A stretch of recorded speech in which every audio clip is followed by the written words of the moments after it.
Welcome back to Sleep Storyteller, where every night is a new adventure, and every story is a journey into the unknown. I'm so glad you're here, ready to relax, unwind, and let the gentle sound of rain guide you into a peaceful slumber. As we begin tonight's story, I invite you to close your eyes, take a deep breath, and let the world outside fade away. Remember, this is your space, a place to let go, to dream, and to find the calm you need. If you're ready for tonight's story, go ahead and hit that like button, subscribe to the channel, and leave a comment below sharing what helps you relax most at night. Now, let's begin. The flame beneath the earth, the winds howled through the narrow pass, cutting through the once warm cloak of summer. Arlena felt the chill like a sharp breath against her skin, as though the very air around her had turned bitter with the passing of time. She adjusted her pack, the weight of it a constant reminder of the journey ahead. With every step, the mountainous terrain seemed to rise higher, the sky above darker, the path ahead steeper. But it wasn't the mountain itself that drew her forward. It was the mystery beneath. It had been months since the storm had passed, since she had felt the wild winds that had torn through the lands and left them trembling in its wake. But the storm had not disappeared. It had become a whisper, a thread that wove its way through the earth itself. Arlena had spent countless hours searching, studying the strange markings left behind, the ancient symbols that seemed to pulse beneath the ground like a heartbeat. The storm, the heart of the mountain, had awoken something deep within the earth. And now, it was calling her once more. Thorn and Lyra, her steadfast companions, walked behind her, their faces drawn with the same determination that had driven them through so many trials. They had seen what Arlena had become, what she had begun to understand about the storm, about the ancient forces that governed their world. They had not questioned her decision to continue, though they had their doubts. The last journey had nearly torn them apart, and the thought of facing whatever lay ahead was a heavy burden. But they had no choice. None of them did. Arlena, Thorn called out, his voice cutting through the howling winds. Are you sure about this? The pass ahead is treacherous. The old maps say there's a canyon further up, one that no one has crossed in centuries. Arlena turned to face him, her eyes sharp, her expression unyielding. I'm sure. The canyon is where the earth shifts. The flame beneath the earth, it's there. Lyra stepped forward, her brow furrowed in concern. And what exactly are we looking for? You've been studying these symbols for weeks. But we still don't know what's really waiting for us. Arlena sighed, her breath misting in the air as she looked up at the jagged cliffs looming above them. The thought of the unknown still lingered in the back of her mind, but she had come too far to turn back now. I don't know exactly. But I feel it, a presence beneath the earth. It's the same as the storm, but it's different. Older. More ancient. Thorn looked at her, his expression hardening with resolve. Then let's find it. Let's finish this. The three of them continued on, the sound of their footsteps muffled by the thick snow that had begun to fall. The pass narrowed as they ascended higher, and the air grew colder still. The mountain seemed to press in on them, the silence around them thick and oppressive. Only the howling wind seemed to speak, urging them onward. By the time they reached the canyon, the sky had turned a deep shade of purple, the first hints of twilight casting long shadows over the rocky landscape. The canyon stretched out before them, a vast expanse of jagged cliffs and deep chasms. The air here was different, heavier, charged with an unnatural energy. The ground beneath their feet felt unstable, as though the very earth was shifting, groaning with the pressure of something deep below. "This is it," Arlena said, her voice low and reverent. "We're close." Lyra took a cautious step forward, her eyes scanning the edges of the canyon. "I don't like this. It feels like the ground might swallow us whole." Thorn gripped his sword tighter, his stance ready for whatever might come. "We've come this far. We face it together." They moved cautiously toward the center of the canyon, the wind howling between the cliffs, but now it was different. It wasn't the storm, this was something else. The air shimmered with a heat, a low, pulsing warmth that seemed to rise from deep within the earth itself. Then, just as they reached the center, the ground trembled beneath them, a low rumble that shook the very bones of the mountain. Arlena froze, her heart racing. She could feel it now. A pulse beneath her feet, rhythmic and steady. It was like the heartbeat of the earth itself, thumping in time with the ancient fire that lay buried beneath. Before she could say a word, the ground cracked open, the earth splitting apart with a deafening roar. A torrent of flame shot up from the crevice, its heat so intense that it singed the air around them. Arlena staggered back, her eyes wide in shock as the flames danced and writhed, stretching into the sky like the fingers of a giant hand. "Get back!" Thorn shouted, pulling Lyra away from the growing fissure. But Arlena stood frozen, her gaze locked on the crack in the earth. The flame was not like any fire she had ever seen. It was alive, flickering and shifting, as though it had a will of its own. It burned with an intensity that was almost unbearable, its light casting long shadows across the canyon walls. The flame pulsed again, and Arlena could feel it in her chest, its energy, its power, calling to her. It was the same as the storm, but more focused, more concentrated. It was the heart of the earth, a flame that had burned since the dawn of time, waiting for her to awaken it. "Arlena." Thorn's voice broke through her reverie, filled with alarm. "We need to go. This isn't just fire. It's something else." But Arlena did not move. Her heart beat in time with the flame, and the pulse beneath the earth seemed to guide her forward. She took a tentative step toward the crack in the ground, her hands trembling as she reached out toward the blaze, and then, with a force that sent a shockwave through the air, the flame erupted. The earth shook violently, and Arlena was thrown backward, landing hard against the rocky ground. The heat was overwhelming, suffocating.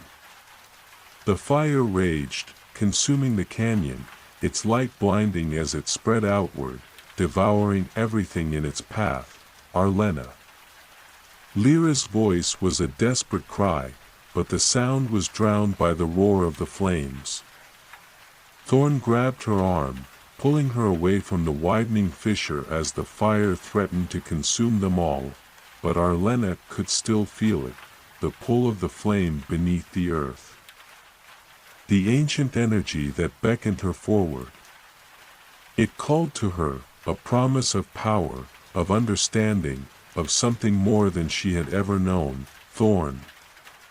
"Lyra," she shouted, her voice barely audible over the noise. "We can't leave yet. We have to understand this. The flame, it's connected to the storm. It's the heart of the earth." Thorn's eyes were wide with fear as he looked back at her. "It's too dangerous, Arlena." We can't control this. You have to let it go." But Arlena was already moving toward the crack in the earth, the flame pulling her in, its heat and energy filling her with a power that was almost too much to bear. The storm had awakened something in her, and now the flame was offering her something even greater. She had no choice. She had come too far, and as the fire surged toward her, she stepped forward, into the unknown. The world around Arlena seemed to melt away as the flame enveloped her. Its heat seared through her skin, burning with an intensity she could not comprehend, yet she felt no pain. The fire was not merely a force, it was alive, breathing with a life of its own. It thrummed, pulsed, and beckoned her forward, a call she could not ignore. The heat wrapped around her like an old friend, familiar and overwhelming, its presence too powerful to resist. Behind her, the world erupted in chaos. Thorn's voice, muffled and distant, shouted her name, but it was lost in the roar of the flames. Lyra's worried cries blended with the crackling fire, their concern for her drowned out by the sound of the earth itself groaning beneath the violent surge of energy. The mountain seemed to tremble in response, its very foundations shaking as the flames surged higher. Arlena stepped closer to the rift in the earth, her feet moving with a strange urgency, as though the ground itself were pulling her forward. She could see nothing but the roaring blaze, its heat rising higher, its light blinding. The canyon had disappeared, the world around her seemed to vanish, replaced by a swirling, molten vortex that stretched infinitely in every direction. She could feel the pulse beneath her. Beneath the very ground she stood on. The flame. It was alive. And it was waiting for her. It was then that she felt it, an overwhelming surge of power that flowed through her like liquid fire. It poured into her veins, filling her mind and body with an intensity that threatened to consume her. The earth seemed to bend around her, its heart beating in time with her own. She could feel the storm within her, too, its winds howling in her mind, the energy of the earth and sky converging in a way that felt both natural and terrifying. Her body trembled as she fought to control the overwhelming rush of power. The storm had been her first taste, a force she had struggled to understand. But this, it was something more, something primal. The fire within the earth, the flame beneath her feet, it was a force that transcended all comprehension. It was not simply destruction. It was creation. It was balance. The air around her thickened as the flame grew stronger, its presence pressing in on her like a tangible weight. She closed her eyes, trying to focus, trying to find a way to control it. In that moment, she felt the connection between the flame and the storm more clearly than ever. They were not separate forces. They were two halves of a whole, two elements that had shaped the world for eons, each seeking balance, each seeking its counterpart, but balance had been lost. The storm had awakened the flame, and now, it was up to Arlena to bring them back into harmony. The ground beneath her cracked again, louder this time, as though the very earth was rebelling against the power she now wielded. The flames pulsed higher, brighter, their heat licking at her skin. She could feel the power of the earth, of the fire beneath, fighting against her control, testing her will. Then, as if in response to her thoughts, the flames surged higher, wrapping around her like tendrils of molten light. The air grew thick with ash and smoke, and the sound of cracking stone filled her ears. For a brief moment, she lost herself in the flames, in the overwhelming heat and power. until she realized that it was not just the fire that surrounded her. It was the earth itself. The earth beneath her feet was shifting, moving, bending in strange, unnatural ways. The canyon walls, once still and unyielding, seemed to buckle under the weight of the flame. The ground trembled as if it were alive, as though it were trying to break free from the flame's grip. "Arlena." Thorn's voice pierced through the chaos. His call was desperate now, filled with fear. "You have to stop. The earth can't take this. You're going to destroy us all." His words snapped Arlena back to herself, and for a moment, she faltered. The realization of what she was doing hit her with the force of a hammer. She was not simply controlling the flame. She was feeding it, feeding the very core of the earth, and in doing so, she was pushing the mountain beyond its limits. She could feel the weight of her power pressing down on her, threatening to crush her. The earth beneath her groaned, the flames roaring louder, as though urging her to continue. But the storm within her, the force of the winds that had once guided her, seemed to pull against the fire. The two forces were locked in a dangerous struggle, and Arlena was caught between them. Her heart raced as she struggled to regain control. She could feel the fire pulling at her, demanding that she give in to its power, that she let it consume her. But she had a choice. She had always had a choice. She could not let herself become the instrument of destruction. Taking a deep breath, Arlena closed her eyes and focused. She had felt this energy before, the storm's call, the pulse of the earth beneath her feet. It was time to bring them together. She could feel the balance, the delicate line between creation and destruction, and she knew she had to walk it. With a whisper of command, she reached out, drawing the power of the storm and the flame together. The flames trembled in response, as if hesitant, but they obeyed. The wind began to pick up around her, swirling in tandem with the flames. The two forces seemed to dance together, their energy weaving and twisting, as if they were partners in a delicate waltz. The earth groaned beneath her as the fire and storm converged, the ground trembling beneath the immense power of the two forces meeting. And then, with a sudden, deafening crack, the earth split wide open. Arlena stumbled back, her heart pounding in her chest. The flames exploded outward, their power too great to be contained, but the storm caught them, pushing the fire back, forcing the energy to dissipate. The air was thick with ash and smoke, but the violence of the eruption had calmed, the flames no longer threatening to consume everything in their path. The ground beneath Arlena's feet settled, the tremors slowly fading. But the silence that followed was deafening.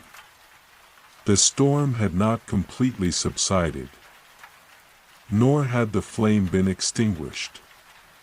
They were still there, both forces, still alive, still waiting.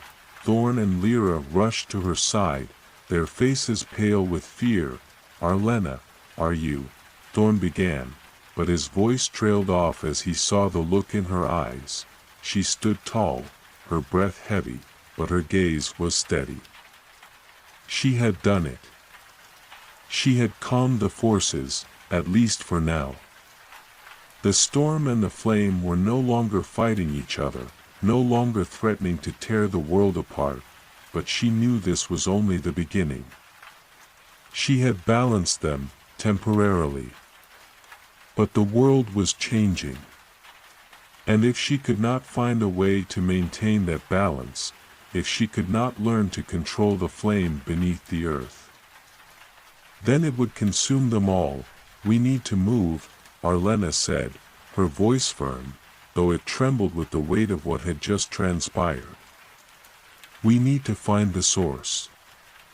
This is just the beginning, and with that, she turned and began to walk toward the next chapter of their journey, the weight of the earth's flame and the storm's winds pressing heavily upon her, guiding her into the unknown. The fire within the earth had quieted, but Arlena could still feel its presence, like a slow, simmering ember buried deep within her soul. The balance she had forged between the storm and the flame had been fragile, she knew that.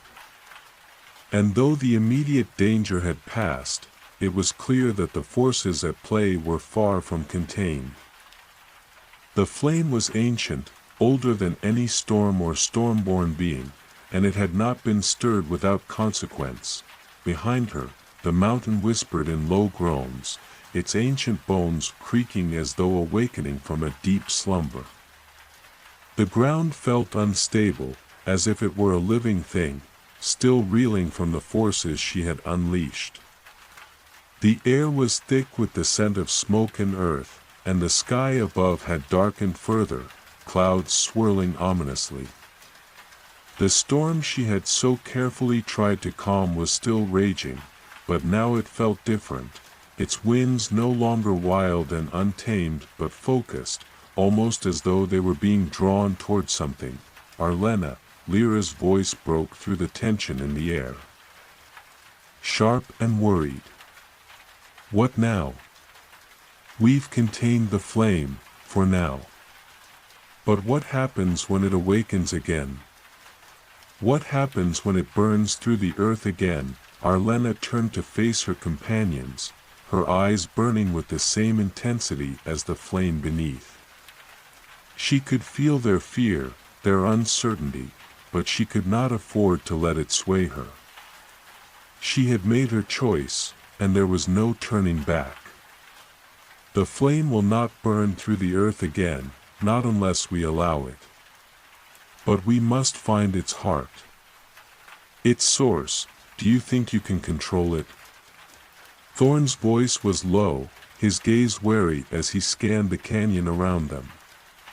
Because what we just saw, what you just did, wasn't control. It was survival. Arlena's lips tightened. He was right, and she knew it. What had happened was not a victory, it was a temporary measure, a patch to keep the world from tearing itself apart. And yet, she felt in her bones that the fire, the storm, had connected with her in a way it hadn't before. There was something deeper now, something ancient, hidden beneath the mountain, and it was drawing her in. I don't know if I can control it, she said softly, her voice tinged with the weight of that truth. But I know that I must try. If I don't, the mountain will crumble, and so will everything we've fought for. Her words hung in the air, heavy with their meaning. Thorn and Lyra exchanged a glance. Their doubt still evident, but they nodded in agreement. They had come this far, and turning back was no longer an option. The path ahead was treacherous. The canyon stretched for miles, a vast labyrinth of sharp cliffs and jagged rocks that seemed to twist and bend in impossible ways. But Arlena felt the pull now, a quiet hum beneath her feet, guiding her forward. The flame had awoken something within her, a spark that would not be extinguished. The storm was with her, too, swirling just beneath the surface of her thoughts, urging her onward. They pressed forward, moving through the canyon in silence, the only sound the crunch of their boots against the snow and the occasional distant rumble of the shifting earth. As they walked, the air grew colder still, the sky darker, and the world seemed to grow more oppressive with each step. Then, after what felt like hours, they reached a clearing, a vast, open space where the canyon walls rose higher than they had before, their jagged peaks lost in the darkened sky. The ground beneath their feet was slick with ice, and a thick mist clung to the air, swirling around them like ghostly tendrils. In the center of the clearing stood a massive stone archway, its surface covered in ancient runes that glowed faintly in the dim light. It was a relic of the old world, a monument to forgotten times. The stone seemed to hum with energy, and Arlena could feel the pulse of the earth here. Stronger than anywhere else they had been. This was it, the heart of the flame. She stepped forward, her hand reaching for the runes, her fingers brushing against the cold stone. The moment she made contact, a shock of energy surged through her, sending a jolt of power coursing through her veins. The storm roared in her mind, the wind howling louder than ever, but the flame within her responded, pushing back against the rush of power that threatened to overwhelm her. The ground trembled beneath her feet, and the stone archway began to shift, its runes glowing brighter with each passing second. The flame within the earth responded to her touch, its energy feeding off her own, growing stronger, fiercer. And then, with a deafening crack, the stone archway split wide open, revealing a vast chamber hidden beneath the mountain. The heat from within the chamber poured out, so intense that it felt like the very air was burning. The flames within the chamber were unlike anything Arlena had ever seen. They were not wild, uncontrollable like the fire from before. No, this was something different, something ancient. The flames flickered and writhed with an intelligence of their own, their colors shifting from orange and red to deep, fiery gold and blue. It was a fire that seemed to pulse with life, breathing in time with the beat of the earth. Arlena stepped into the chamber, her heart pounding in her chest. The air was thick with the scent of sulfur and ash, and the heat was suffocating, pressing in on her from all sides. She could feel the storm within her, its winds raging, but they too were drawn to this place. The fire, the storm, they were two forces, both pulling her in, and then she saw it. At the center of the chamber stood a massive, blackened stone altar, its surface cracked and scorched as though it had been struck by lightning. Atop the altar lay a dark, pulsating orb, its surface rippling with energy. It was the source of the flame, its heart. Arlena felt a surge of power course through her as she stepped closer to the altar. She could feel the flame calling to her.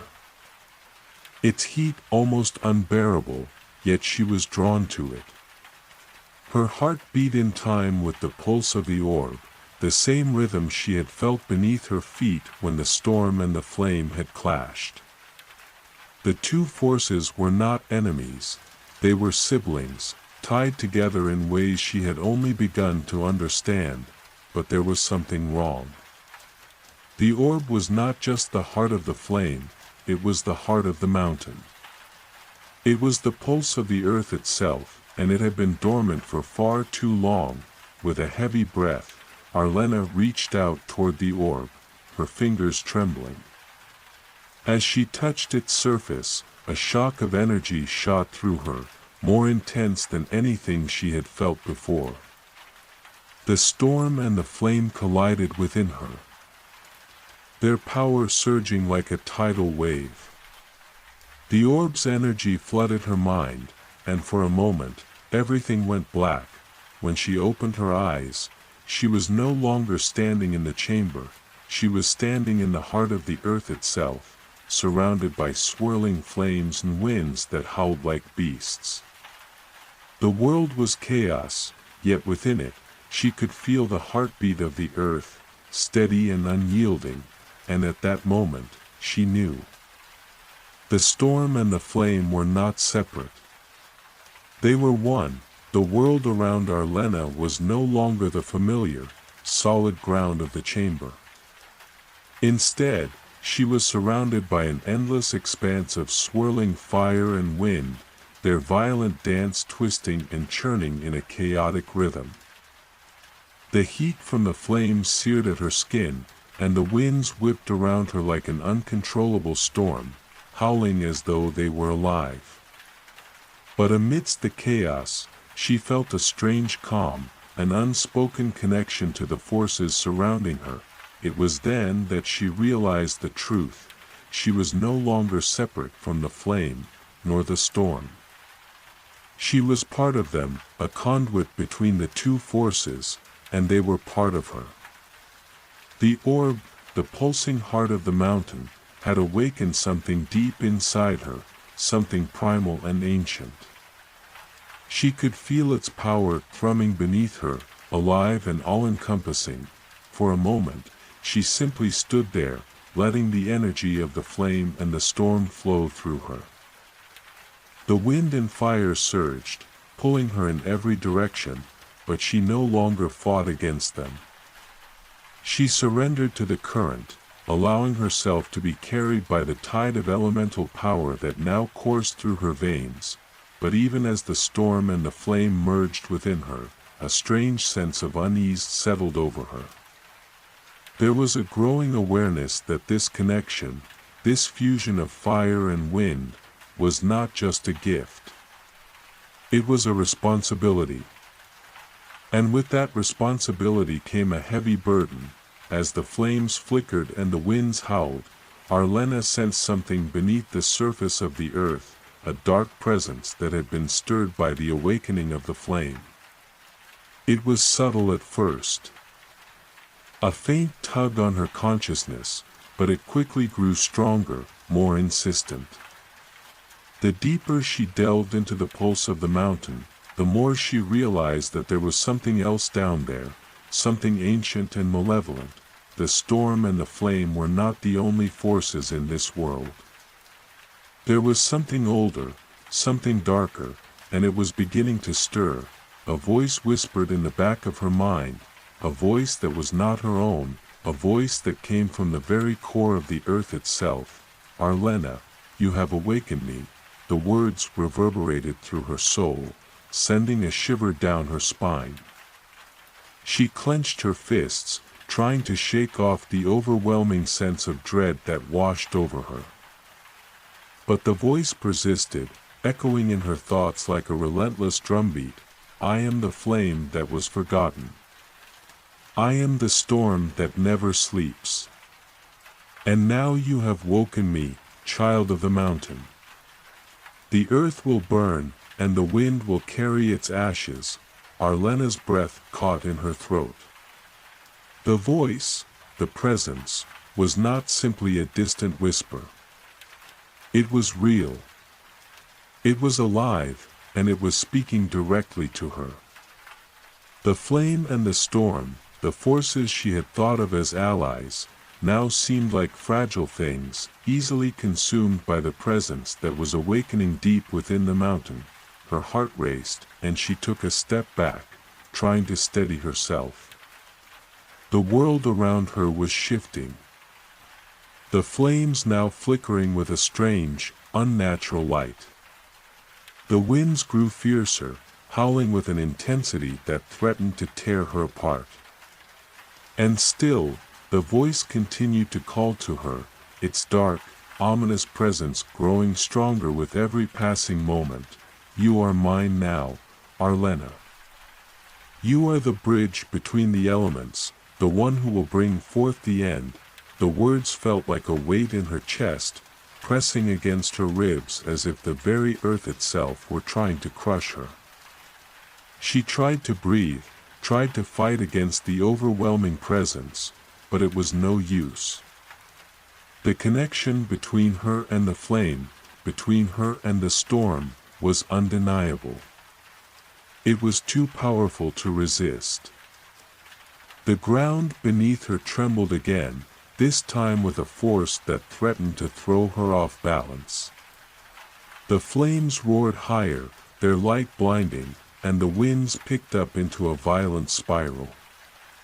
The storm within her responded, a wild, uncontained force, but it was not enough. The presence from the earth was stronger. It was pulling her down, deeper into the mountain's heart, but then, amidst the chaos, a sudden realization hit her. The presence, the force that was now trying to take control, was not just an ancient, malevolent power, it was something she had felt before, something she had seen in glimpses.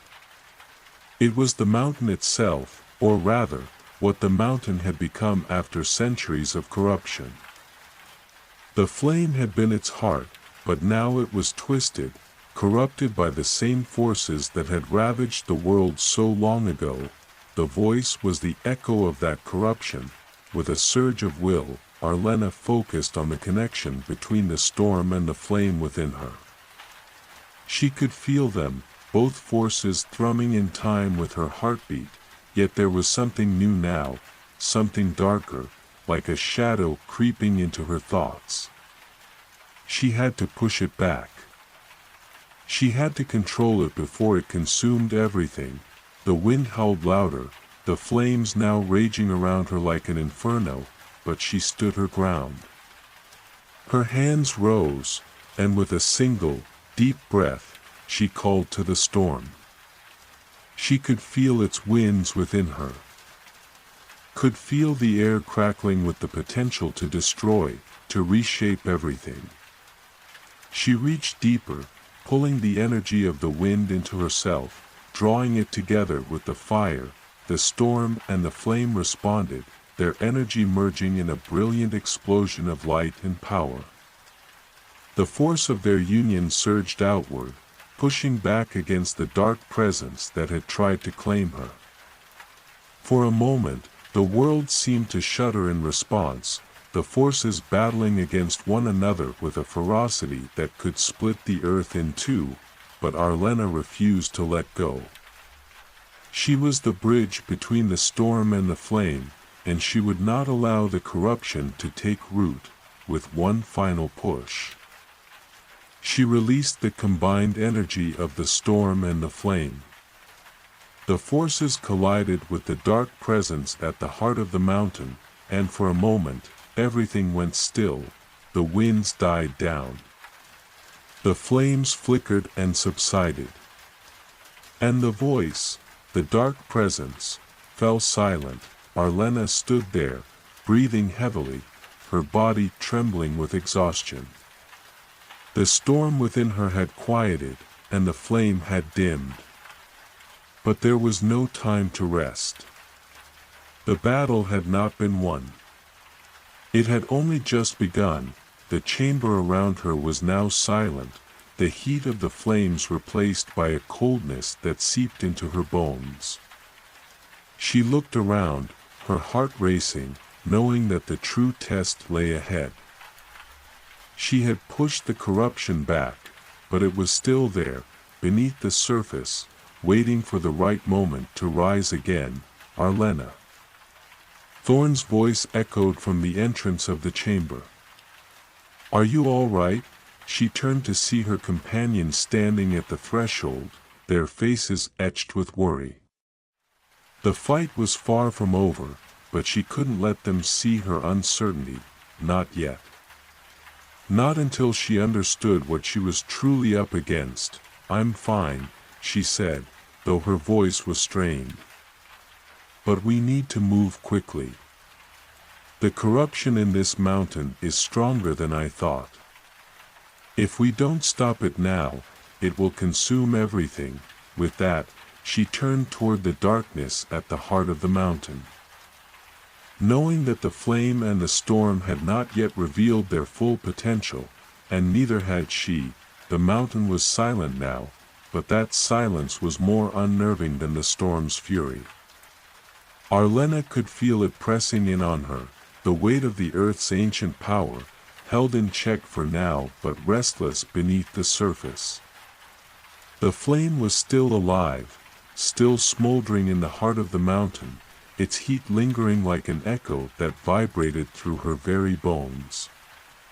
And the storm, too, remained, beneath her skin, just waiting for her call, but there was something else now, a presence she couldn't shake. Something darker. The corruption that had whispered in her mind was not gone. It was simply lying dormant, waiting for the right moment to rise again. She had felt its pulse, the malevolent force that sought to twist the flame, to consume the storm, and to turn the very heart of the earth against the world above. The orb, the source of the flame, had been a key to understanding the balance between these forces. But what she had discovered here, deep within the mountain, was something far more dangerous. The corruption was not an external force. It was tied to the very fabric of the earth itself, as old as the mountain, as old as the flame. And it had festered in the darkness for centuries, growing stronger with each passing year. Thorn and Lyra had entered the chamber behind her, their expressions tense. Lyra's eyes were wide with concern as she stepped forward, her gaze never leaving Arlena's face. She could feel the weight of their unspoken questions, the fear that they too were beginning to sense the growing darkness within the mountain. "Arlena," Lyra said, her voice quiet but urgent. "We felt the tremors. The earth, it was like it was alive. What's happening? What did you do?" Arlena turned slowly, meeting Lyra's gaze. She wanted to reassure them, to tell them that it was over, that they had contained the power within the mountain. But the truth was far more complicated than that. She had barely kept the flame and the storm in check, and now the corruption was awakening. It was a force that would not be silenced so easily. "I didn't do anything," Arlena replied, her voice strained. "I tried to hold the flame, to push it back. But there's something else here. Something darker. The flame, it's not just fire. It's the heart of the mountain, and the storm, the wind, it's all connected. But there's an ancient force at the center of this. A corruption." She glanced at the stone altar where the orb had once rested, now dark and still, as though it had been drained of life. The energy that had surged through her when she touched it had left an imprint, and she could feel it pulsing, faint but undeniable, beneath her skin. The storm within her had quieted. But she knew it was only a matter of time before the corruption sought to consume her, to claim the forces she had drawn together. Lyra took a step closer, her hand resting lightly on Arlena's shoulder. "What can we do? How do we stop it?" Arlena's gaze drifted to the chamber's far wall, where faint symbols and runes covered the stone, glowing dimly in the darkness. There was something ancient about the writing, something that spoke of power far beyond anything she could comprehend.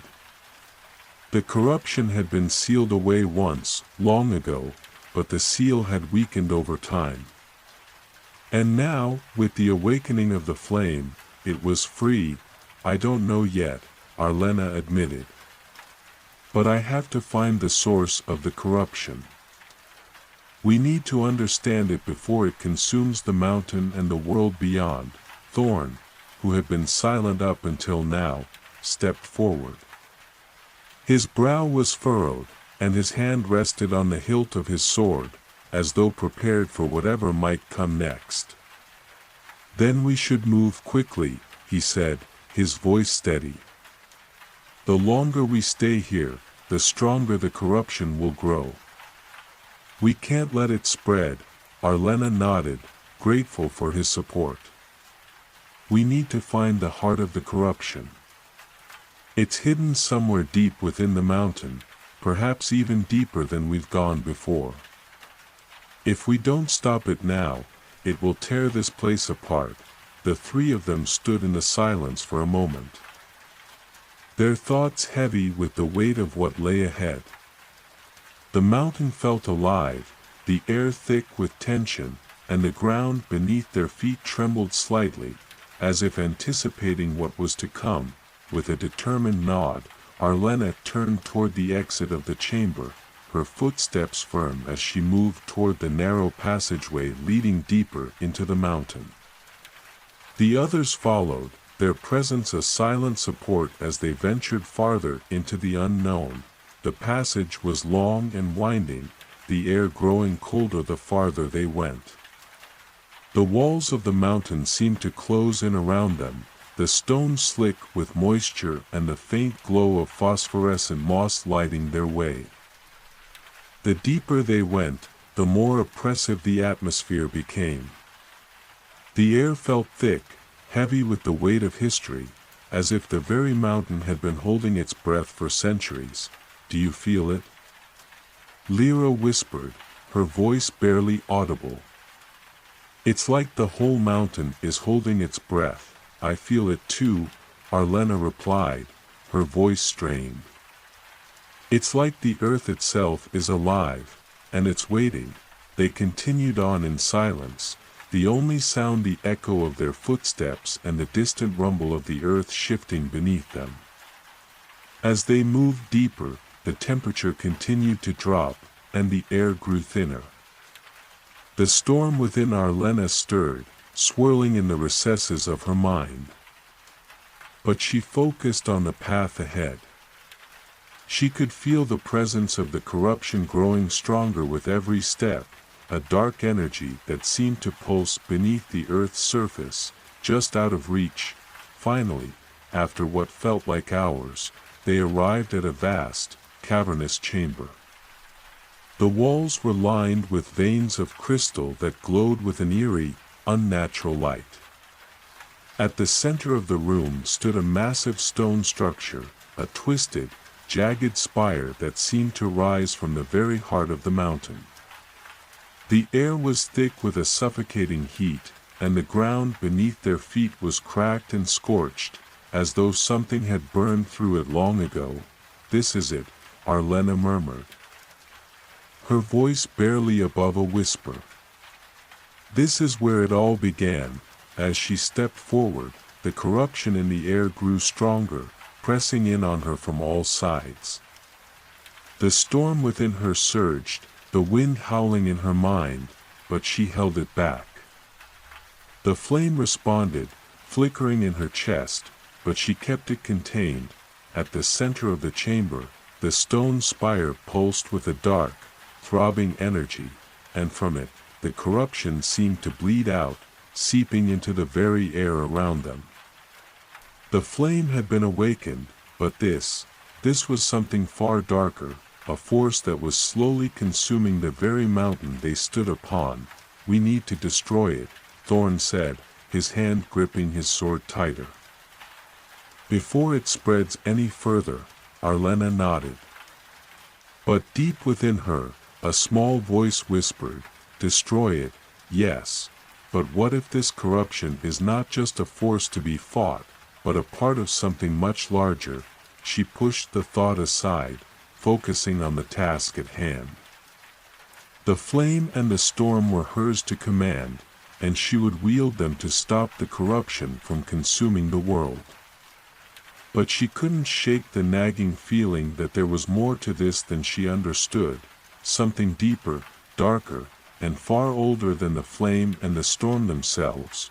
With a deep breath, she stepped forward, ready to face the heart of the corruption.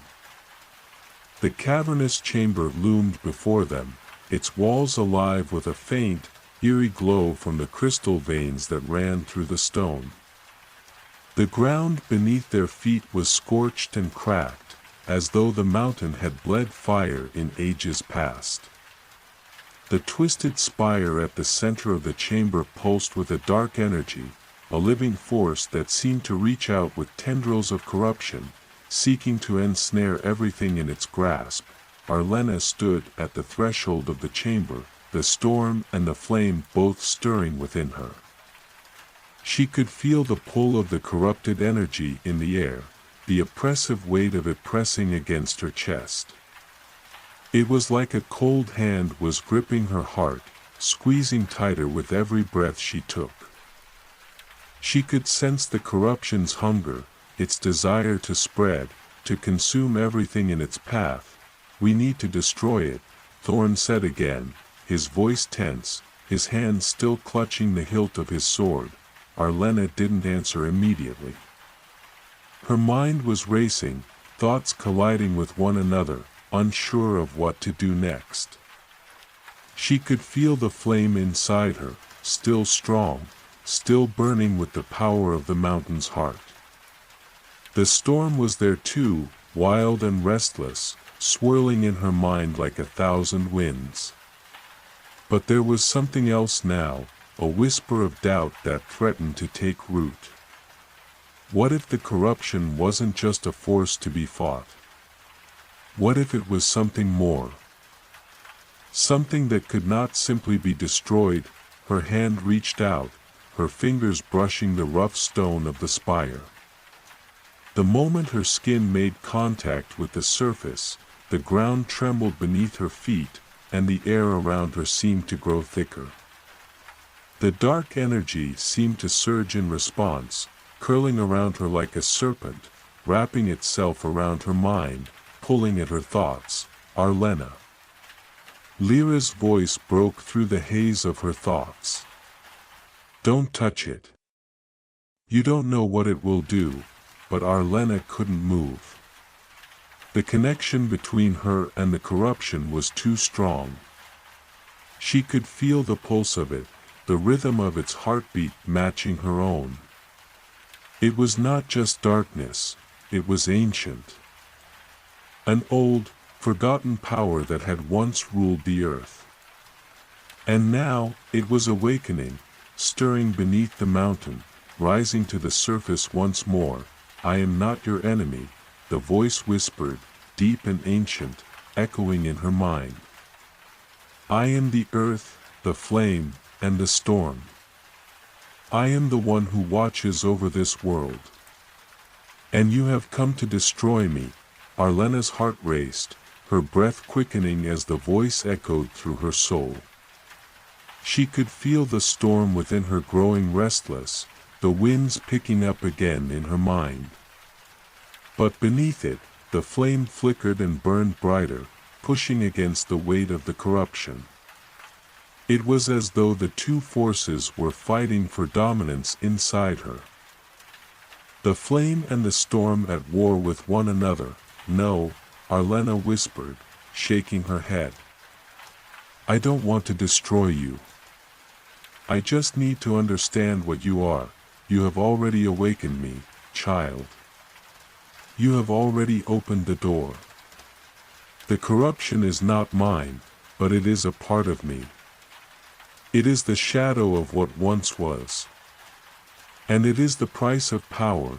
The voice resonated deep within her, and Arlena felt as if the very mountain was speaking to her, its ancient, forgotten heart beating through her veins. The corruption, she now realized, was not some foreign force. It was not an invader that had come to corrupt the land. It had always been here, deep within the earth, a reflection of the mountain's own nature.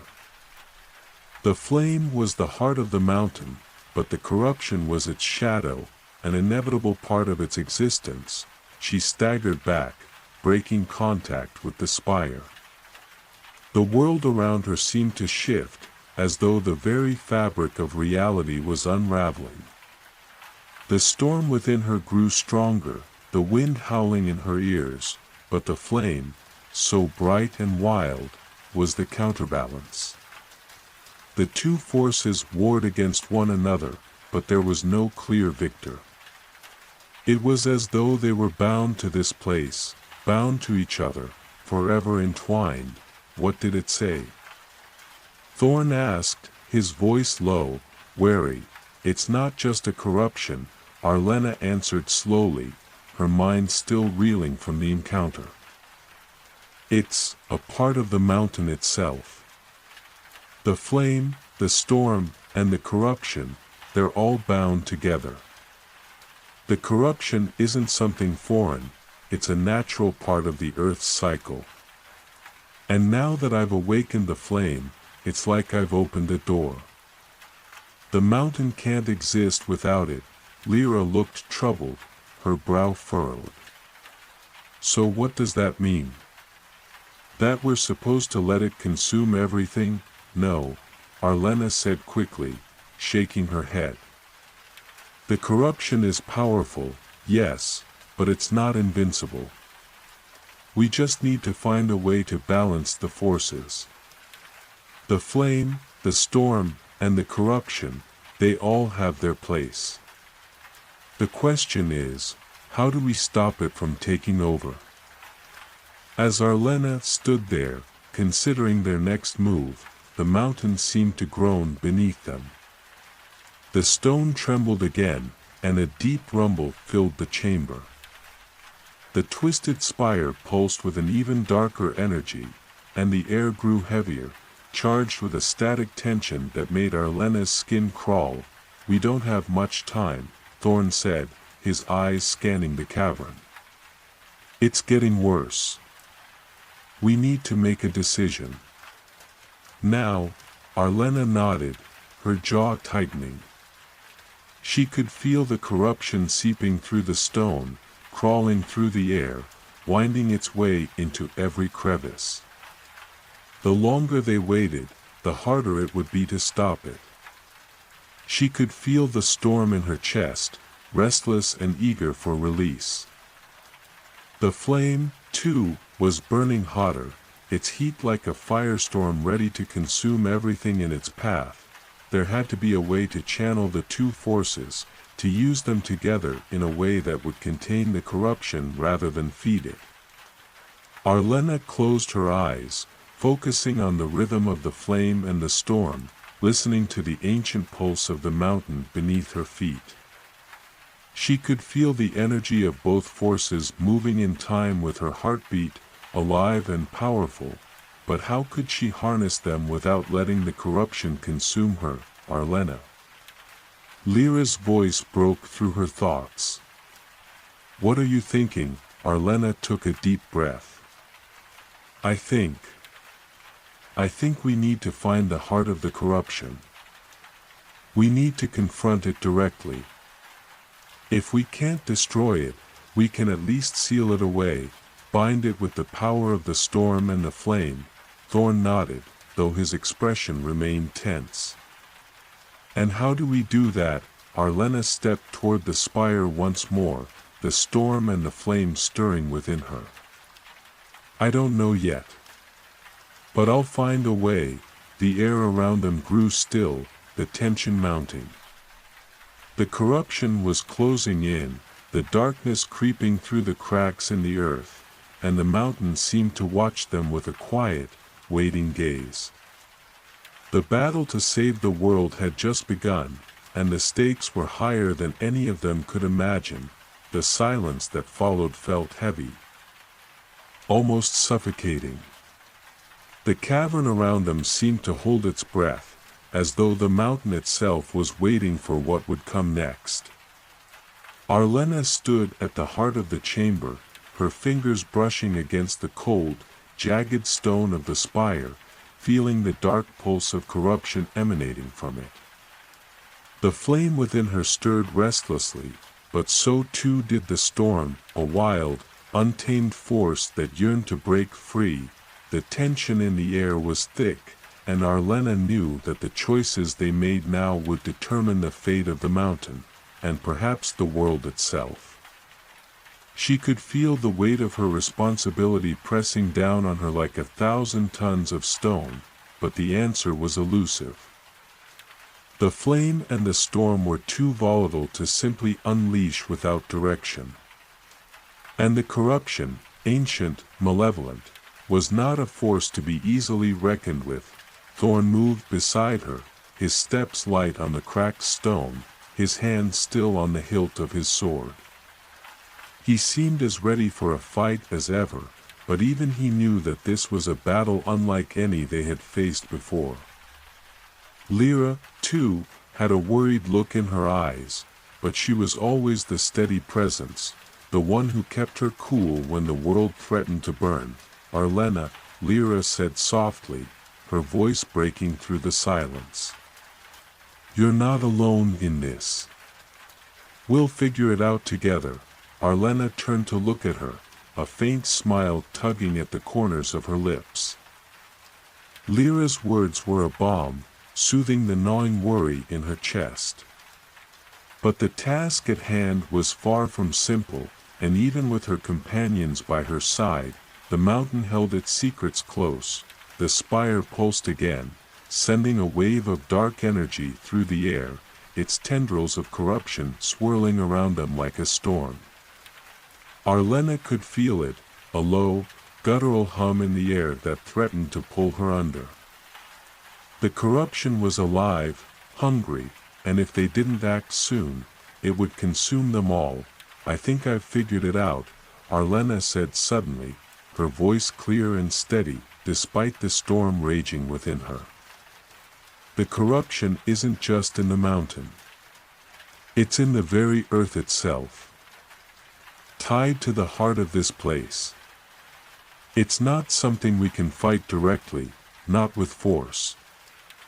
We need to weaken it from the inside, disrupt its foundation, and rebalance the forces that hold it in check." Thorn raised an eyebrow, clearly skeptical. "And how do you propose we do that?" "You can't exactly reason with corruption." "I don't plan to reason with it," Arlena replied, her eyes narrowing as she studied the spire. "But the corruption is connected to the flame, to the storm. If we can channel the power of both, the flame's purity and the storm's chaos, together, we might be able to create a force strong enough to disrupt the corruption's grip on the mountain. We need to find its source, the core of its power, and weaken it from within." Lyra stepped forward, her expression serious. "That's a bold plan. But it could be dangerous. The corruption is already trying to claim you, Arlena. If we combine the flame and the storm, there's no telling what might happen." "I know," Arlena said, her voice low, filled with a quiet resolve. "But it's the only way. We don't have time to second guess. The corruption is already spreading. If we don't act now, we risk losing everything." The storm within her roared in response, as if it could sense the challenge, the urgency in her words. The flame flared brighter, a fierce light that burned hot in her chest, and for a moment, the two forces inside her seemed to clash. Their energies swirling, unstable. But Arlena held them steady. She had to. For the mountain. For the world.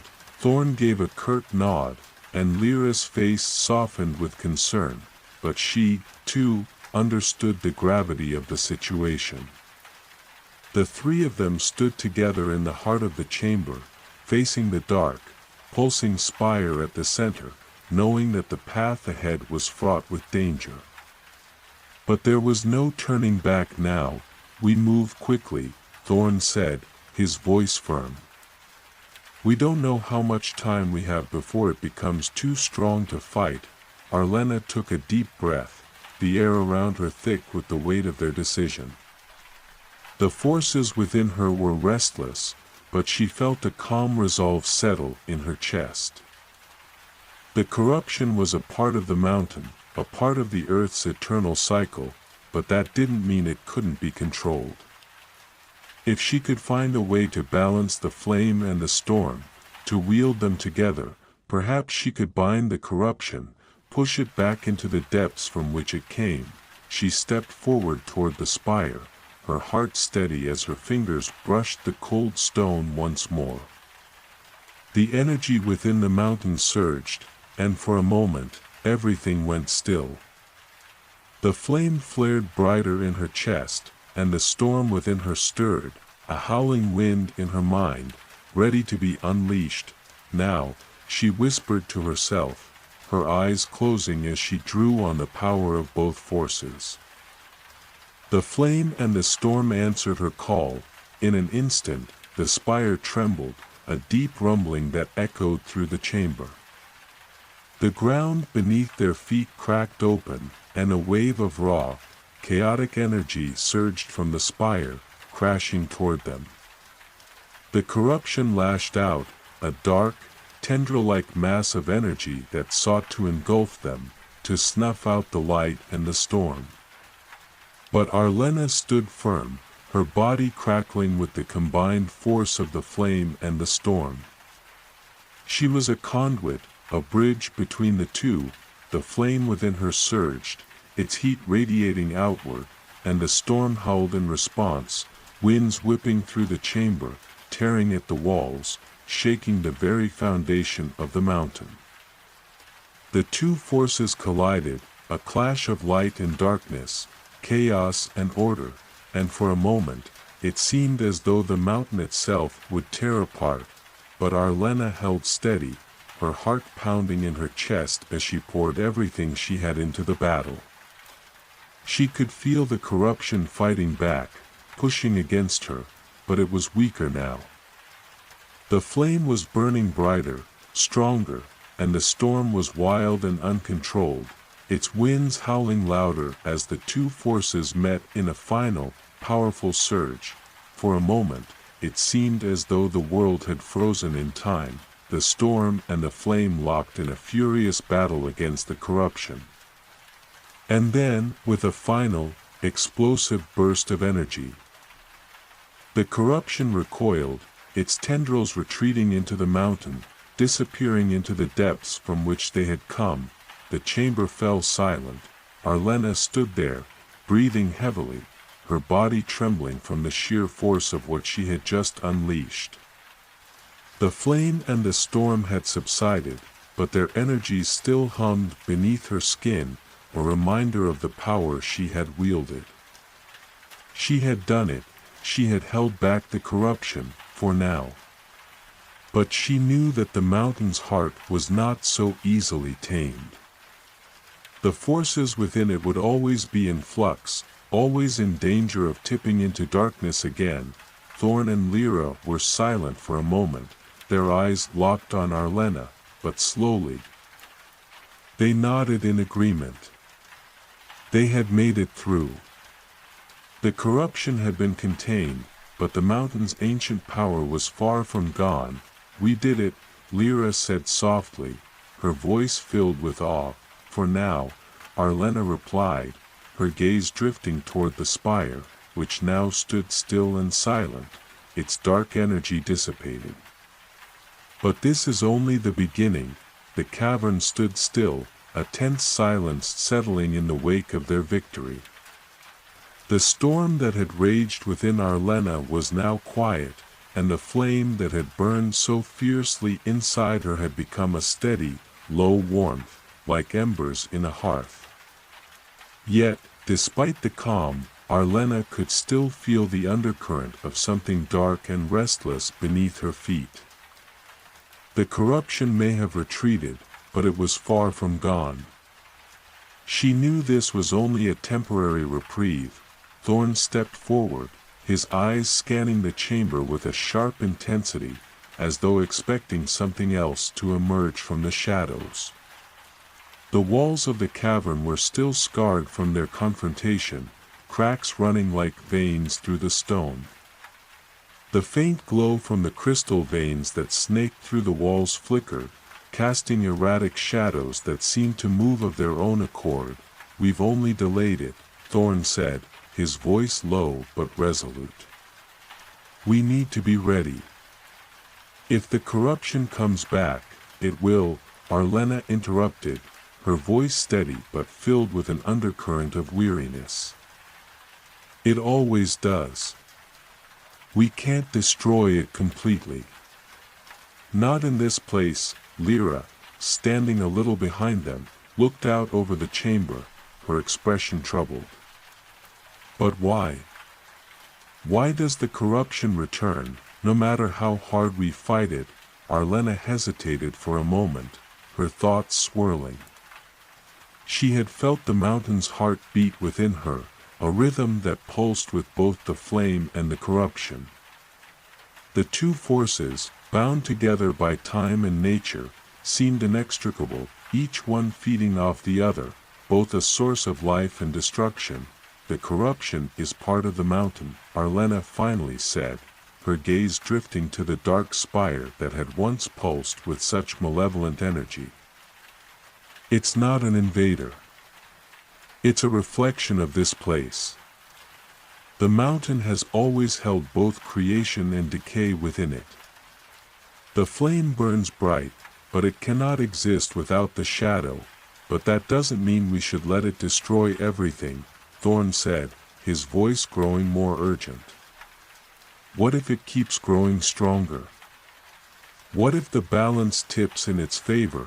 Arlena turned to face him, her eyes meeting his with a quiet strength. That's why we need to find a way to bind it. To control it. If we leave the mountain unchecked, the corruption will keep spreading, slowly, but surely. It will consume everything, in time. But we can't let it. We have to find the source, the core of it all. And seal it away, Lyra nodded, though her expression remained uneasy. And how do we do that? We've already seen what the corruption can do. What if it has more power than we can contain?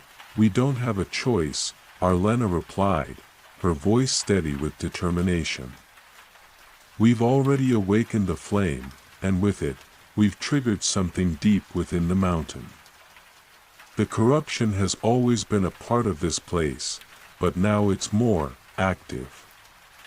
We need to go deeper. Find the heart of the mountain, where the flame and the corruption were born, and make sure it stays sealed. If we can find the right balance, we can control it. But it will take everything we have. Thorn's expression darkened as he considered her words, his hand resting on the hilt of his sword. So we go deeper into the mountain, he said slowly.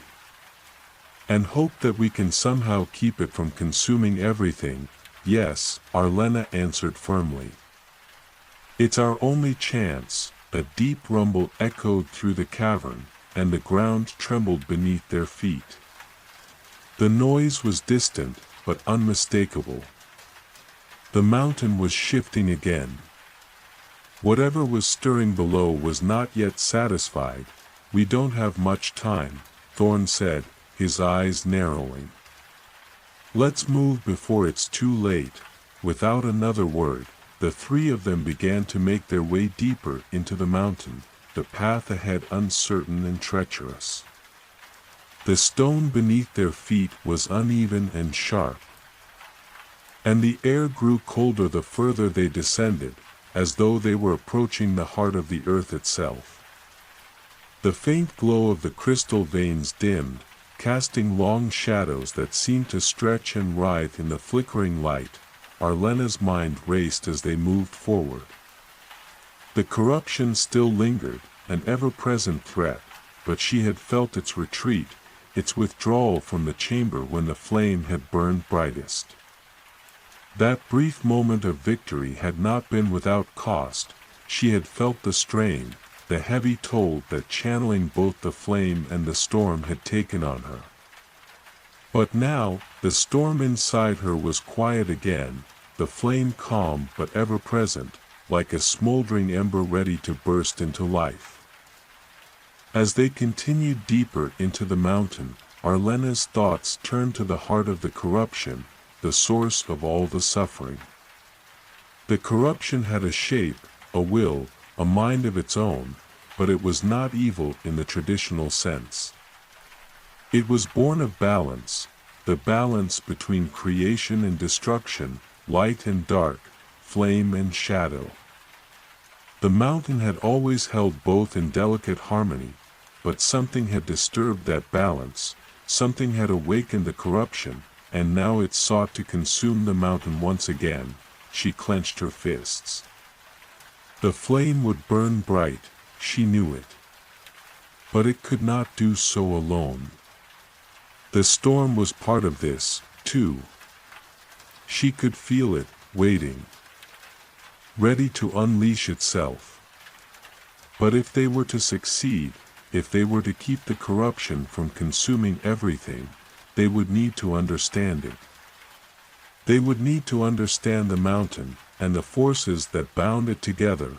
The rumbling grew louder, closer, and the path before them began to narrow, the air heavy with the scent of sulfur and earth.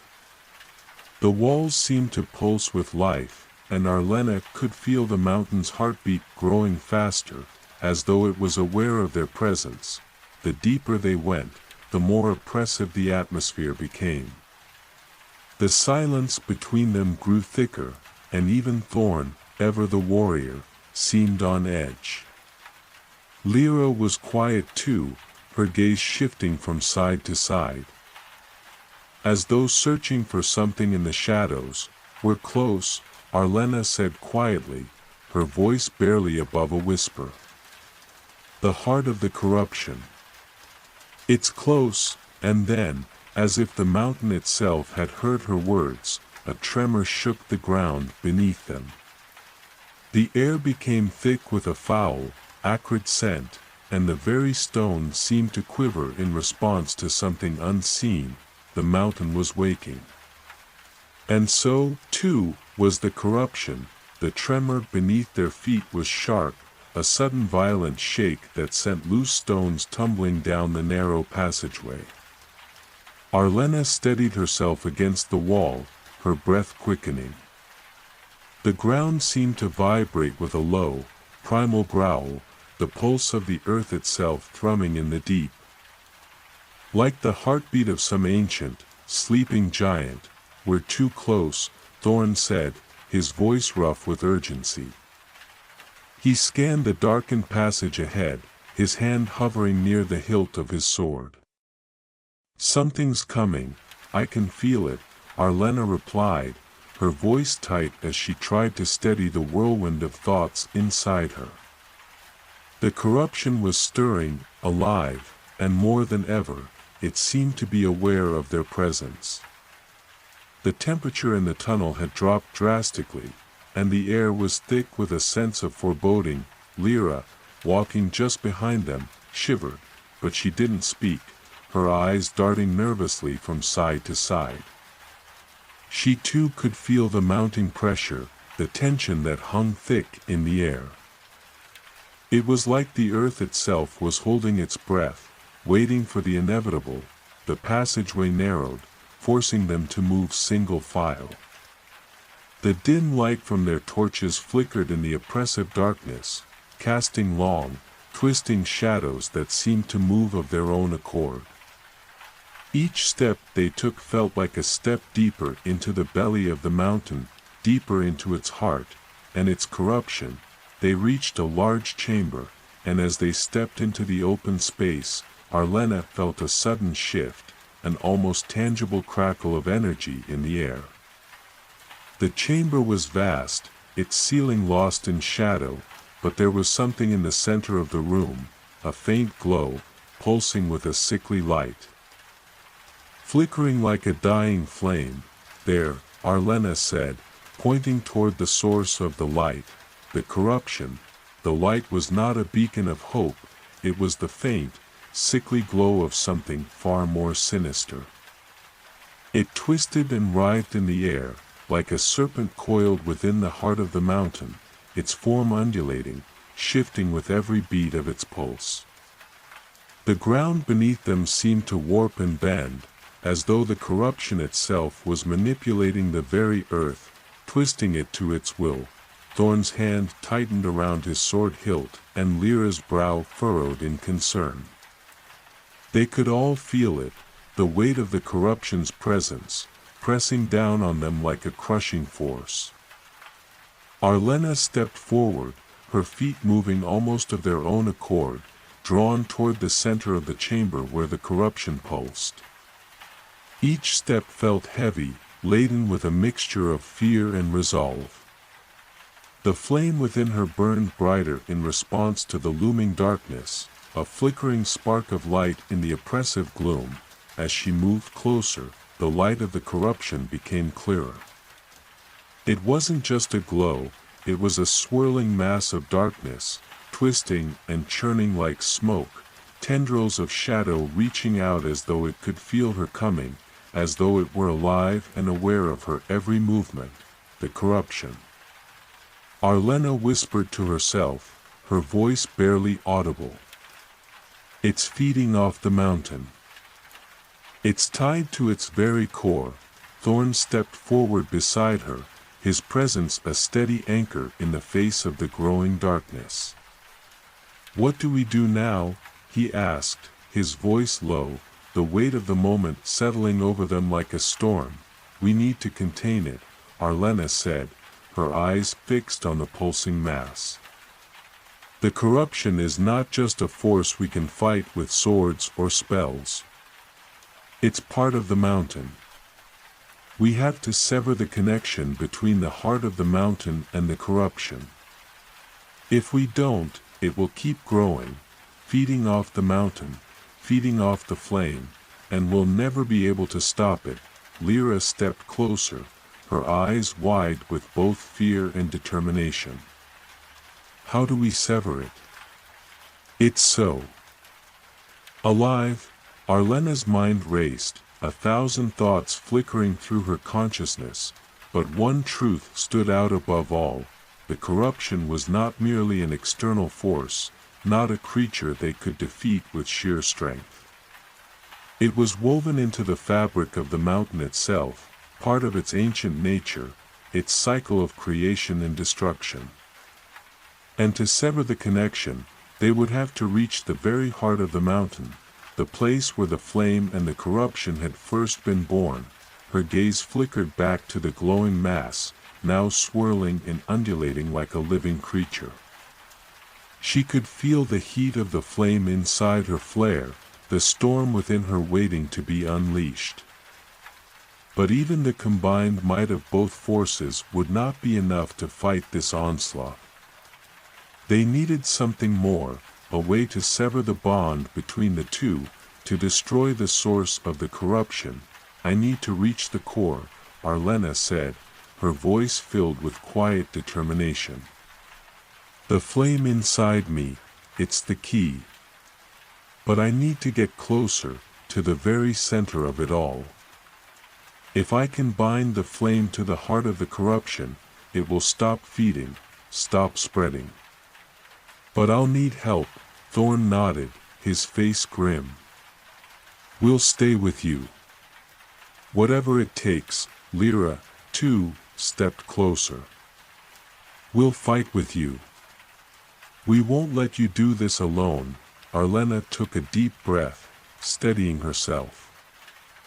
She could feel the storm inside her stirring, the flame roaring to life. The two forces, though volatile, seemed to calm when united, working in tandem like two halves of a whole. But this would be the ultimate test. With a final glance at her companions, she moved forward, her feet carrying her toward the pulsing mass of corruption. The air grew heavier with each step, the temperature dropping further as the shadows around them grew more oppressive, more alive. The corruption lashed out like a whip, tendrils of darkness reaching for her, but Arlena stepped through the darkness with unwavering resolve, the flame within her burning brighter than ever. When she was close enough, she could feel it, feel the dark heartbeat of the corruption. It was like a living thing, a creature made of shadow and rage, a force of nature bound to the earth's very core. But she was not afraid. She was not alone. The storm surged within her, and the flame blazed higher, answering her call. And then, as she raised her hands, the two forces collided, a whirlwind of light and shadow, fire and darkness. The corruption recoiled, twisting and writhing, but it couldn't escape. The light of the flame burned hot, searing the darkness. The storm raged, howling through the cavern, tearing at the very fabric of the earth. But even as the corruption burned, Arlena knew this was not over. The mountain's heart still beat. The corruption was still alive, and she had only just begun to sever its ties. The cavern echoed with a deep, resonant hum, a sound that seemed to vibrate through Arlena's very bones. The pulse of the corruption was like a living heartbeat, and for a moment, it felt as though the mountain itself was holding its breath, waiting for the storm to pass. But Arlena knew better. The battle had only just begun. The tendrils of darkness writhed and snapped at her, their blackened fingers seeking to consume the light she had summoned. The storm inside her surged forward, each crackle of energy a fierce, fiery lash against the shadow's hungry reach. The flame within her blazed, the heat so intense that it could almost be felt in the very air around them. Yet the corruption, insidious and relentless, fought back with a force all its own. Thorn and Lyra moved to her sides, weapons drawn, their faces set with grim determination. The oppressive weight of the darkness pressing in around them did not deter them. Instead, they stood as a wall, a silent promise that they would not let Arlena face this alone. The blackened tendrils lashed out again, like serpents seeking to bind her, but Arlena's storm flared, a blinding storm of light and flame that drove them back. Yet even as the tendrils retreated, the corruption pulsed, its force unfathomable, relentless. It was not just attacking them, it was feeding, drawing strength from the mountain itself. "We can't hold it off forever," Lyra said, her voice strained but steady. She swept her staff around, the air shimmering with magic as she sent a wave of energy through the room. It collided with the dark tendrils, pushing them back just a little further, but the shadows quickly began to reform, reshaping themselves into something far more dangerous. "It's getting stronger. What do we do now?" Arlena's chest heaved with each breath, her heart beating in time with the pulse of the mountain. The flame inside her burned fiercely, yet she felt it begin to waver under the onslaught of the corruption's force. The storm raged, but the darkness was too strong, too ancient. The two forces were locked in a fierce struggle, one that threatened to tear her apart. "We need to reach the core," Arlena gasped, her voice tight with effort. "It's feeding off the very heart of the mountain. We have to sever the bond." Thorn's brow furrowed as he looked at the swirling mass of shadow. "And how do we do that?"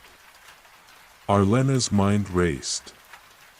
She had felt the connection, the deep, ancient pulse of the corruption beneath them. It was like a living thing, intertwined with the very heart of the mountain. And only by reaching that heart could they sever the corruption's hold. "I'll need to get closer," she said, gritting her teeth. "I can't do it from here. I have to be at the center of the storm, at the very heart of the corruption. The flame will be my guide." "You're not doing this alone," Thorn said immediately, stepping forward. "We'll be right behind you." But Arlena shook her head. "No," she said, her voice filled with an intensity that brooked no argument. "This is something I have to do. If I don't sever the bond, the corruption will keep spreading. You have to trust me." For a moment, there was silence, thick with uncertainty. Lyra glanced at Thorn, and he met her gaze, his eyes filled with doubt but also with trust. They had fought side by side in countless battles, but this was different, but Arlena was right. This was something only she could do. "All right," Thorn said finally, his voice steady despite the weight of the moment. "But be careful." Arlena nodded, her eyes narrowing as she turned her gaze toward the heart of the corruption. She could feel it now, its presence so close, so tangible. It was a dark, swirling mass of energy, a force that seemed to stretch for miles beneath the mountain's surface, a force that sought to consume everything it touched. It was ancient, older than the world itself. And it was not something that would be easily defeated. With a deep breath, Arlena stepped forward, her hands raised, her eyes locked on the center of the storm.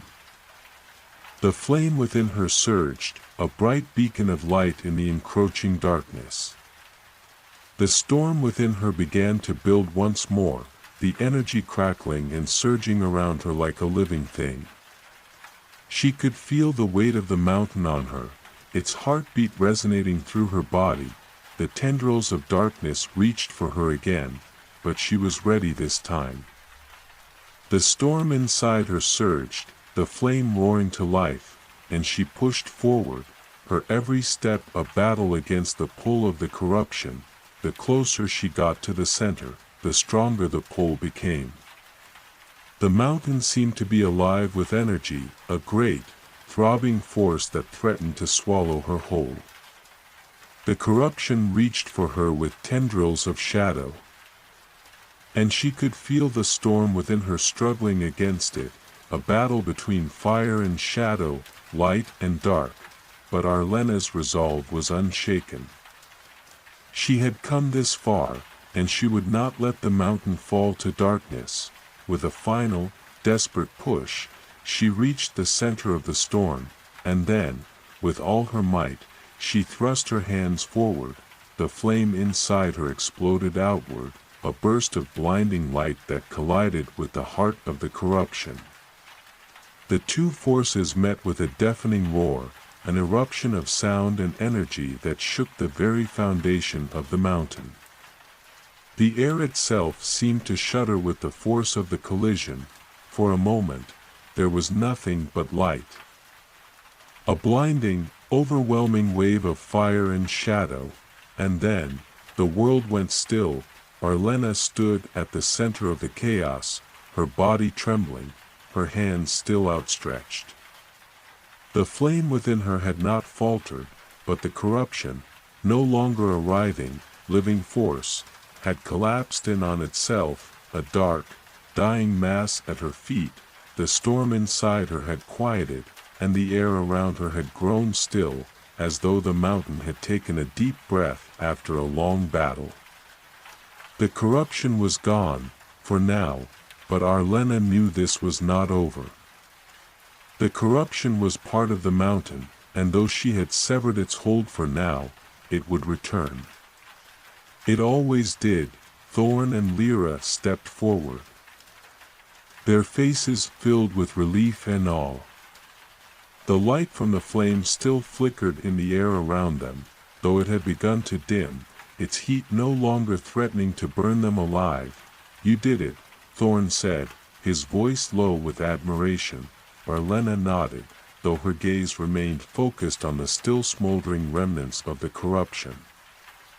"For now," she whispered. "But this is only the beginning." The silence that followed the eruption of light and shadow felt almost unnatural. For a moment, it seemed as if the very air around them had frozen, the echoes of the battle reverberating deep within the heart of the mountain. The corruption lay in smoldering remnants at Arlena's feet, a mass of darkened energy that writhed weakly, no longer the living, breathing entity it had been. Yet, the sense of unease did not dissipate. The mountain was still alive, still watching them. Arlena slowly lowered her hands, the flames within her subsiding into a gentle glow. Her breath was shallow, her body trembling from the exertion of the struggle. The storm within her had subsided, but she could feel its presence.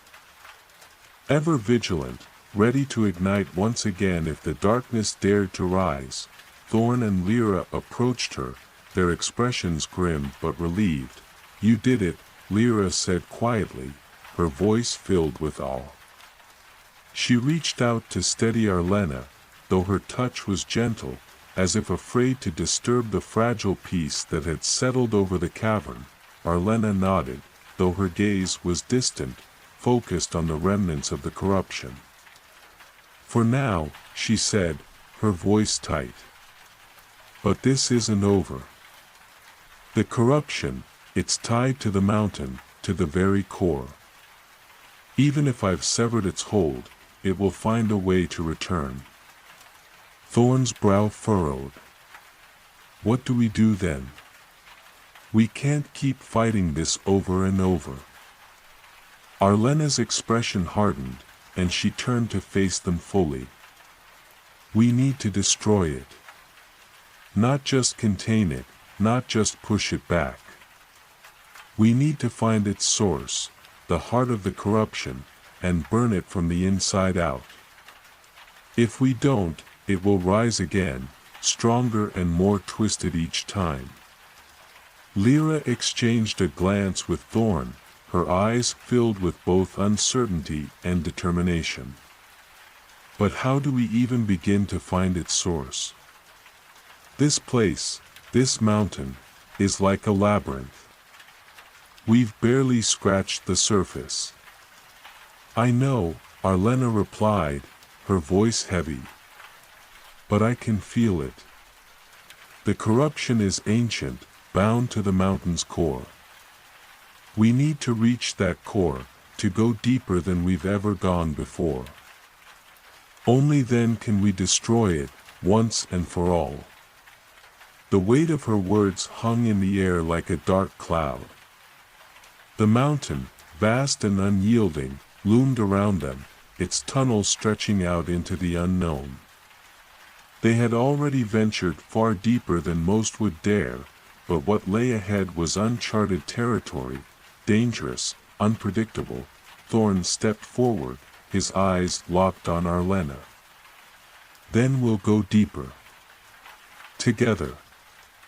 Arlena met his gaze, her eyes filled with gratitude, but also with a quiet sadness. "I don't know what lies ahead, Thorn. We may not all make it out."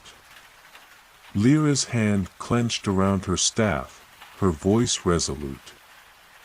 "Then we'll make sure we do. We've come this far. We're not turning back now." Arlena nodded, a flicker of a smile passing over her lips. "All right then. Let's go." With that, the three of them turned toward the narrow passage that led deeper into the mountain. The air around them felt thick with the remnants of the battle, but there was a new sense of urgency now. The corruption had been stilled, but the fight was far from over. The mountain's heart still pulsed with dark energy, and it was only a matter of time before it sought to regain its strength. They moved forward, their torches casting long, flickering shadows against the jagged stone walls. The deeper they went, the colder the air became. The sound of dripping water echoed through the tunnels, a constant reminder of the mountain's ancient, subterranean nature. The ground beneath their feet was uneven, the passageways winding and twisting, as though the mountain itself was trying to disorient them, to keep them from reaching its heart. After what felt like hours of walking through the labyrinthine tunnels, the air grew even colder. A strange, oppressive heaviness filled the space around them, as though they were being drawn closer to something vast, something ancient and powerful. "Do you feel that?" Lyra whispered, her voice barely audible. Arlena nodded, her hand instinctively reaching for the dagger at her side. The air was thick with a presence that seemed to hum with a low, almost imperceptible frequency. It was the corruption. But it was different now, more focused, more powerful, as if it were gathering strength for something far greater. "It's close," Arlena said, her voice filled with a quiet certainty. "We're nearing the core." Suddenly, the ground beneath them trembled again, this time more violently. The walls of the tunnel seemed to shift, the stone groaning as if the mountain itself were awakening.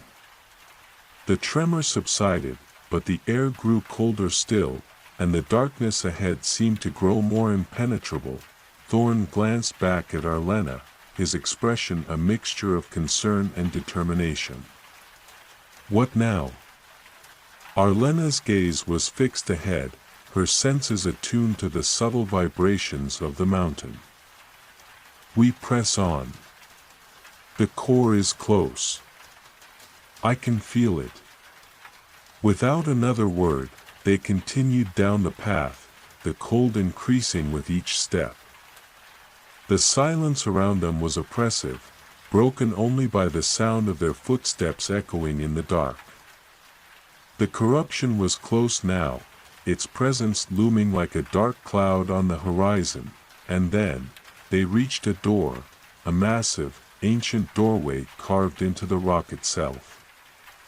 The door was covered in strange symbols, their meanings lost to time, but there was no mistaking the heavy, oppressive energy that radiated from it. This is it, Arlena said softly, her hand hovering over the door. The heart of the corruption. The air around them seemed to grow still, the weight of the moment settling over them like a blanket. Arlena could feel the storm within her, the flame, pulsing with the same energy that lay behind the door. It was waiting. The mountain, the corruption, the flame, it was all about to converge in this place. Thorn and Lyra stepped closer, their expressions determined, ready for whatever lay beyond the door. Arlena took a deep breath, her hand resting against the stone. This is it. No turning back. With that, she pushed the door open. The heavy door groaned as Arlena pushed against it, the sound like the grinding of ancient stone, a noise that echoed deep into the darkness beyond. With one final push, the door creaked open, revealing the heart of the corruption, a vast chamber that stretched into the unknown, filled with an eerie stillness that seemed to absorb the light of their torches. As the door swung fully open, the air grew thick with an oppressive weight. The walls of the chamber shimmered with a strange, dark energy, and in the center of it all lay a pulsing, blackened heart, a mass of shadow and flame, twisting and writhing in a pattern that seemed both familiar and terrifyingly alien. It was as if the corruption had taken physical form, a creature born from the very heart of the mountain itself. The corruption's presence was overwhelming. The air around them crackled with dark energy, and the ground beneath their feet trembled with every beat of the heart. Arlena could feel it in her bones, this pull, this call from the heart of the mountain, urging her forward, urging her to give in to the storm that raged within her.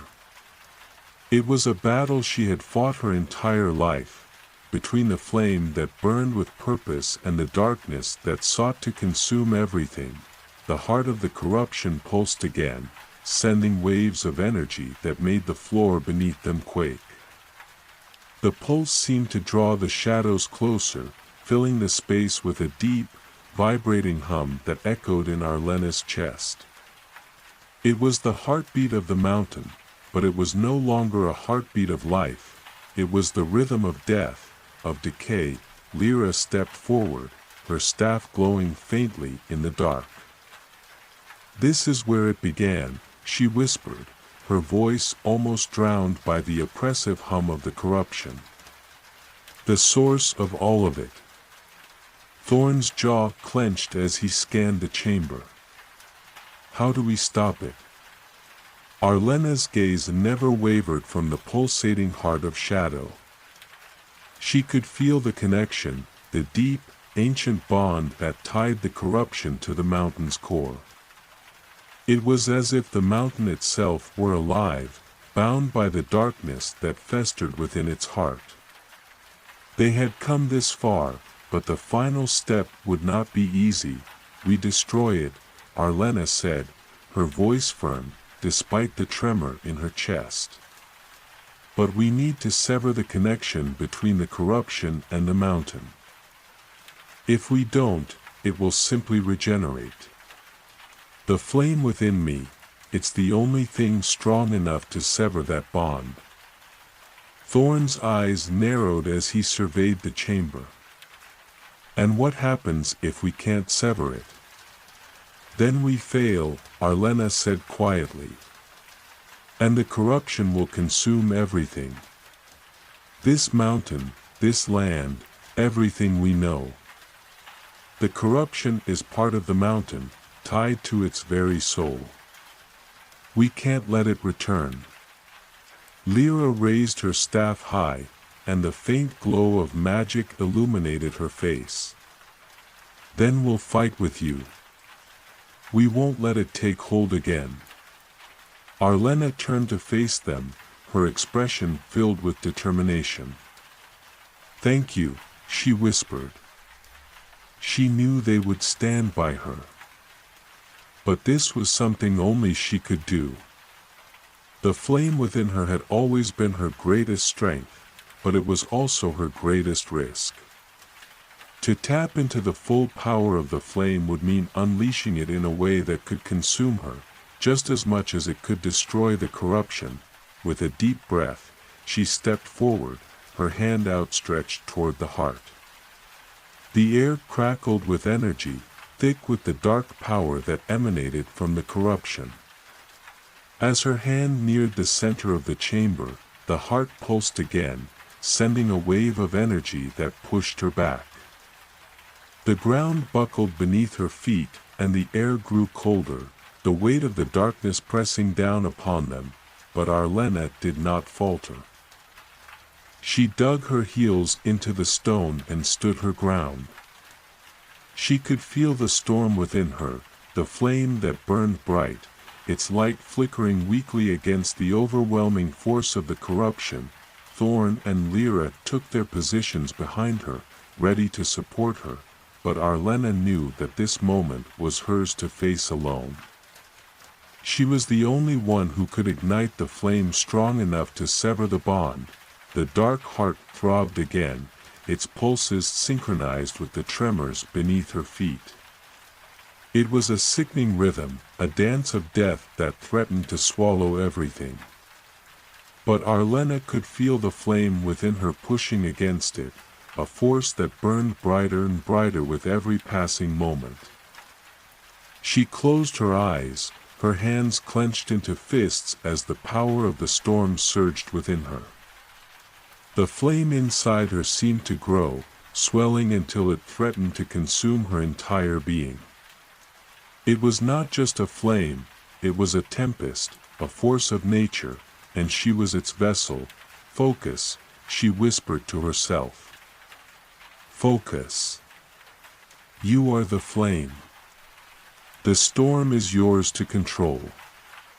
The storm within her roared louder, a tide of power that surged upward, consuming every inch of her being. It was pain and power intertwined, a force that threatened to tear her apart as much as it would annihilate the corruption. She gritted her teeth, her entire body trembling as she fought to hold on to the flame. The dark heart pulsed again, and this time, Arlena reached out toward it. Her hand hovered just above the surface of the heart, the flame within her flickering wildly as it sought to break free. She could feel the corruption's grip tightening around her, trying to pull her into the void, but she would not allow it. The flame was stronger. With a final, desperate cry, Arlena released the full force of the flame within her. It burst from her in a blinding explosion of light, a wave of fire and energy that surged forward, striking the heart of the corruption. The heart shuddered, its pulse faltering for the first time in ages. The dark energy recoiled as the light burned through it, severing the connection between the corruption and the mountain. The air around them crackled with energy, the ground shaking violently as the flame tore through the heart of darkness. For a moment, everything stood still. The air was thick with the remnants of the storm, and Arlena could feel the energy of the mountain shift. The corruption had been severed, but the battle was far from over. The heart of the corruption lay before them, its power dimming, but Arlena knew it wasn't truly gone. The mountain would fight to protect its heart, but for now, they had won. Lyra and Thorn stepped forward, their faces filled with relief and awe. "You did it," Thorn said quietly, his voice filled with reverence. Arlena nodded, her chest heaving with the effort of controlling the storm. But even as the darkness receded, she could feel a coldness creeping into the air, a warning that the mountain had not surrendered easily. "This is only the beginning," Arlena said, her voice hoarse. "We may have severed the corruption's hold, but we will have to stay vigilant. It will return. It always does." The silence that followed the eruption of light and energy was deafening. For a moment, it felt as though the world itself had come to a standstill, as if the mountain itself were holding its breath. The air was thick with the remnants of the battle, the burning echoes of Arlena's power lingering in the space around them. The heart of the corruption lay before them, pulsing faintly but no longer the powerful, threatening force it once had been. Yet, even now, Arlena could sense that it was not truly defeated, merely wounded. Arlena staggered back, her body trembling with the effort of controlling the storm that had exploded from within her. She had used everything, every ounce of strength, every flicker of the flame within her, and it had been enough to break the corruption's hold. But at what cost? She could feel the exhaustion settling deep in her bones, and the after effects of such a powerful release made her head spin. "Arlena." Lyra's voice was soft but filled with concern as she stepped closer, her hand hovering near the healer's shoulder. "You're not well. You pushed yourself too far." Arlena nodded faintly, trying to steady herself. Her breath was ragged, and the air around her seemed thick with the weight of the power she had unleashed. "I'll be fine," she said, though the words felt hollow. She wasn't sure if that was true, if she could ever be fine again after wielding such a force. But there was no time to dwell on it. The mountain still loomed around them, and the fight was far from over. Thorn was already scanning their surroundings, his eyes narrowing as he took in the dimly lit cavern. "The corruption's heart is dead for now," he said, his voice steady. "But we know this place. And we know it doesn't give up that easily. The question is, how long will it take for this mountain to rebuild?" Arlena turned her gaze toward the corruption's heart, watching as its faint pulse seemed to slow. It was like a dying star, slowly expiring under the weight of its own darkness. But she knew from the ancient stories, from the warnings passed down over the generations, that darkness such as this could never truly be erased. It could only be buried, suppressed. For how long, no one could say. "The mountain is alive," she murmured, as if speaking to herself. "It heals, it fights, it waits for its chance to rise again." "We've bought time," Lyra said, stepping forward to stand beside her. Her eyes were wide with a mixture of awe and fear. "But time is all we've bought. We've cut the heart of the corruption, but the roots run deep. We'll need to strike again before it regenerates." Thorn nodded, his hand resting on the hilt of his sword, his eyes sharp and focused. "We'll need to go deeper. The core of the mountain is vast, and the corruption's influence stretches far. We're not done yet. We have to make sure it can never rise again. Arlena knew he was right. They had barely scratched the surface of the mountain's depths, and the real battle, the one that would decide the fate of this place, was yet to come. But she also knew something else: they were running out of time. The corruption would heal, and when it did, it would be stronger than before. The only way to truly end it was to sever the connection to the mountain's very soul. Then we must go, she said, her voice firm despite the weariness in her chest. We need to reach the heart of the mountain, the very core. That's where the corruption began. That's where we can end it. Lyra and Thorn exchanged a look, a silent understanding passing between them.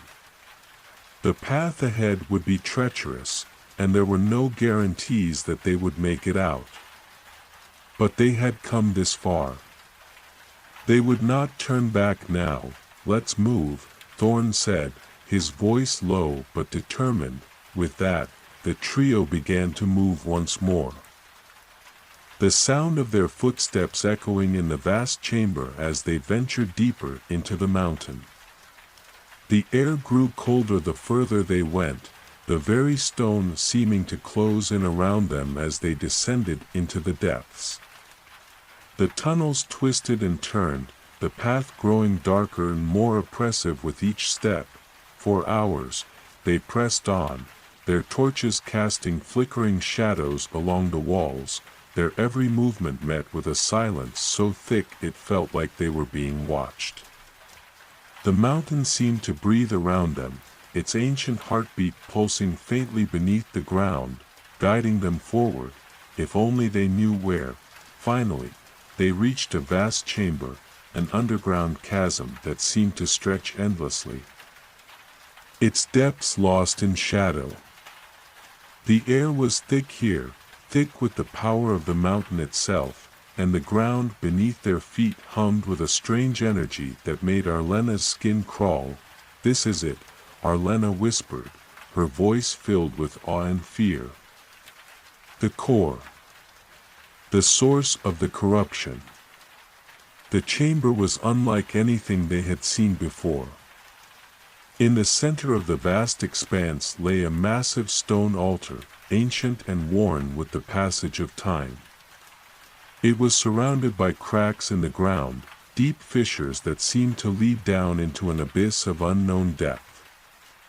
The altar was etched with symbols that pulsed with a faint, sickly glow, the very air around it vibrating with the raw power of the corruption. And there, above the altar, hovered the source of it all, the heart of the mountain, a swirling vortex of darkness and light. It pulsed with a malevolent energy, its tendrils stretching out like shadowy fingers, seeking to reclaim the land it had once ruled. "We have to destroy it," Arlena said, her voice shaking. "This is where it all began. This is where it must end." Thorn stepped forward, his eyes locked on the heart. "How do we do it? What's our plan?" Arlena's heart beat faster as she surveyed the scene. "The flame inside me, it's the only thing strong enough to sever the bond. But I'll need your help. We'll have to channel our strength together, to break the hold the corruption has over this place. Only then can I strike." Lyra raised her staff, her face set with determination. "We're with you." The three of them stood together in the cavern, facing the heart of the corruption. Arlena could feel the flame within her beginning to stir, awakening with the same intensity as the storm that had once raged in her chest. She was ready. They were ready. The mountain would be free, or they would die trying. With a final, deep breath, Arlena stepped forward, and the storm within her roared to life. The air in the cavern trembled with an unnatural hum as Arlena stepped forward, her heart pounding in her chest. The vast chamber seemed to close in around her, the flickering torchlight barely penetrating the darkness. The altar before them, ancient and foreboding, seemed to pulse with the very lifeblood of the mountain, its symbols alive with sickly light, twisting and writhing like serpents. Above it, the heart of the mountain, swirling and dark, hung in the air, a malevolent force that had festered for centuries. Arlena could feel its presence pressing in on her, its dark energy wrapping around her like a noose. "This is it," she whispered, her voice barely audible, but the words carried the weight of centuries of history. "The heart of the corruption. If we don't destroy it here, it will never end." Thorn stepped up beside her, his face set with resolve, his hand resting on the hilt of his sword. "We've come too far to fail now. We fight together." Lyra, ever calm and steady, raised her staff, the runes etched into its length glowing faintly in the dark. Her eyes met Arlena's, filled with both concern and unwavering determination. "We will do this," she said, her voice firm. Together, Arlena nodded, taking a deep breath. She could feel the storm of power within her, the flame that burned so brightly it threatened to consume her. It was a force unlike anything she had ever felt, a tempest that she had learned to control over the years, but even now, as she faced the heart of the corruption, she wasn't sure it would be enough. The power before her was ancient, primal, rooted in the very bones of the earth itself. She could hear the whispers now, faint but growing louder, the voices of the mountain. The same whispers that had followed her throughout her journey, the same call that had urged her forward. They were louder now, more insistent, as if the mountain itself were alive, urging her to embrace its power, to join with it, to become one with the flame. But Arlena knew better. She had fought this darkness for so long, had seen the destruction it left in its wake. She would not allow it to consume her, not this time. The heart pulsed again, sending a wave of energy rippling through the cavern. The air thickened, and the ground beneath them rumbled, as if the very earth were waking up, sensing the presence of those who dared to challenge it. Arlena could feel the power of the corruption pressing in, trying to choke out the light, to smother the flame within her. "Focus," she told herself, closing her eyes for a moment, centering her thoughts. She needed to remember the one thing that had always been true, no matter how dark it seemed, no matter how impossible the fight, the flame inside her could not be extinguished. She was the flame, and the flame would burn through this darkness. "We'll have to strike together," Arlena said, her voice steady now, her resolve hardening. "Lyra, Thorn, we must combine our strength. Your magic, Lyra, and your sword, Thorn. Together, we can break the corruption's hold. Then, I'll strike with everything I have. I will sever the connection between the heart and the mountain." Lyra nodded, raising her staff higher. Her lips moved in a quiet chant, the words laced with power. The runes on her staff began to glow brighter, a soft but steady light that seemed to pulse in rhythm with the heart of the corruption. Thorn stepped forward, his sword drawn, the steel gleaming faintly in the dim light. "I'll hold the line. Keep the corruption from pushing us back while you two do the work. If we fail here, everything ends." Arlena turned her gaze to the heart, her expression set. It pulsed again, sending a wave of dark energy that shook the cavern. The whispers grew louder, filling her mind with 1,000 voices, 1,000 promises of power, of darkness, of the mountain's ancient hunger. She shook her head, pushing the whispers away. They would not claim her. Lyra's voice broke through the chaos. "Are you ready?" Arlena nodded. "Let's end this." The moment the words left her mouth, Lyra's staff blazed with a sudden, intense light, and a wave of energy surged outward, crashing into the heart. The symbols on the altar flared with dark power, but the force of Lyra's magic met them head-on, pushing the shadows back. The air hummed with a crackling energy, and the ground beneath their feet seemed to vibrate with the power being unleashed. Thorn lunged forward, his sword raised, cutting through the darkness with swift, sure strikes. Each movement was precise, as if guided by an unseen hand, his blade slicing through the shadows that tried to surround them. The corruption fought back, sending tendrils of darkness shooting toward them, but Thorn was relentless, his sword an extension of his will, cutting down each shadow as it rose. Arlena felt the flame inside her surge in response, the fire within her chest burning hotter and brighter. She closed her eyes, feeling the storm of energy within her swirl to life. This was her moment, the moment she had trained for, fought for, lived for. She raised her hand, and the flame burst from her. A torrent of light and heat that raced toward the heart of the corruption.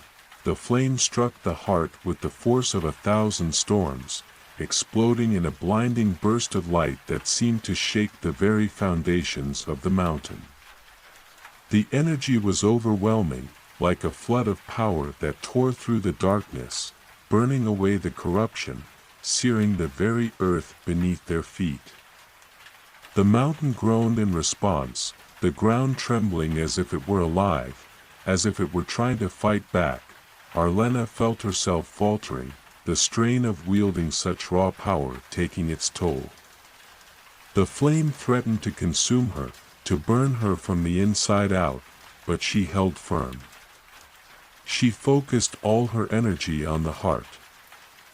On severing its connection to the mountain, the heart began to crack, the darkness fracturing under the force of her flame. The tendrils of shadow that had reached out to claim them recoiled, screeching as they were burned away by the light.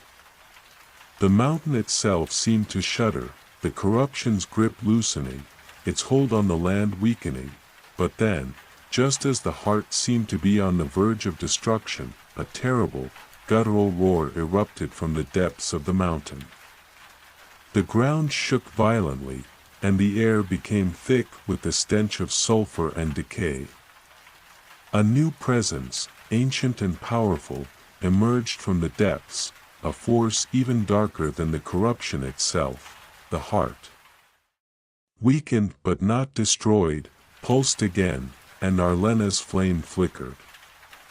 She felt it, felt the return of the true darkness, the force that had once been bound beneath the mountain's core. "This is not over," she whispered, her voice filled with dread. "The true enemy is awakening." The roar that erupted from the depths of the mountain echoed through the cavern like the cry of some ancient, waking beast. It shook the very ground beneath their feet, sending tremors through the stone, rattling their bones. Arlena staggered, her strength faltering as the intensity of the new presence washed over her like a wave of oppressive heat. It was dark, darker than any shadow she had ever encountered, and it was growing. It was alive, and it was hungry. For a moment, everything seemed to blur, the cavern, the altar, even Lyra and Thorn standing beside her, all of it faded into a haze of swirling energy. The heart of the corruption, cracked and dying, was still pulsing faintly, its twisted energy now tainted with a new, deeper power. Arlena could feel it, clawing at her from the inside. It was as though the mountain itself were trying to pull her into its depths, trying to drag her back into the darkness, but she could not, would not, let it consume her. Not now. Not after everything they had sacrificed to come this far, Arlena. Lyra's voice cut through the haze, sharp and urgent. You have to hold on. We're not done yet. The healer blinked rapidly, forcing herself to focus on the present, on the battle that still raged around them. Her body trembled with exhaustion, but she straightened, her hand tightening around the staff that she had raised to channel the flame within her. The heat in the air was suffocating, and the stone beneath her feet was beginning to crack, groaning under the strain of the energy swirling in the cavern. But she wouldn't let the mountain break her. Not when she was this close. Lyra's voice, steady and reassuring, broke through the chaos. Arlena, we need you. The darkness is feeding on the flame.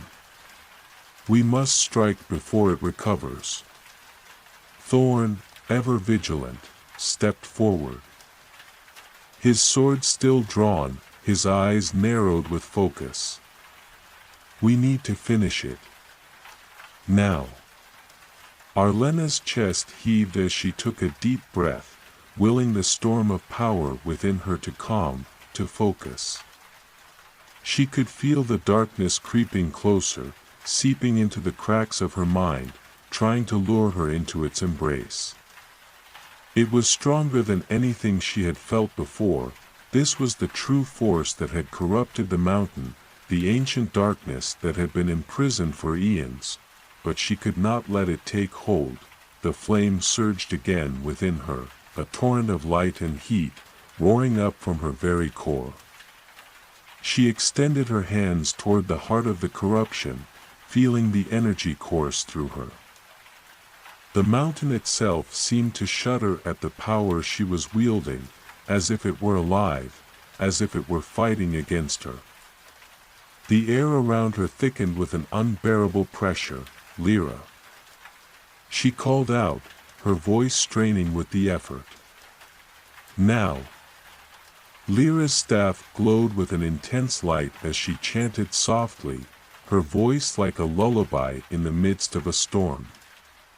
The symbols carved into the staff blazed with energy, the air around her humming with the power of the earth.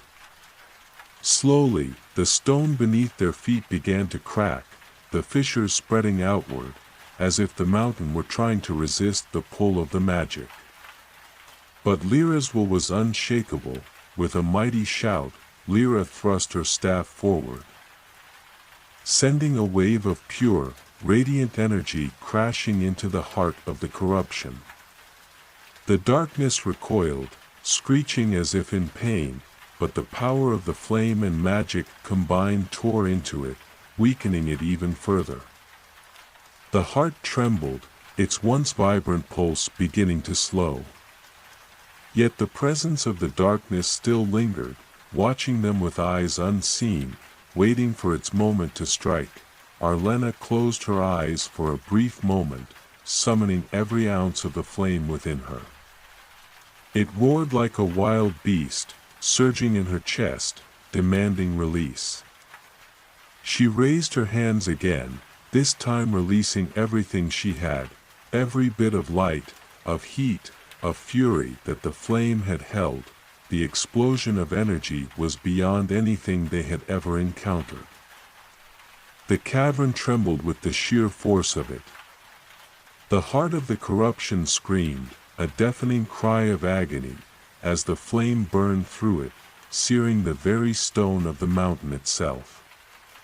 The walls cracked, sending shards of rock tumbling into the depths, and the ground beneath them rumbled violently, as if the mountain itself were fighting to hold on, but it was no use.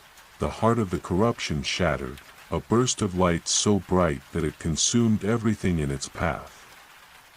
The cavern seemed to collapse inward, the shock wave of the destruction shaking the very foundation of the mountain. Arlena felt herself being pulled into the light, the world around her blurring into a haze of fire and shadow. And then, silence. Arlena gasped, her lungs burning as she drew in a breath. Her eyes fluttered open, and for a moment, she wasn't sure where she was. The cavern had vanished. The mountain had gone still. She could feel the heat of the flame within her begin to fade, the storm within her subsiding, leaving only the echoes of its power behind. Arlena. Lyra's voice was a soft whisper, filled with both awe and concern. You did it. The healer blinked, her gaze searching the cavern. The once feared heart of the corruption was no longer pulsing. The darkness that had consumed the mountain was gone, its grip broken. But the air around them was still thick with a strange energy. A lingering presence. The ground beneath their feet was still shuddering, as if the mountain were unsure of its next move. Thorn stepped forward, his eyes scanning the now empty chamber. It's over, he said, though his voice held a hint of doubt, as though he, too, was unsure. We've stopped the corruption, for now. Arlena nodded slowly, her body trembling with exhaustion. The weight of what they had done, what she had done, was beginning to settle over her, and she felt a crushing wave of weariness. But they had won. They had stopped the darkness from consuming the world. They had severed the heart of the corruption, but at what cost? The silence lingered, heavy and oppressive. Arlena knew they were not finished yet. The mountain was still alive. The battle might be over, but the consequences of their actions were just beginning to unfold. We need to leave, she said softly, her voice strained but resolute. Before the mountain tries to heal itself again. Lyra and Thorn nodded, exchanging glances, but both knew the truth. They had no time to rest. The mountain had been wounded, but it would not stay silent forever. Together, they turned and began to make their way back through the caverns, leaving behind the remnants of the battle. The echoes of the flame still rang in the air, a reminder of what they had overcome, and what they might yet have to face. The silence of the cavern was oppressive as they made their way back, the faint glow of Lyra's staff casting long, twisted shadows along the stone walls. Each step Arlena took felt heavier than the last, as if the very weight of the mountain was pressing down on her. The echoes of the battle still reverberated in her mind, and she couldn't shake the feeling that something was watching them. The shadows seemed to stretch farther than they should, moving with a mind of their own, but every time she glanced over her shoulder, there was nothing there. The air was thick with dust and the acrid scent of sulfur, remnants of the destruction they had wrought. But despite the apparent stillness, something in the mountain felt wrong. It was as though the very bones of the earth were groaning in pain, responding to the wounds they had inflicted. Arlena's fingers twitched, and she instinctively reached for the flame that had burned so brightly within her. She could still feel it there, the ember deep inside her chest, a lingering warmth that comforted her even as it reminded her of the immense power she had wielded. But it was not the flame itself that troubled her. It was what it had cost. The darkness might have been shattered, but the mountain was far from defeated. She could sense the pulse of its ancient, unknowable will. The corruption had been broken, but it had not been destroyed. The land was dying, but it would fight to live again. And there was something else, a presence that lurked beneath the surface, something older than the mountain itself, waiting for its moment to strike. Thorn walked beside her, his step steady and sure, though his gaze was focused, distant. His sword was still drawn, as if prepared for any danger that might suddenly emerge. "We're not safe yet," he muttered, his voice low, almost to himself. "We've damaged the corruption, but I don't think the mountain is done with us." Lyra, who had been walking ahead, glanced back at them, her expression calm but her eyes betraying a flicker of concern. "We need to get out of here," she said softly. "The heart may be destroyed, but the mountain is still alive. We've only broken the first part of its hold. The rest of it, whatever else is buried beneath, will awaken soon if we don't leave." Arlena nodded, her throat tight. She could feel it, too. The mountain was changing, shifting beneath their feet. The ground trembled slightly, as though reacting to their presence. The deeper they went, the more it seemed as if the stone was alive, breathing, waiting. It was as though they were walking on the edge of something ancient and terrible, and it was only a matter of time before whatever force was pulling the strings made its move, but they had no choice. They had to press on. The exit was close. After what seemed like hours, the narrow passageway finally began to widen. The oppressive sense of being trapped in the bowels of the earth started to recede, replaced by the faint but unmistakable feeling of fresh air. They were near the surface. Arlena's pulse quickened with a mixture of relief and anxiety. They were so close to freedom, but with each step she took, her gut twisted with an unease she could not explain. "Almost there," Thorn said, his voice grim but steady. "Stay alert. Whatever's left of the mountain isn't going to let us leave without a fight." Arlena felt the same. The mountain might have been wounded, but it wasn't done with them yet. It would fight to keep its secrets, to hold on to the power that lay buried beneath its surface. They had broken the heart, but the rest of it, the corrupted force that had bound the earth to its will, was still there, waiting for an opportunity to strike. The air grew cooler as they ascended, the oppressive heat of the cavern slowly fading as they neared the surface. The mountain groaned again, a deep, resonant sound that vibrated through the stone, sending a chill down Arlena's spine. It was as if the mountain were trying to release something deep within its core, a primal force that had been locked away for millennia. And then, the sound came, a low rumble, like the beginning of a storm. Reverberated through the stone beneath their feet. The walls trembled, dust falling from the ceiling in small, dry showers. Arlena's heart skipped a beat as she looked up, her breath catching in her throat. The passage was narrowing. The walls seemed to be shifting, closing in on them, like a trap being sprung. "It's happening," Lyra whispered, her voice tight with fear. "It's awake." Thorn drew his sword, his face set with grim determination. "We fight our way out." "No," Arlena said, her voice calm but firm. "We won't survive if we fight here. We have to make it to the surface. It's our only chance."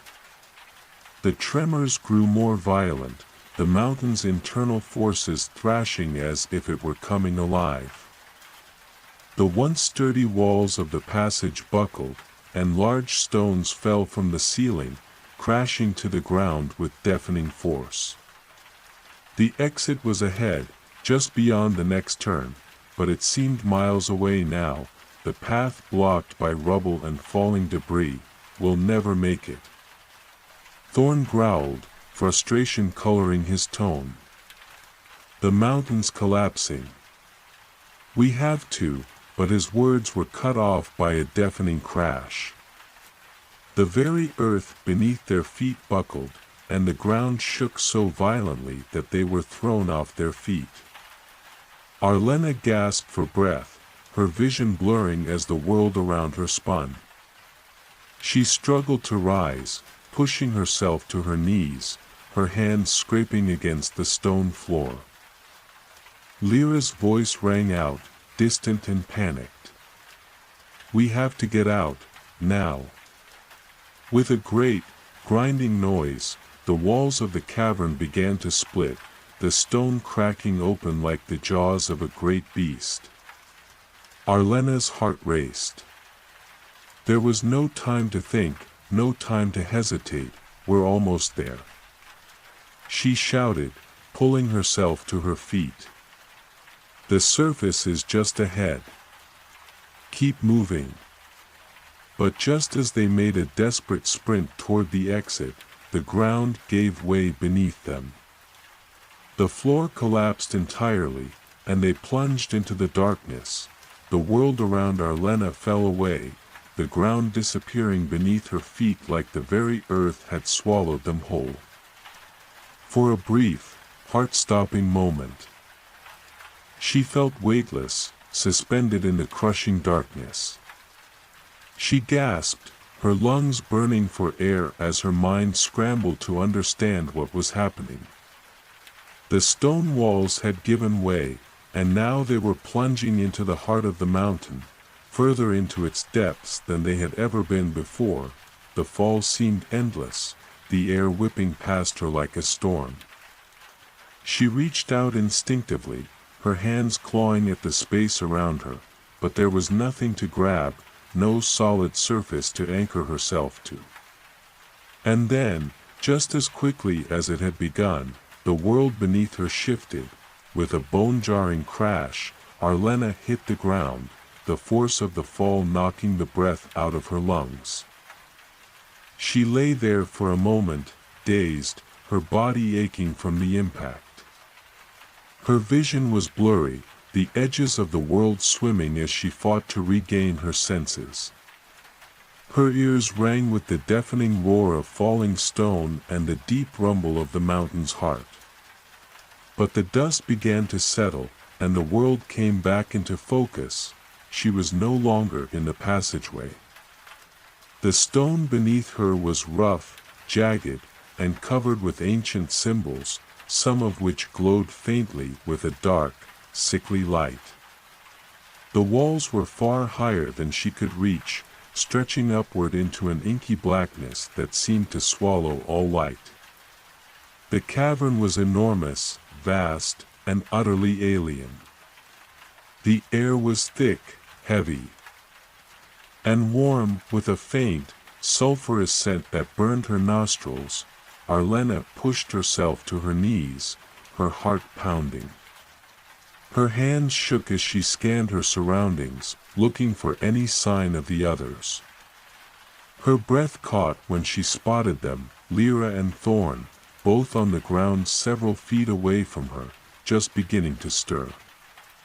The fall had knocked them unconscious, but they were alive. That was all that mattered. She stumbled toward them, her legs unsteady, her mind still reeling from the chaos of the collapse. The darkness pressed in around them, suffocating and oppressive, as if the mountain itself were alive and watching. The glow of Lyra's staff was the only source of light. Casting long, eerie shadows that danced along the walls, Thorn was the first to regain consciousness. He groaned, lifting his head, blinking against the dust and debris that had settled over them. What happened?" he muttered, his voice hoarse. Arlena didn't answer immediately. Her gaze swept the cavern again, trying to make sense of their new surroundings. This was no ordinary part of the mountain. This was ancient. Older than the mountain's outer layers, perhaps older than anything she had ever encountered. The energy here was different, darker, more primal. "We fell," Arlena said, her voice trembling. She pushed herself to her feet, forcing her body to move despite the fatigue that weighed her down. We fell deeper into the mountain. This place, it's not like anything we've seen before. Lyra was stirring now, her eyes fluttering open.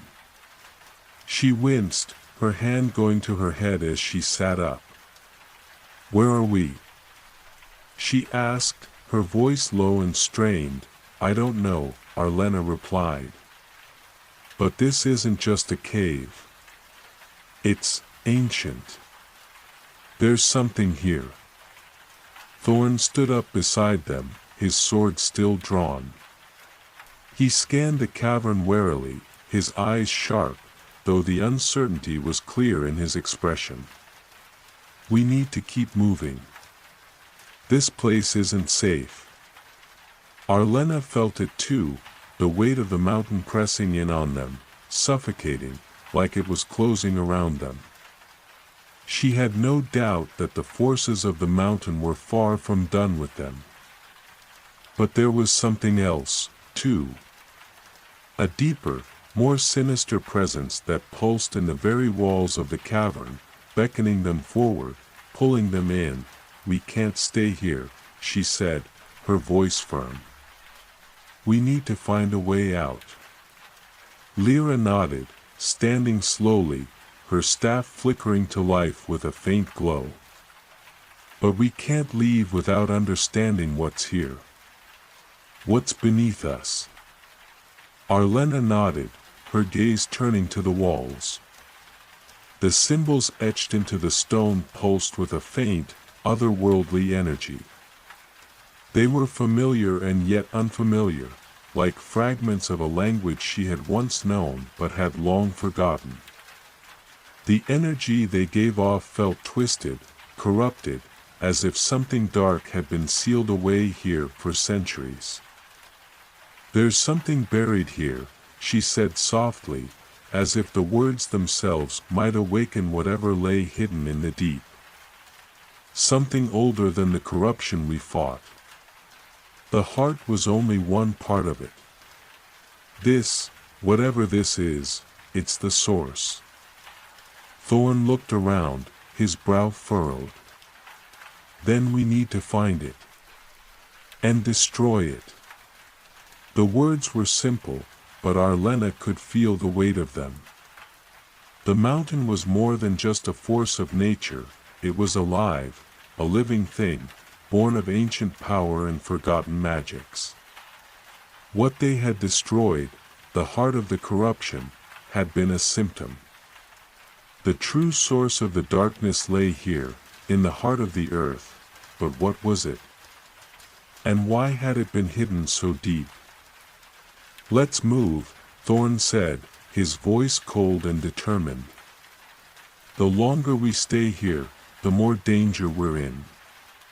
The three of them set off, moving cautiously through the cavern. The ground beneath them felt unstable, shifting with every step. Every sound seemed to echo unnaturally, amplified by the cavern's vast size. The symbols on the walls seemed to writhe and twist, as if they were alive, as though the cavern itself was reacting to their presence. It wasn't long before they came to the first sign of the true nature of this place, a massive, blackened door, ancient and covered in the same symbols, loomed in front of them. The stone was cracked and weathered, but it was solid, unyielding. It was as though it had been sealed shut for millennia, its purpose forgotten by time.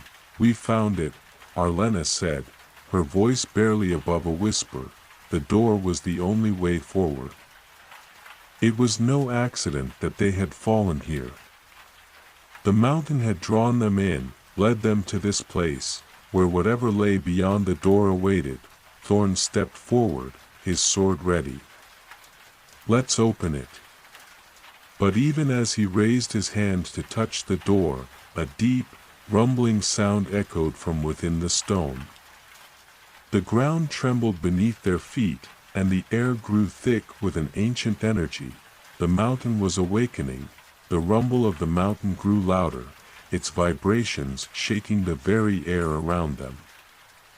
The stone beneath their feet seemed to shift, grinding and creaking as though the cavern itself were alive.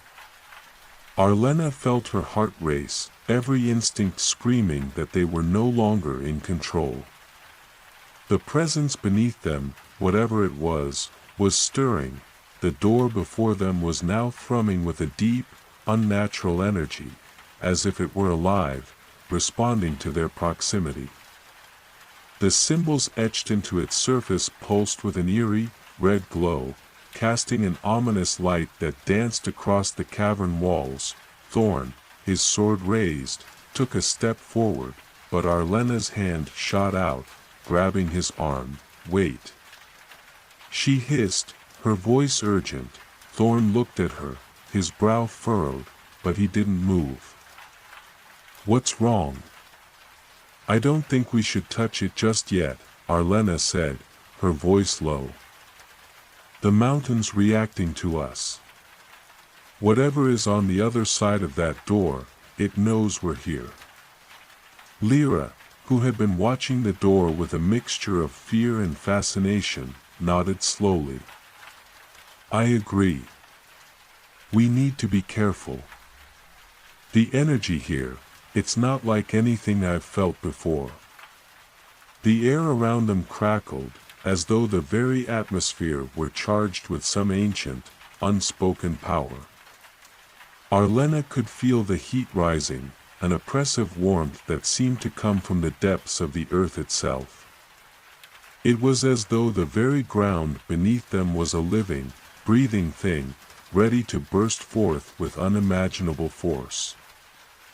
"We need to prepare," Thorn said, his voice steady despite the growing tension. He turned to Lyra, his gaze hardening. "Do you have anything that can help?" Lyra's eyes flashed with resolve. "I can create a barrier. It won't hold forever, but it will give us time. We can't afford to be caught off guard." Arlena nodded, the weight of the situation pressing heavily on her chest. They had come so far, and yet they were still in the dark. They had barely scratched the surface of whatever ancient force lay hidden beneath the mountain, and now they were standing at the threshold of it, unprepared and uncertain, but they had no choice. This was the only path forward. They had to face what was behind that door, or the mountain would consume them all. Lyra raised her staff, the glow from the crystal at its tip brightening as she muttered a quiet incantation under her breath. A shimmering wall of light began to form around them, wrapping them in a protective barrier. The energy pulsed and hummed, the light flickering as if it were struggling against the oppressive forces in the air. "It won't last long," Lyra said, her voice strained. "But it will hold for now." Thorn nodded, his sword at the ready, his eyes scanning the cavern with unshakable resolve. "Then we move quickly. The longer we wait, the more likely we are to be overwhelmed." Arlena's heart pounded in her chest as she stepped forward. She could feel the mountain's power swirling around them, suffocating them. It was as though the very earth beneath their feet was trying to drag them down, to pull them into the abyss that lay beneath. The door loomed larger with each passing moment, the dark energy that radiated from it pulling them in, urging them to open it. As they approached the door, Arlena felt something stir within her, an old, familiar pull. It was the flame, the same flame that had burned inside her since the moment she first touched the heart of the mountain. It flickered, weak but persistent, like a dying ember in the cold wind. She closed her eyes for a moment, focusing on the flame within her. She could feel it pulsing, yearning to grow, to ignite. It was a part of her, and in that moment, she knew, she could not leave it behind. The flame was their only hope. Without it, they would not survive. "Stay close," she said, opening her eyes and turning to Thorn and Lyra. Her voice was calm, but there was an edge to it, a quiet determination. "We need to face whatever is behind this door together." Thorn nodded, his grip on his sword tightening. "We'll do it. No matter what comes next, we'll face it as one." Lyra raised her staff higher, her expression resolute. "We've made it this far. We won't turn back now."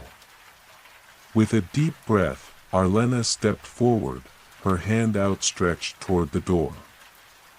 The symbols on the stone seemed to shift and writhe as her fingers drew closer, the air thickening with every passing second. There was no turning back now. They had reached the heart of the mountain, and the force they had been seeking, whatever it was waiting for them on the other side.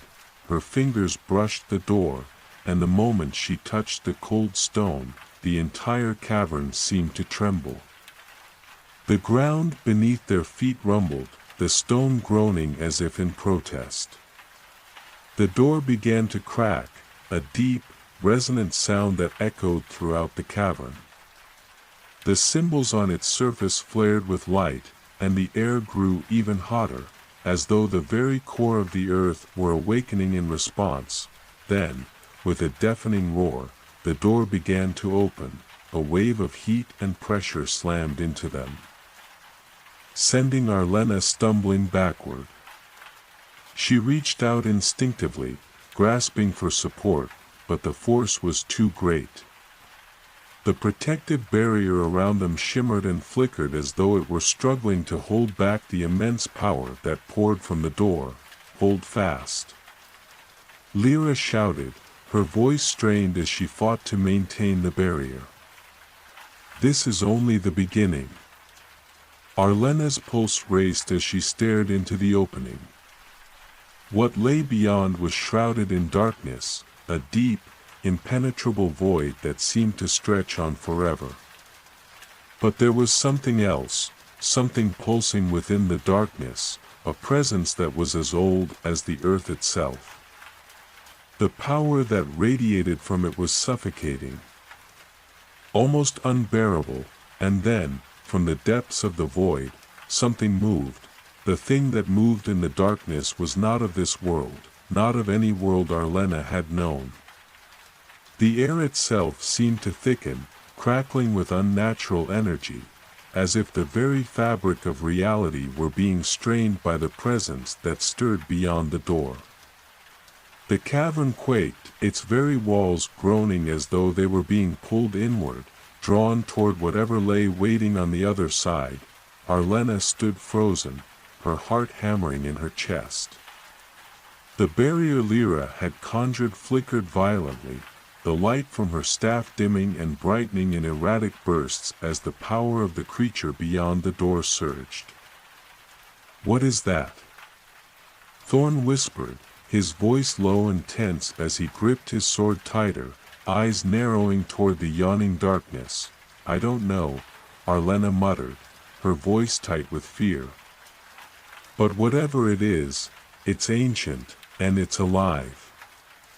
The darkness within the opening seemed to pulse, as if the very air around them were breathing, inhaling and exhaling with a steady rhythm that was both soothing and terrifying. And then, through the thickening veil, a pair of eyes appeared. They were not human, nor were they of any creature Arlena had ever encountered. They were vast, unfathomably so, like twin orbs of liquid darkness, swirling with endless shadows. They gleamed with a malevolent intelligence, watching them with an unsettling, cold gaze. The eyes seemed to burn with a feral hunger, a longing for something that could not be named. For a moment, nothing moved. The eyes stared, the cavern held its breath, and time itself seemed to slow. Then, with an almost imperceptible flicker, the creature beyond the door stirred again. A massive limb, shrouded in darkness, reached out from the void. It was impossibly large, its fingers curling like ancient, gnarled tree roots, each movement sending tremors through the stone beneath them. The limb stretched toward them, slow and deliberate, as if it were savoring every moment of the hunt. "We need to move," Arlena breathed, her voice filled with urgency. Lyra's face was pale, her hands shaking as she struggled to maintain the protective barrier. The energy in the air was overwhelming, suffocating. I can't hold it much longer," she gasped, her breath coming in ragged bursts. The shimmering light around them was beginning to dim, flickering dangerously. "Then we fight," Thorn said, his voice cold, his grip on his sword steady despite the terror they all felt. "We don't have a choice." Arlena hesitated for a moment, the weight of the decision pressing down on her. She knew that they were outmatched. They were facing something older, more powerful than they could possibly comprehend. But there was no other choice. They had come this far. And to turn back now would be to surrender to the mountain's dark will. "We fight," Arlena said, her voice resolute. "Together." The creature's massive hand reached further, its fingers curling around the edge of the door, as though it were preparing to pull itself through. The ground beneath them shook again, harder this time, and the air grew even hotter, as if they were standing on the edge of an active volcano. The heat radiated from the creature, an inferno of power and malice that threatened to consume everything. Lyra's staff flared with light as she raised it high, muttering a spell under her breath. The energy around them swirled, forming a defensive bubble, but it was already straining under the weight of the creature's presence. "We have to stop it," Lyra said, her voice trembling with effort. "I can't keep it back much longer." Arlena stepped forward, her hand instinctively going to the flame within her, the heat of it rising in her chest. She could feel its pull, its power, like a beacon in the dark, calling her to act. The flame burned with the same intensity as the creature's presence. They were connected, two forces of primal power, both drawn to the same source. "I'm going in," Arlena said, her voice firm as she turned to Thorn. "Cover me." Thorn nodded, his face set with determination. "I'll hold them off." Without another word, Arlena took a deep breath and stepped forward, pushing through the barrier Lyra had formed.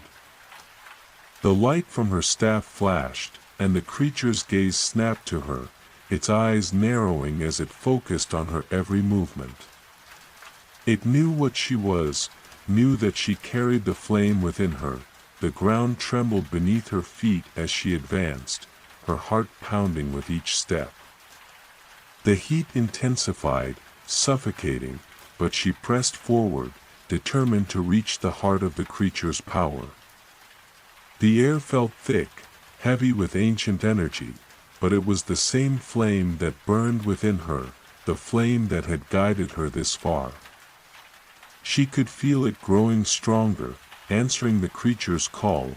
The massive limb reached down toward her, its dark fingers curling in anticipation. Arlena held her ground, the flame within her rising higher, filling her with strength. She could feel the earth beneath her, the heat of the molten core, and for a brief, fleeting moment, she understood the mountain's power. She understood the pull that had drawn her here. "Arlena!" Thorn shouted, but she didn't turn.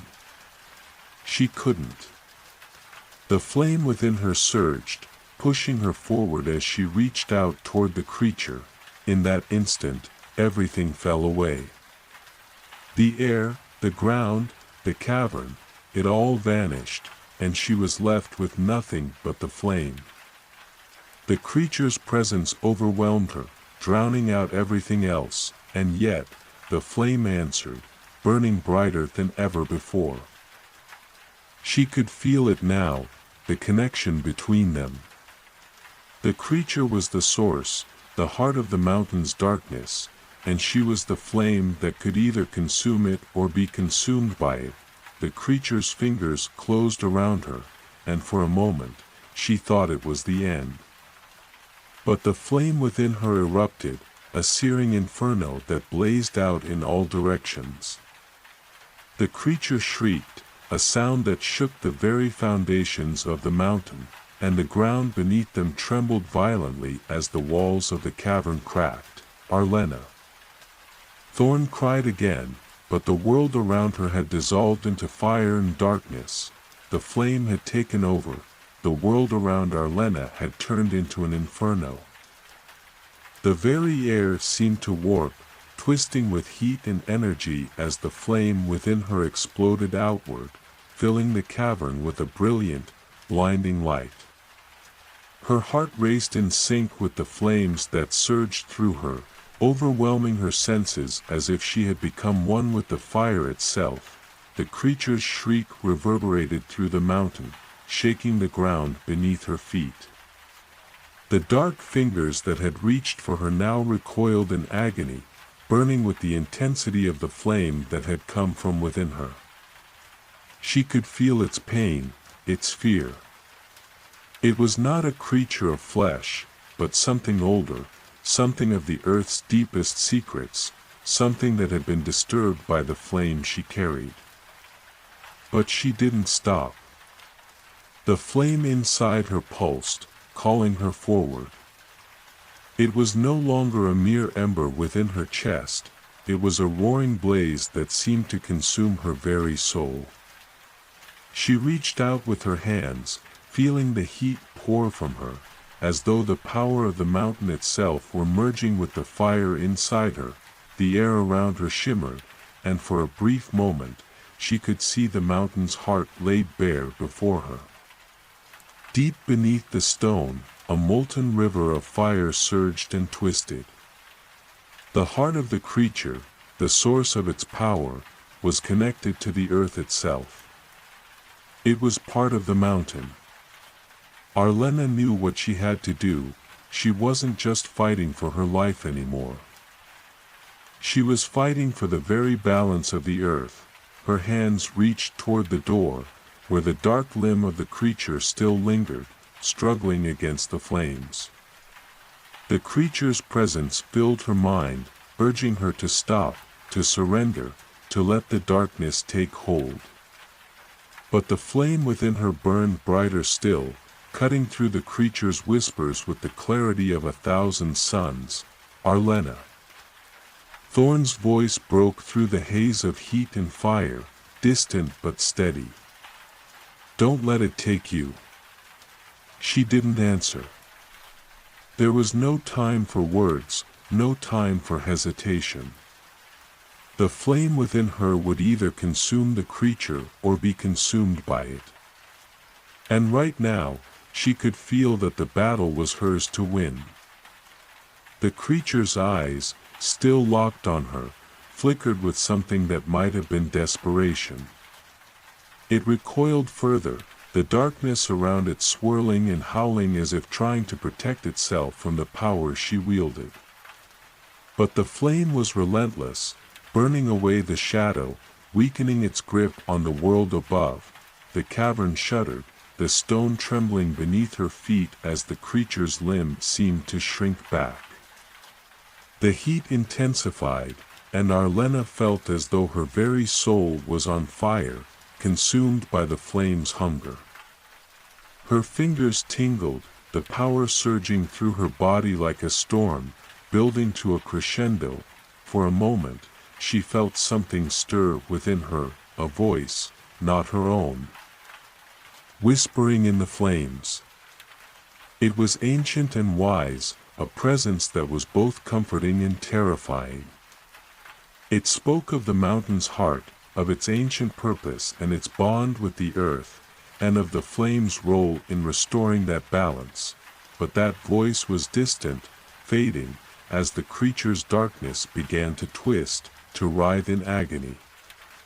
The power of the flame was too much for it, too pure, too bright. She felt its will break, its form cracking under the pressure of the fire's heat. With a final, deafening roar, the creature's shadow crumbled, collapsing into the void beyond the door. The heat surged, burning bright as the walls of the cavern cracked and buckled under the immense force.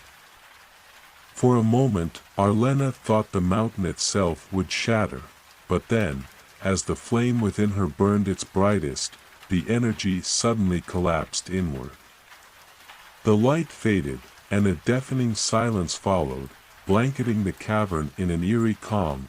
Arlena gasped for air, her chest heaving, her entire body trembling with the aftermath of the power she had unleashed. Her hands, still glowing faintly with the remnants of the flame, fell to her sides. She was no longer sure if she was standing on solid ground or if the very fabric of reality had been torn apart. The world around her felt hazy, distorted, as if everything had shifted just slightly out of place. Thorn and Lyra were at her side in an instant. Lyra's face was pale, her expression filled with a mix of awe and fear, while Thorn's usual confidence seemed shaken, though his grip on his sword remained steady. "You did it," Thorn said, his voice rough but filled with admiration. "You stopped it." Arlena opened her mouth to reply, but her words caught in her throat. The weight of what had just happened pressed down on her. She had defeated the creature, yes, but at what cost?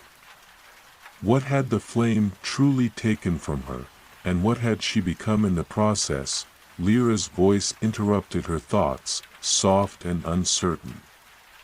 "Arlena, look." She pointed toward the door, her face a mixture of awe and concern. The once imposing door had begun to fade, the shadows that had clung to it dissipating like smoke. The red glow that had suffused the symbols on its surface was gone, replaced by a faint, shimmering light, as though the door had been sealed with something new, something pure. The cavern itself seemed to exhale, as though it had been holding its breath for an eternity. The oppressive heat began to subside, and the trembling of the earth slowed, the danger momentarily averted. But even as the air grew cooler, there was a feeling that something had irrevocably changed. The flame had torn through the darkness, but now, the world around them felt different. The mountain was not the same. Its heart had been disturbed, and though the creature had been driven back, there was no guarantee it wouldn't return, no guarantee that the power Arlena had unleashed hadn't altered the balance of the earth forever. "We need to move," Lyra said, her voice steady, though her eyes were filled with unease. "Whatever we've done here, it's not over." Arlena nodded, still too dazed to speak. She could feel the flame within her, pulsing faintly, but it no longer felt like the guiding force it once had. It had become a part of her, forever intertwined with her being. The air felt heavy, thick with a tension that seemed to press down on them from all sides. Even though the immediate threat had been dealt with, Arlena could not shake the feeling that the battle had only just begun. The flame inside her flickered softly, its presence now a quiet hum at the back of her mind, but there was something different about it.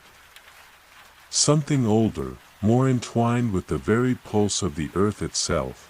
They stood at the threshold of the now dissipating door, the cavern's strange calm settling around them like a shroud.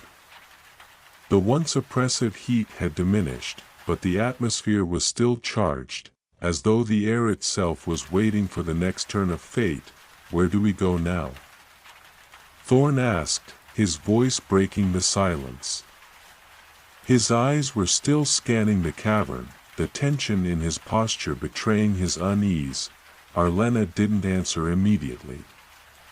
She took a deep breath, trying to steady herself as the echo of the flame's power slowly receded. She could still feel the mountain's heart pulsing beneath the surface.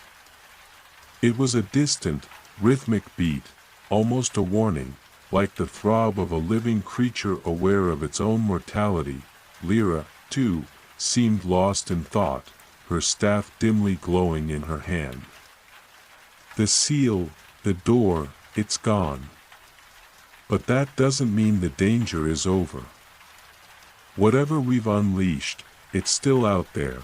Arlena nodded slowly, her gaze fixed on the now empty space where the door had once stood.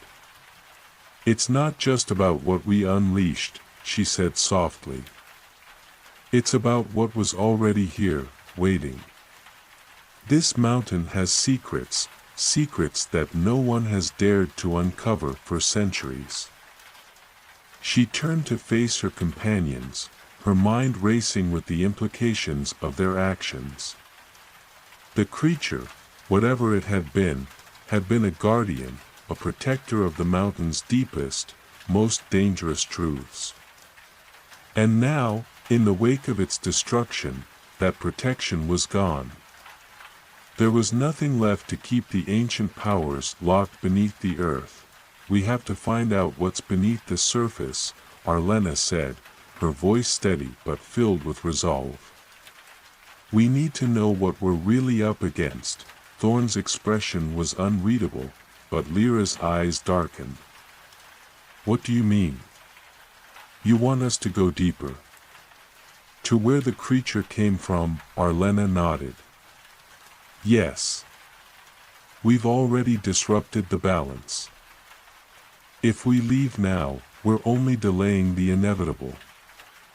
We need to confront whatever lies at the heart of this place, or else it will never stop hunting us." The words hung in the air, heavy with the weight of their significance. Lyra looked as though she might argue, but Thorn spoke first, his voice firm. "We don't have much of a choice. The path forward is clear. If we're going to stop this once and for all, we need to go deeper." Arlena's heart skipped a beat at his words. There was no going back now. They had crossed a threshold, and there was no turning around. The path they had chosen was the only one that mattered, no matter what lay ahead. "Then let's move," she said, her voice calm but determined. She turned toward the passageway that led further into the mountain, her feet carrying her forward with the force of a decision made in the silence of her soul. The others followed without hesitation, their footsteps echoing through the cavern, the sound strangely muffled by the thick air. The deeper they ventured, the more oppressive the atmosphere became. The walls of the mountain seemed to close in on them, as though they were being drawn into the heart of something ancient and alive. They passed through winding corridors, their flickering torches casting long, dancing shadows on the walls. The further they descended, the more oppressive the air became, thick with a scent that was both earthy and metallic, a strange, cloying odor that seemed to settle in their lungs. The ground beneath their feet shifted from smooth stone to jagged rock, the path growing steeper and more treacherous with every step, and then, they reached a vast chamber. The cavern stretched out before them, impossibly wide, its ceiling lost in shadow. At the center of the chamber stood a colossal stone archway, adorned with intricate carvings that seemed to pulse with an eerie, pale light. The air around it hummed with power, ancient and incomprehensible. Arlena's heart raced as she stepped forward, her hand instinctively reaching for the flame within her. She could feel its warmth, its energy, growing stronger as they drew closer to the archway. But it wasn't just the flame that tugged at her, it was the mountain itself. It called to her, as if it had been waiting for her, waiting for this very moment. Lyra's voice broke the silence. "What is this place?" Arlena didn't answer at first. Her eyes were fixed on the archway, its carvings intricate and haunting. They depicted scenes of ancient rites, of beings that seemed both human and not. Figures, their faces obscured by shadow, knelt before a great flame, their hands reaching out toward it, as if trying to touch the very heart of the earth. But there was something else, something hidden within the images. Something that felt wrong. Thorn stepped closer to her, his brow furrowed. "Arlena, what's going on? What's that light?" The light was brighter now, almost blinding, as though the archway were a gateway to another world. And as Arlena gazed into it, she understood. This was not just an ancient temple. It was a passage, one that led to something much deeper than the mountain's heart. "This is it," Arlena whispered, her voice barely audible. "This is where the creature came from. This is the source." The ground beneath them trembled again, the air pulsing with a low, rhythmic hum that seemed to come from deep within the earth itself. Arlena's pulse quickened as the flame inside her responded, its heat rising, as if it, too, recognized what lay beyond the archway. "There was no turning back. We have to go through," Arlena said, her voice steady despite the fear that twisted in her gut. "We have to face whatever is waiting on the other side." Thorn and Lyra exchanged a look, but neither of them argued. They knew as well as she did that this was the only way. Whatever lay ahead, they would face it together, and so, with a final, deep breath, Arlena stepped toward the archway, the others following close behind. As they passed through the glowing threshold, the world around them seemed to shudder, and for a brief moment, everything went dark. The world around them shifted as they crossed the threshold of the stone archway. One moment, they were standing in the vast, cavernous hall, the eerie glow of the archway illuminating their path. The next, they were standing in a place unlike anything they had ever known. The air was thick with an oppressive heat, yet it was not the searing, fiery warmth they had felt before. This heat was ancient, a deep, smoldering warmth that seemed to come from the earth itself, as if the very core of the mountain were alive, pulsing beneath their feet. The ground beneath them was no longer jagged stone, but smooth, polished black obsidian, reflecting the faint glow of the archway in strange, distorted patterns. The chamber they found themselves in was vast beyond comprehension, the walls stretching upward into shadows that seemed to go on forever. A soft, eerie hum filled the air, vibrating through their bones, as if the very mountain were breathing. Arlena stood still for a moment, her heart pounding in her chest. The flame inside her pulsed with a strange urgency, its warmth like a fire that had not yet reached its full potential. It was calling to something here, something ancient and powerful. Her gaze flicked around the chamber, seeking any clue as to what lay ahead. "Where are we?" Lyra's voice was a whisper, filled with awe and uncertainty. Her staff glowed dimly, casting faint shadows across the obsidian floor. Thorn stepped forward, his hand resting on the hilt of his sword, though his eyes were wary. "I don't know, but this place feels alive. Like it's watching us." Arlena nodded, her senses heightened, the pulse of the flame inside her growing stronger with each passing second. She could feel it, something was drawing them deeper into the heart of the mountain, something that had been waiting for them, or perhaps waiting for the right moment to awaken. The chamber seemed to stretch endlessly in all directions, but ahead, in the distance, Arlena could make out a faint, flickering light. It seemed to beckon to them, drawing them toward it. Her legs moved of their own accord, her body responding to the pull of the flame within her. "We have to keep moving," she said, her voice steady despite the growing unease in her gut. "Whatever is down here, we need to find it before it finds us." Lyra and Thorn exchanged a glance but followed without question, their steps echoing eerily on the obsidian floor as they ventured deeper into the chamber. The flickering light ahead grew brighter, casting strange shadows across the walls. The further they moved, the more oppressive the atmosphere became, as if the very air itself was thickening, making it harder to breathe, and then, they came upon it. At the center of the chamber stood a massive structure. Unlike anything Arlena had ever seen. It was a column of black stone, twisted and coiled, reaching toward the ceiling like a towering tree. Its surface was covered in strange, glowing runes, each one pulsating with an eerie light. The runes seemed to shift and change as they stared at them, as though they were alive, reacting to their presence. Arlena's breath caught in her throat. The flame inside her responded, surging with a force that nearly knocked her to her knees. She could feel its power radiating from the column, an overwhelming heat that seemed to fill every corner of the chamber. "This is it," Arlena whispered, her voice barely audible. "This is the source." Thorn stepped forward, his expression grim. "What is it?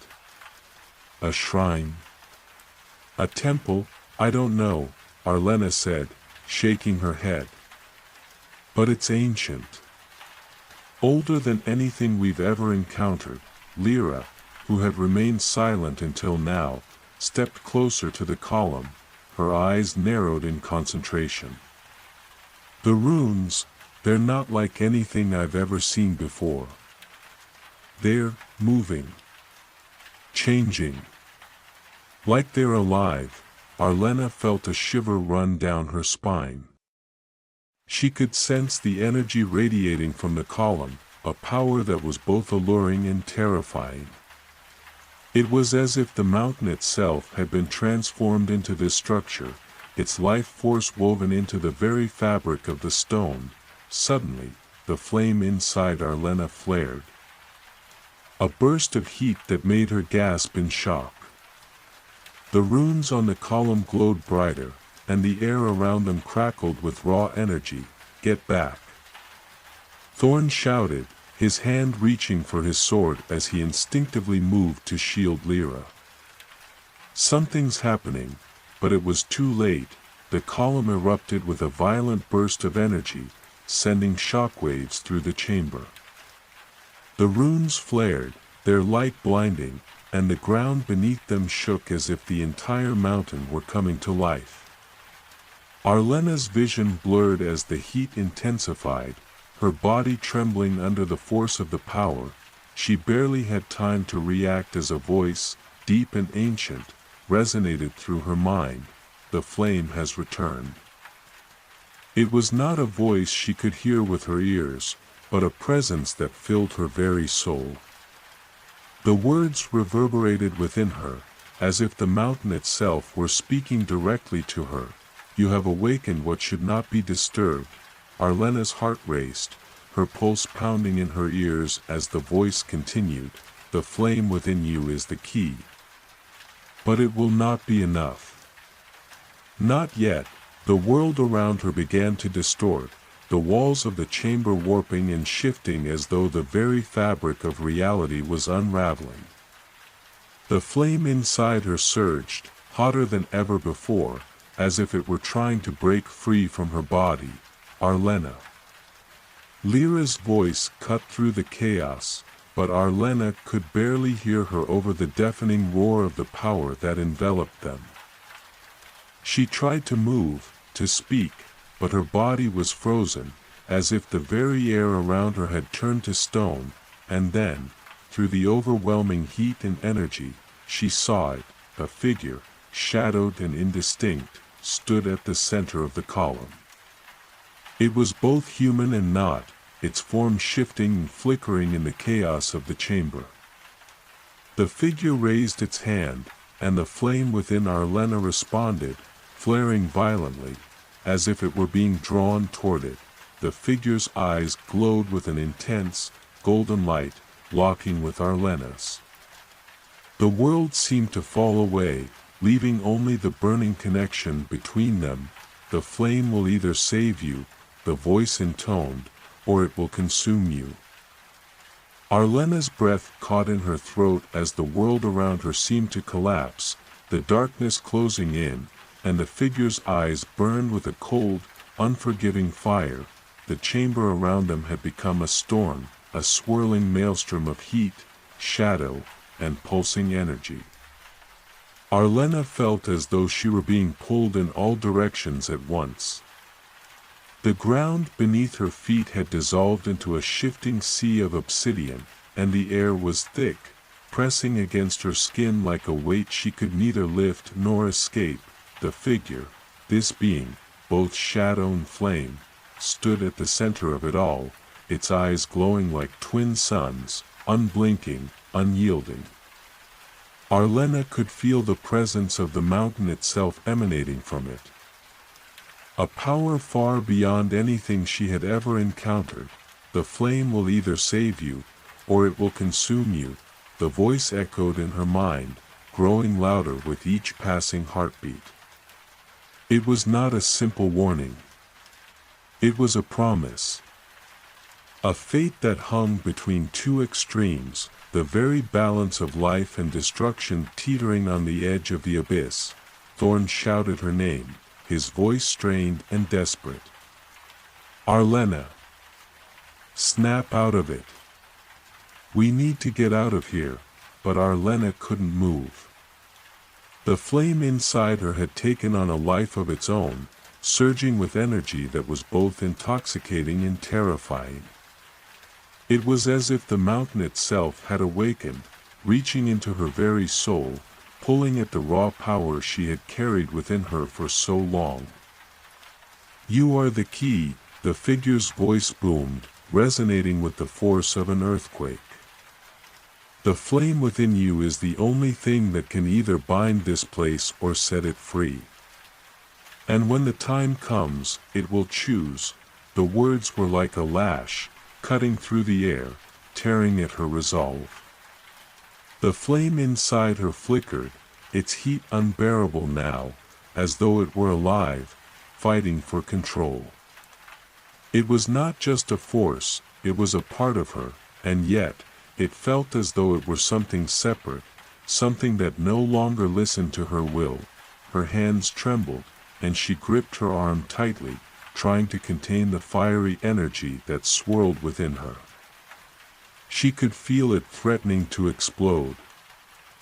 Threatening to consume everything, her companions, the very mountain itself. Lyra was beside her, her staff glowing with a faint, comforting light. She placed a hand on Arlena's shoulder, her voice soft but firm. Arlena, you have to control it. The flame is a part of you, but it doesn't define you. Don't let it take over. Arlena's eyes locked with Lyra's, and for a brief moment, the storm in her mind quieted. The flame inside her still burned, still raged, but there was something in Lyra's voice, something in the trust and calm of her presence, that allowed Arlena to regain her footing. The figure in the center of the chamber was watching them, its golden eyes burning with intensity. It spoke again, but this time, the voice was not just within Arlena's mind. It was a deep, reverberating sound that filled the entire chamber. You cannot escape it. The flame is not a tool, It is a test.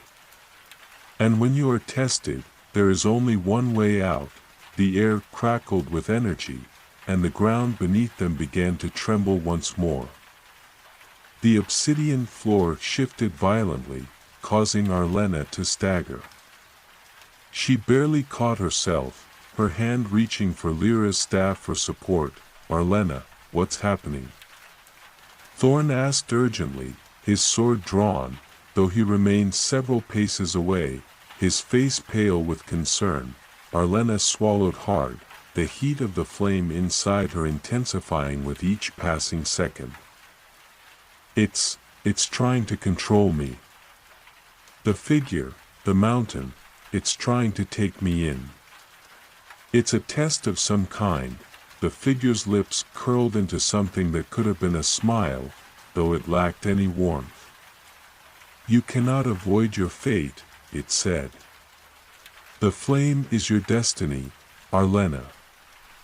And once it has claimed you, there is no turning back." Arlena felt her heart pound against her chest as the flame within her burned hotter. The words of the figure felt like a suffocating embrace, pulling at her from all sides. She could hear the fire crackling in her ears, feel it licking at the edges of her mind. "No," she whispered, her voice raw and strained. "I won't let you control me." She closed her eyes, focusing inward, trying to regain control of the flame. But it was no use. The power had grown too strong, too wild. She could feel the edges of her consciousness slipping away, the flame threatening to consume everything in its path. Then, a voice, her own, but distant, whispered through the storm in her mind, "Remember who you are." The words were a tether, pulling her back from the brink. She clung to them, allowing them to steady her, to remind her of everything she had fought for. She wasn't just the flame. She was Arlena, a woman with her own will, her own power, her own path. With that thought, the chaos within her began to subside. The flame, while still a part of her, no longer held dominion over her soul. She could feel its heat, its presence, but it was no longer overwhelming. It had become a tool, a force that she could shape, rather than one that controlled her. Arlena opened her eyes. The figure before her seemed to falter, its presence wavering, as though it had not expected this resistance. The golden light in its eyes flickered, and for a brief moment, it appeared less certain. "No," the figure intoned, its voice tinged with something like fury. "You cannot deny your purpose." But Arlena stepped forward, her hand outstretched, the flame within her burning brightly but under control. "I deny nothing," she said, her voice strong and clear. "But I choose my own fate." The figure recoiled as if struck, its form rippling and distorting, the ancient energy around it faltering. The hum that had filled the chamber wavered, and the oppressive weight of the power that had threatened to consume them began to lift, if only slightly. "You think you control it," the figure hissed, its voice growing faint. "But in the end, it is the flame that will control you." The figure's form began to dissolve, its features fading into the swirling shadows. As it disappeared, the chamber grew still, the tremors ceasing, and the oppressive heat slowly began to subside. Arlena stood at the center of the chamber, breathing heavily, her heart still racing. The flame inside her flickered, but it was no longer a storm. It was a fire she could wield. "Did we do it?" Lyra asked softly, her voice filled with awe. "I don't know," Arlena admitted, looking around at the now quiet chamber. "But we've made it this far. Whatever happens next, we'll face it together." Thorn nodded, sheathing his sword. "Then let's keep moving." There's more to this place, and we need to find out what's at the heart of it. Arlena nodded in agreement. The flame still burned within her, but now it was a fire that she had chosen to control. And with that fire, she knew she could face whatever lay ahead. The silence that followed the figure's disappearance was unnerving. It felt as though the very air had stilled, as if the mountain itself was holding its breath. Arlena's heart pounded in her chest, and the flame inside her, still warm but no longer an uncontrollable force, flickered in response to the quiet. It was as if the energy that had surged within her was now dormant, waiting for the next moment to strike. The chamber, though vast and dark, seemed different now. The oppressive heat that had once filled the space had receded, leaving behind only the faintest warmth, like the remnants of a dying fire. But it was not enough to ease Arlena's nerves. The power, the ancient force she had just confronted, still lingered in the air, heavy with unspoken promises and threats. "We've won for now," Thorn said quietly, his voice a low rumble as he scanned the chamber. His gaze never lingered too long on the shadows, as though expecting something to leap from them at any moment. But that was too easy. "It's not over," Arlena nodded slowly, her mind still reeling from the encounter. "I know. It was almost like it wanted us to win." Lyra, who had been silent up until that point, her face pale but resolute, turned to Arlena. "Do you think we've done something to the mountain? Awakened it somehow?" "I don't know," Arlena replied, her voice tight. "But whatever we did, we need to find out what comes next. The figure said we were the key, whatever that means." The three of them stood in the center of the chamber, each of them feeling the weight of the words spoken by the mysterious figure. It had been a warning, yes, but it had also been a challenge. The flame was a part of Arlena, but it was not the end of the journey. It was merely the beginning. The glow from Lyra's staff was the only light in the vast, dark space, casting long shadows that seemed to stretch endlessly across the obsidian floor. The once unstable ground now felt solid beneath their feet, as though it had found its balance once more. But that sense of calm was an illusion. The air was still thick with ancient energy, and the path ahead was anything but certain. "We need to move," Arlena said, shaking herself from her thoughts. "If that figure was right, we're only at the beginning of whatever this mountain holds." Without another word, the three of them began to move. Their steps echoed in the vast chamber, each one reverberating in the emptiness. The flickering light from Lyra's staff barely penetrated the shadows, but it was enough to guide them forward. As they moved deeper into the mountain's heart, the temperature began to shift again. The further they walked, the colder the air became, and the warmth that had once filled the chamber seemed to retreat, replaced by an icy chill that cut through the fabric of their clothing. It was an eerie contrast to the heat they had just experienced. As if the mountain were somehow alive, constantly shifting, constantly changing, the ground beneath them began to shift once more, the obsidian floor giving way to veins of pure silver that twisted and spiraled, glowing faintly in the dim light. The walls, once smooth and unyielding, were now lined with jagged rocks that seemed to grow from the stone itself. There was no pattern to the formations, no rhythm, just the chaotic, unpredictable nature of the mountain's depths. "Is this what the mountain looks like beneath the surface?" Lyra asked, her voice filled with awe and uncertainty. "It feels like we've stepped into the very heart of it," Thorn replied, his eyes scanning the shifting landscape ahead. And whatever is down here, it's not going to let us pass easily. Arlena remained silent, her mind still occupied by the figure's final words. She could feel the presence of the mountain pressing in on them, as though it were watching their every move. The flame within her was calm now, but it was still there, a constant companion, always at the ready.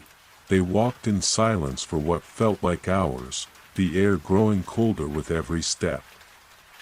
The faint light from Lyra's staff illuminated the twisting path ahead, revealing glimpses of strange, otherworldly markings etched into the stone walls.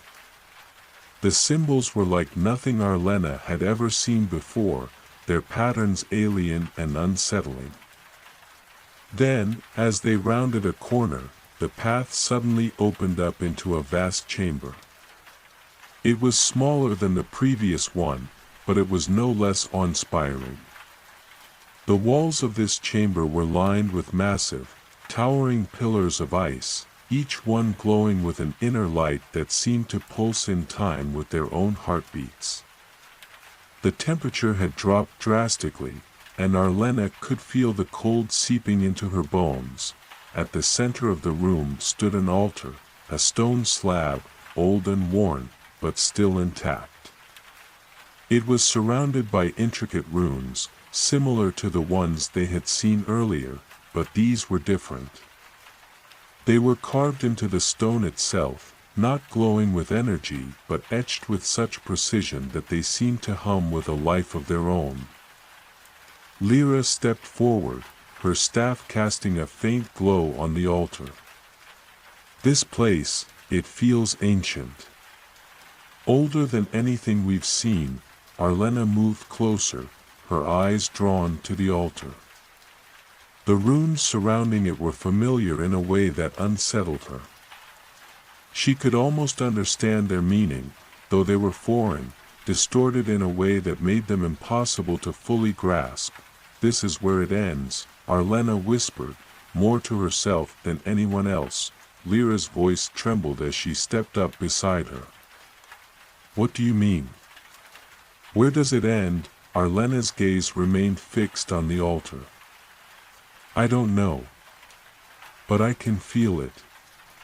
The flame inside me, it's telling me that this is the heart of the mountain. Whatever we're supposed to do, it's here." Thorn stepped forward, his eyes narrowing. "Then we'd better figure it out quickly. I don't like the feeling of this place." As they approached the altar, the temperature seemed to drop even further, the air thick with the weight of ages past. The runes began to glow faintly, their light pulsating in time with the rhythm of their heartbeats.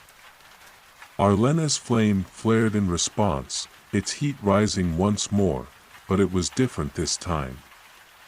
It wasn't the uncontrollable surge she had felt before. It was a call, a response to something deeper, something that lay hidden within the very core of the mountain. Suddenly, the air around them seemed to shimmer, as though reality itself was bending. The runes on the altar flared brightly, and a voice, deep and resonant, filled the chamber. "You have come to the heart of the flame," it said, its tone both familiar and alien. "But be warned, the flame demands a price." The voice reverberated through the chamber, its words carrying weight as though the mountain itself had spoken.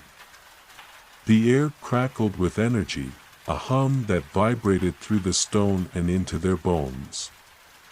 Arlena's hand instinctively went to the flame inside her, a reflex to protect it, but the warmth was no longer a threat.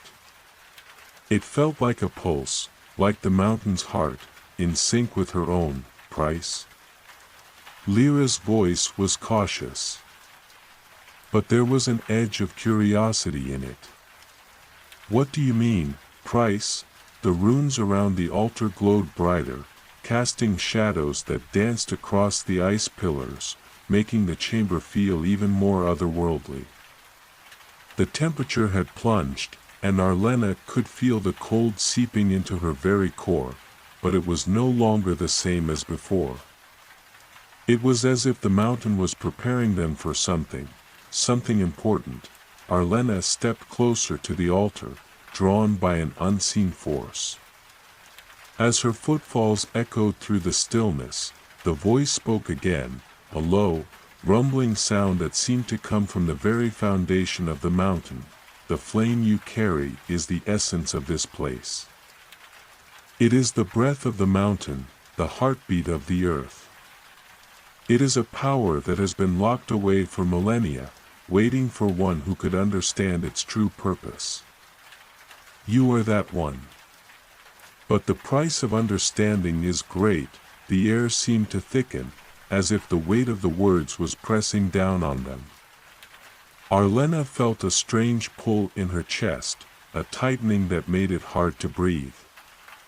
The flame inside her flickered violently, as though reacting to the voice, responding to its call. Why me? Arlena whispered, more to herself than to the voice. Why was I chosen? Why this flame? You are not the first to carry the flame, child. Many have come before you, seeking to understand, to wield its power. But none have been able to control it. They were consumed, lost to the mountain's will. The voice grew softer, as if it were contemplating its next words carefully. But you are different. The flame recognizes you, and you recognize it. Together, you can either save this world or destroy it. The words hung in the air like a curse, a challenge that Arlena couldn't ignore. She could feel the weight of the mountain's gaze upon her, 1,000 years of history and power compressed into this single moment.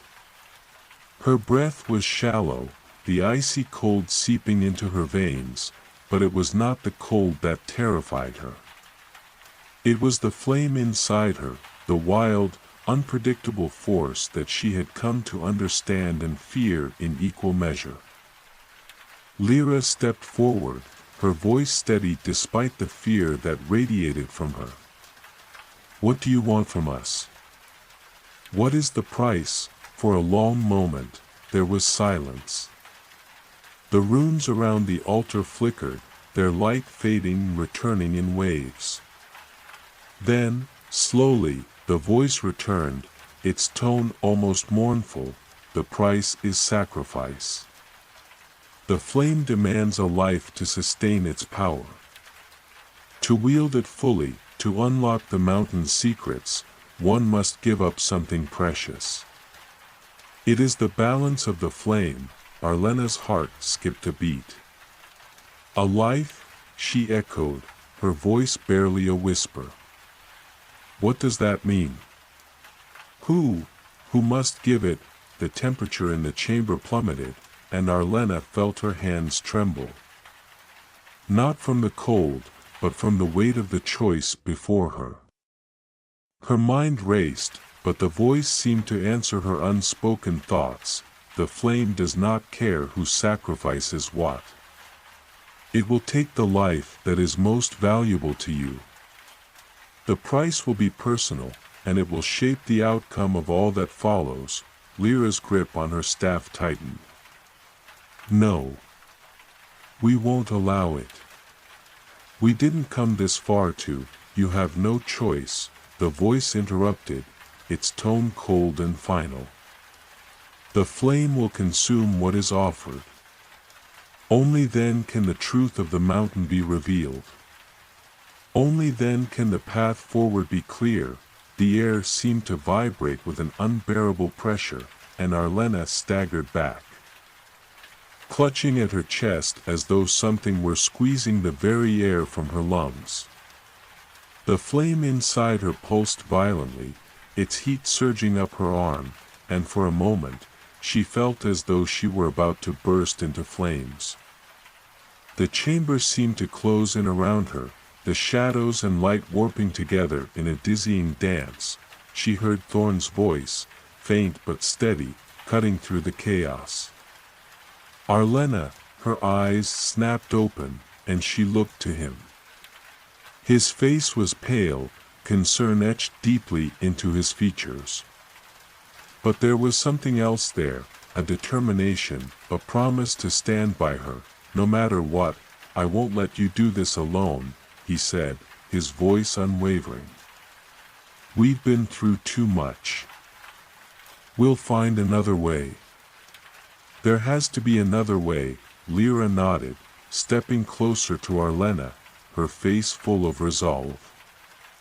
You're not alone, Arlena. We'll find a way to beat this. Whatever it takes, but Arlena's thoughts were already racing ahead. The sacrifice, it was not just a life. It was something more. The flame was a force of balance, not of destruction. She could feel the truth in the voice's words.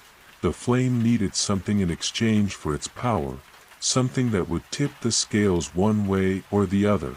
She turned back to the altar, her mind now clear, though her heart was heavy with the weight of the decision that loomed before her. The flame inside her pulsed again. And in that moment, she understood, the price was not just a life, it was the cost of knowledge. The flame would give them the power to understand the mountain's deepest secrets, but it would demand the one thing they could not replace, their trust in each other, their bond. The flame required a loss, a severing of something they held dear. The chamber seemed to hold its breath as Arlena stood there, the weight of the mountain's voice pressing down on her.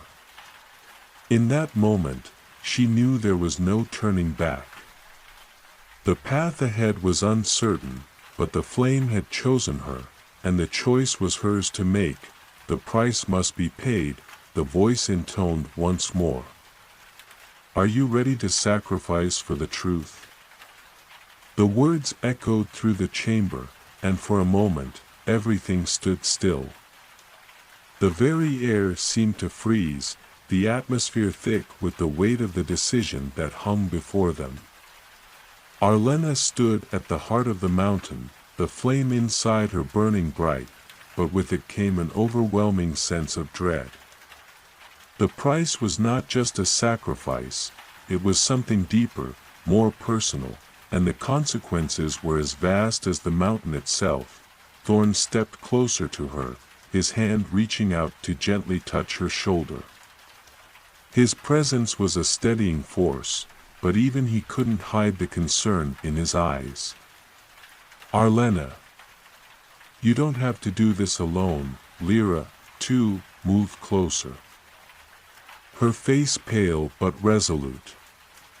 We've been through so much together, she said softly. Whatever this price is, we'll face it as one. But Arlena shook her head, the words from the voice still ringing in her ears. The flame inside her surged again, but this time it wasn't the uncontrollable blaze she had once felt. It was quiet, almost familiar, like an old friend. The warmth spread through her, soothing her anxiety, but it did nothing to ease the burden that weighed on her heart. No, she said, her voice barely more than a whisper. This is something I have to do. The flame, it's a part of me, and this is the only way forward. Her eyes locked with Thorn's, then with Lyra's. They both stood there, unwavering, but she could see the sorrow in their gazes. They had come so far, together, and now it seemed as though the mountain demanded a price they couldn't bear to pay. You don't know what it will take, Lyra said, her voice tinged with fear. How do you know that? This won't take everything from you. From all of us. Arlena turned to the altar again, her gaze drawn once more to the runes that surrounded it. The symbols pulsed faintly, their light flickering in rhythm with the flame inside her, and she could feel the weight of the mountain's presence pressing down on her. The voice spoke again, its tone resonating deep within the stone walls. the earth beneath their feet vibrating with its power. The flame will not burn without sacrifice. Choose wisely, for your decision will shape the fate of all who walk this path. Arlena took a deep breath, trying to calm the turbulent emotions that churned within her. She had always known that the journey ahead would be difficult, that there would be trials and challenges, but nothing had prepared her for this moment. To unlock the truth, to gain the power that the flame promised, she would have to give up something. Something precious. She glanced at her companions again, her heart heavy with the thought of what it might mean to lose them. Could she bear to part with that connection, the bond they had forged through the fires of adversity? Could she truly sacrifice the one thing that had kept her grounded through all the uncertainty? "I don't know what it will take," she said quietly, her voice trembling slightly. "But I can't ignore it. If the flame truly is part of this mountain, then I have to face whatever it demands."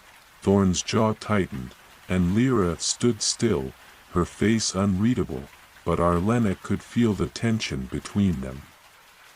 The weight of the decision was suffocating, but there was no going back now. The voice spoke once more, its tone almost gentle this time. "The sacrifice you make will determine the path forward. Will you relinquish your heart, your trust, your very soul, for the knowledge that lies beyond? Or will you turn away, and allow the flame to die with you?" Arlena closed her eyes, feeling the heat of the flame within her once again. It was alive, pulsing with energy, ready to be released. She knew what she had to do. This was her destiny, her burden to carry. It had always been her burden. "I will face it," she whispered, her voice firm, though her heart felt heavy. "I'll make the sacrifice, whatever it is." For the truth, the mountain seemed to sigh, its deep rumbling vibrations resonating through the chamber, and the light from the altar flared brightly for a moment, blinding in its intensity. Arlena staggered back, her heart racing, the warmth of the flame inside her flaring with it, but as the light faded, something shifted within the chamber. The temperature, which had been frigid just moments before, now felt like a wave of warmth, wrapping around them like a comforting embrace. The flame inside Arlena calmed, its heat no longer an uncontrollable force but a steady, guiding presence. The voice spoke again, this time with a note of approval, almost as if it had been waiting for her response.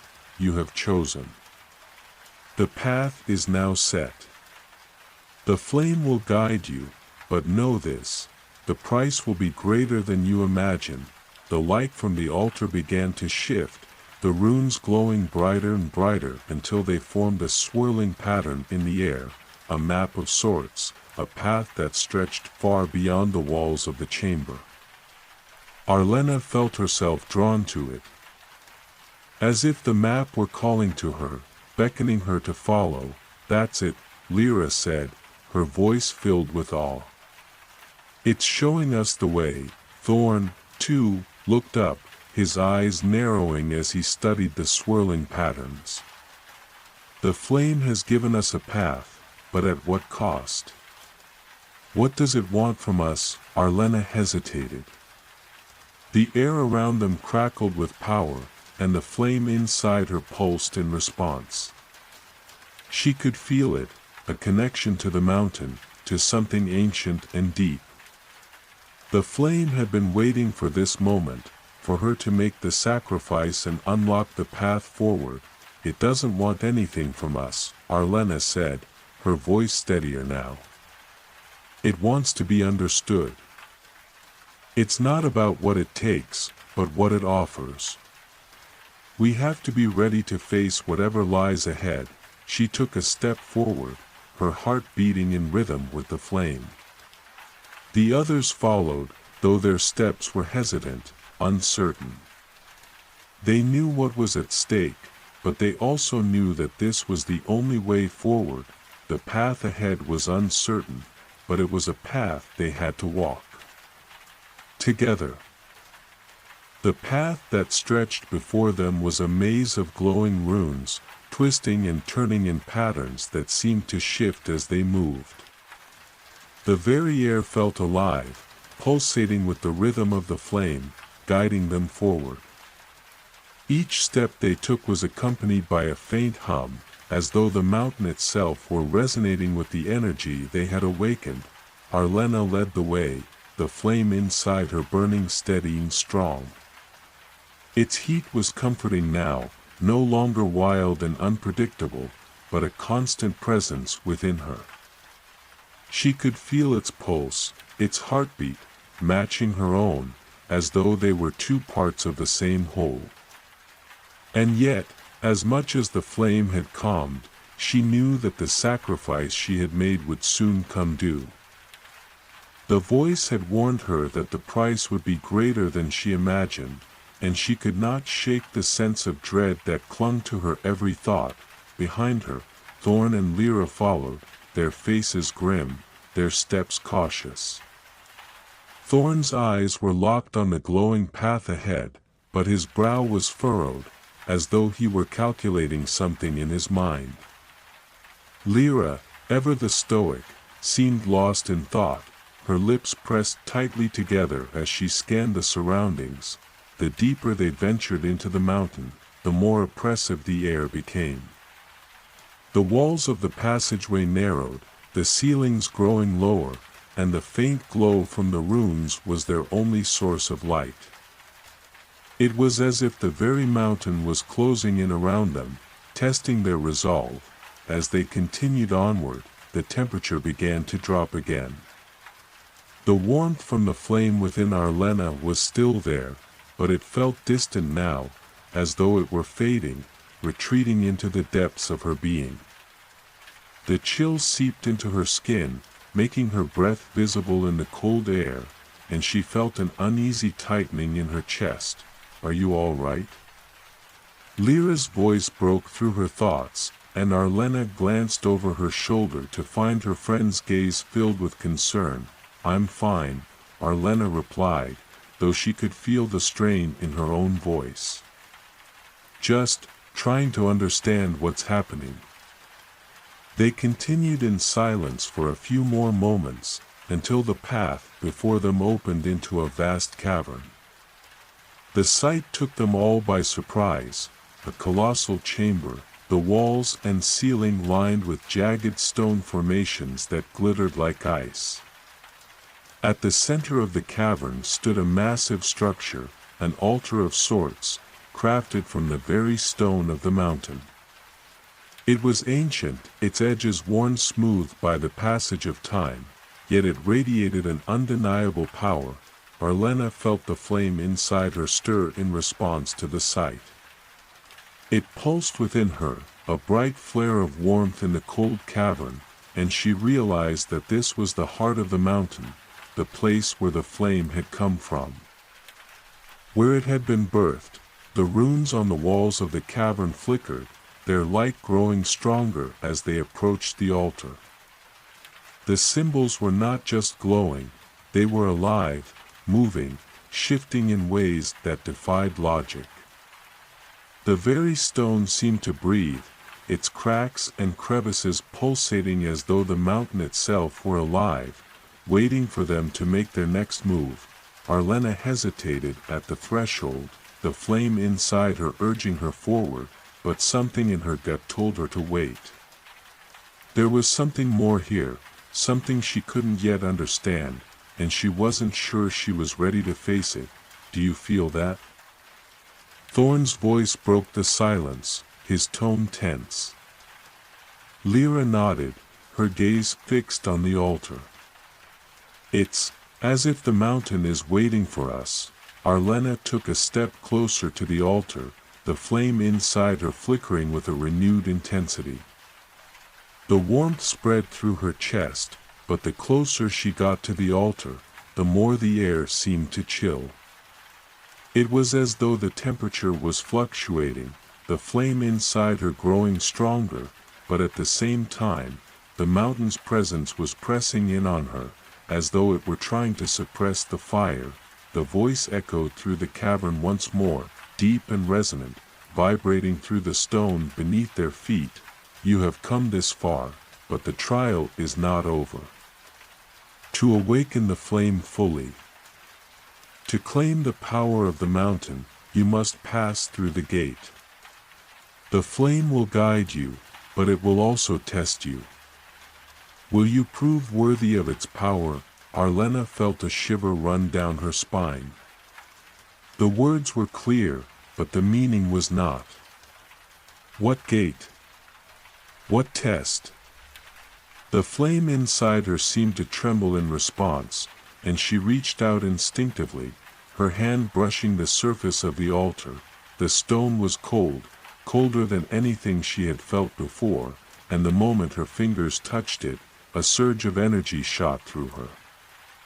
It was like a shock, a violent wave that caused her to stagger back, her heart racing, but then, as suddenly as it had come, the sensation faded. The stone was warm now, and the runes surrounding it began to glow brighter, their energy vibrating in the air. Arlena, Thorn's voice was filled with urgency. What just happened? Are you all right? She blinked, trying to shake off the disorientation. I don't know. But I think it's testing me. Testing all of us. Lyra stepped forward, her eyes narrowing at the altar. Then we have no choice but to face it. We've come this far, Arlena nodded, taking a deep breath. We have to awaken the flame. It's the only way forward. As she spoke, the ground beneath their feet rumbled, a low, thunderous sound that seemed to come from deep within the mountain. The walls of the cavern trembled, and the altar shifted, its stone moving as though it were alive. A deep crack appeared along its surface, spreading outward, and with it, a brilliant light began to pour from the fissure. The flame inside Arlena flared, its warmth intensifying as the light from the altar grew brighter. It was as though the two flames, one from the altar, one inside her, were connected, linked by an unseen thread. Suddenly, a voice, not the deep rumbling one they had heard before, but a softer, more haunting sound, echoed through the cavern. The time has come, child. The price is yours to pay. Will you walk through the gate? Or will you turn away? Arlena's heart skipped a beat. This was it, the moment she had feared. The price was coming due, and she would have to face it. The light from the altar grew blinding, and Arlena took a step forward, her hand still hovering above the stone. I'm ready. The light from the altar enveloped Arlena, and for a brief moment, she could no longer see anything but the bright, blinding glow that filled the cavern. The warmth from the flame inside her surged outward, as though her entire being was merging with the light, with the power of the mountain itself. It was as if the very essence of her soul was being drawn into the heart of the earth, an all-consuming force that was both terrifying and exhilarating. Behind her, she could hear Thorn's voice, distant and muffled, as though the cavern was closing in around them. Arlena, wait. Don't, but the words were lost in the overwhelming rush of energy that surged through her. The ground beneath her feet trembled, and the world around her seemed to bend and warp. Time itself felt like it was stretching, like it was slipping through her fingers. She was no longer sure where she was or if she even still existed as the person she had once been. Her mind raced, her thoughts a whirlwind of emotions, but there was one truth that rang clear amidst the chaos. she had to face this. Whatever the price, whatever the sacrifice, she could not turn away. Not now. Not when the flame had brought her so far, suddenly. The light began to dim, and the overwhelming pressure that had been suffocating her chest lifted. The cavern, the altar, and the swirling runes began to fade, their glow retreating into the shadows. Slowly, the blinding light receded, revealing a new world before her. The change was so sudden that it left her dizzy, as though she had been transported to another realm entirely.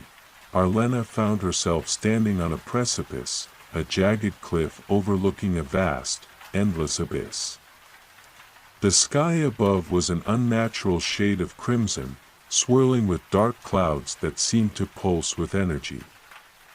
The wind howled around her, carrying with it a deep, guttural sound, an ancient echo, the voice of the mountain itself. Calling to her, she blinked, trying to make sense of what she was seeing. The ground beneath her feet was cracked and barren, the earth scorched as if it had been burned by some great, unseen fire. The distant horizon was obscured by a thick, roiling fog, and the only light came from the flickering flames that danced along the edges of the abyss, casting strange, shifting shadows across the landscape. This was not the mountain she had known.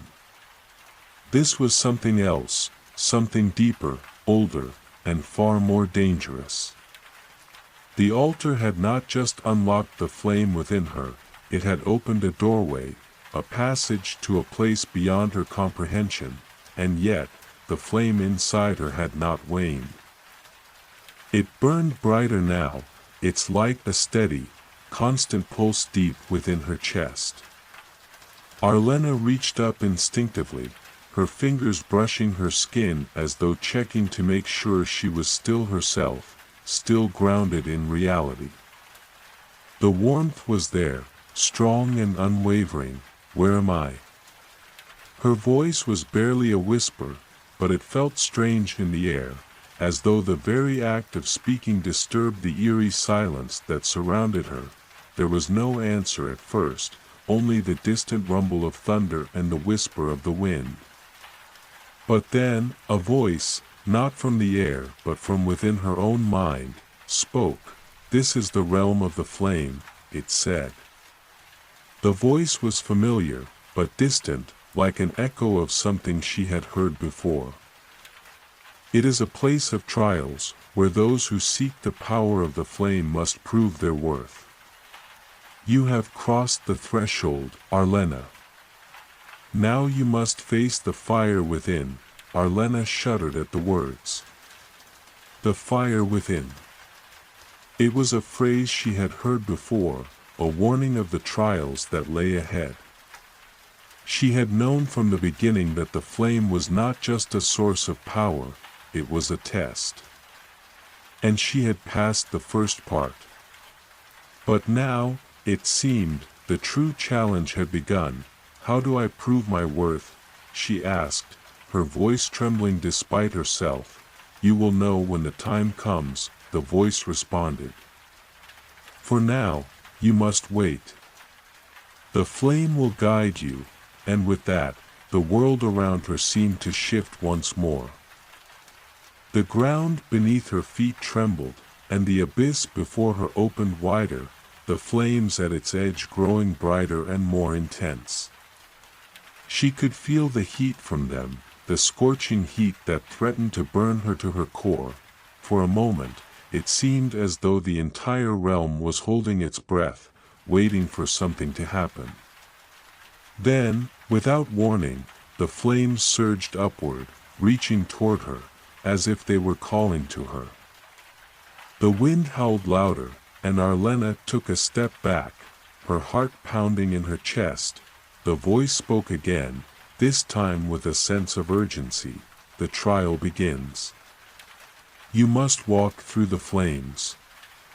Only then will you earn the right to wield the flame of the mountain." Arlena's breath caught in her throat. The flames were rising higher now, and she could feel their heat, their power, their promise of destruction. There was no turning back now.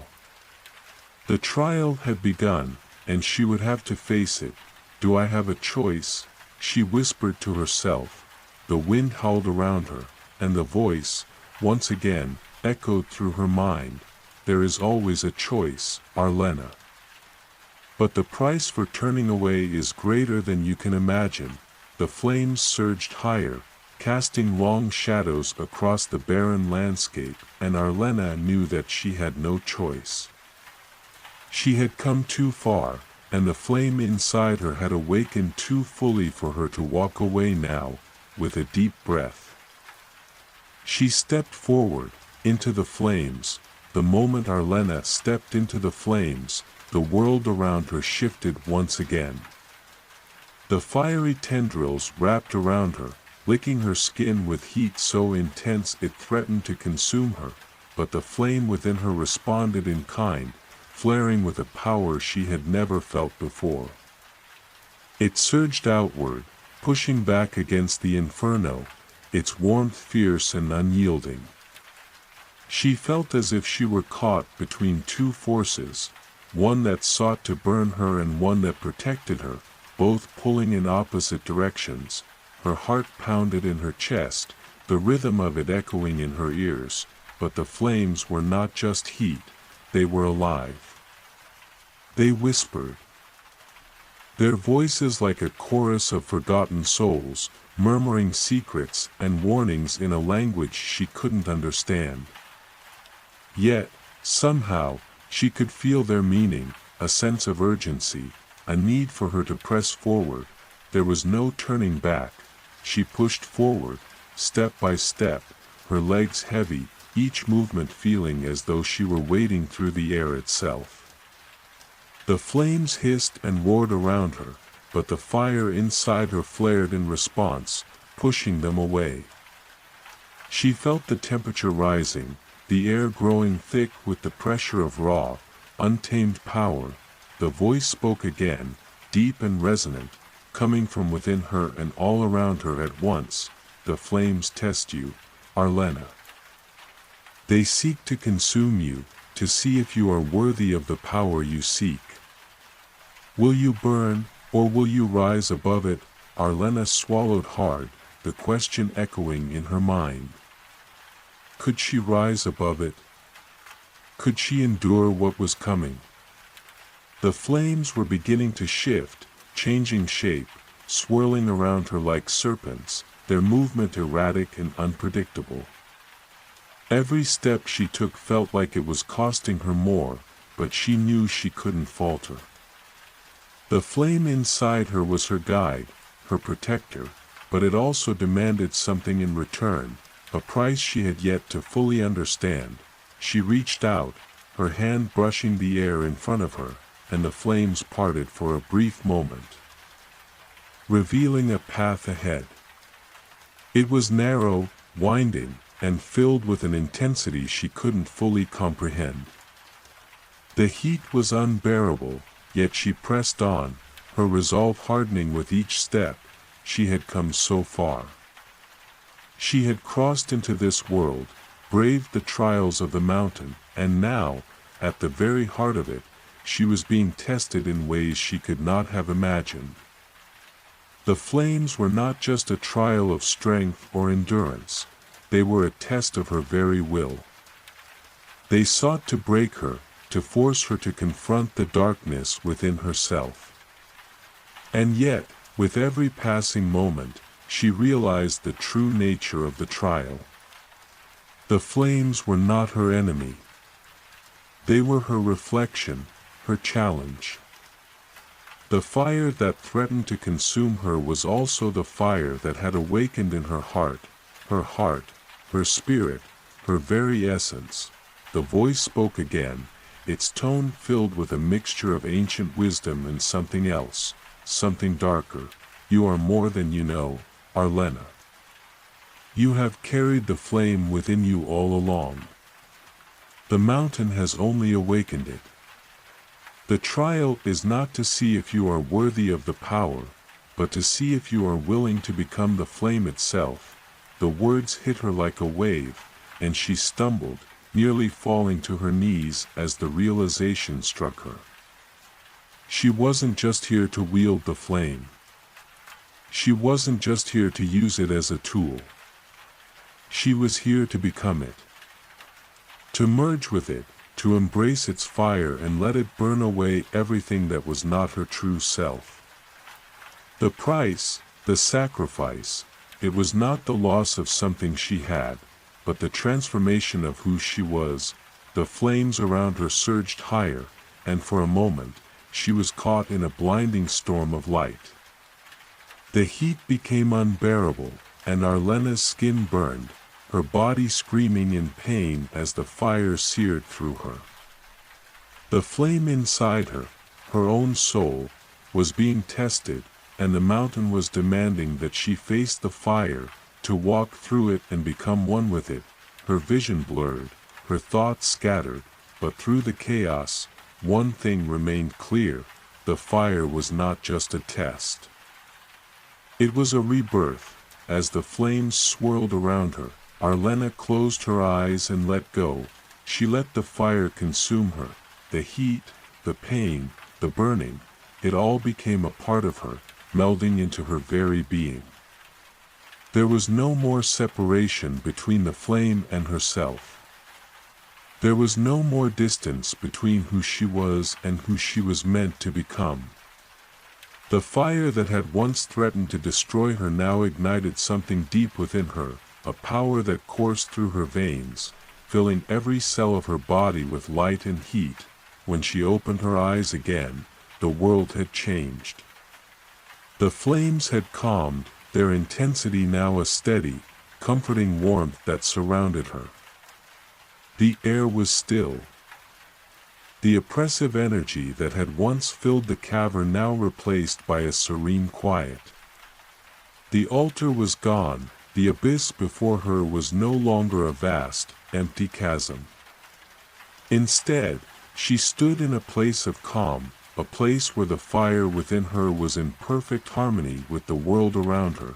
The voice spoke once more, this time filled with approval.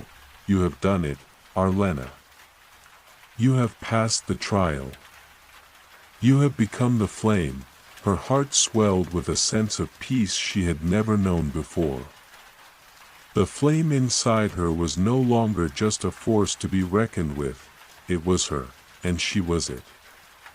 She had embraced it fully, accepted the price of the transformation, and in doing so, had become something greater than she had ever imagined. As she stood there, her body aglow with the warmth of the flame, she knew that the journey was far from over. The mountain had given her its power, but it had also shown her the way forward. She had crossed the threshold, but now, she would face the true challenge, wielding the flame not as a weapon, but as a light to guide her path. Arlena looked around at the new world she found herself in, the horizon glowing with the faintest light. The flame had burned away the darkness, but it was only the beginning.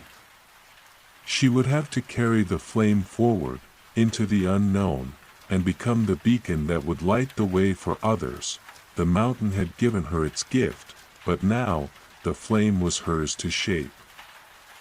And the world would never be the same again.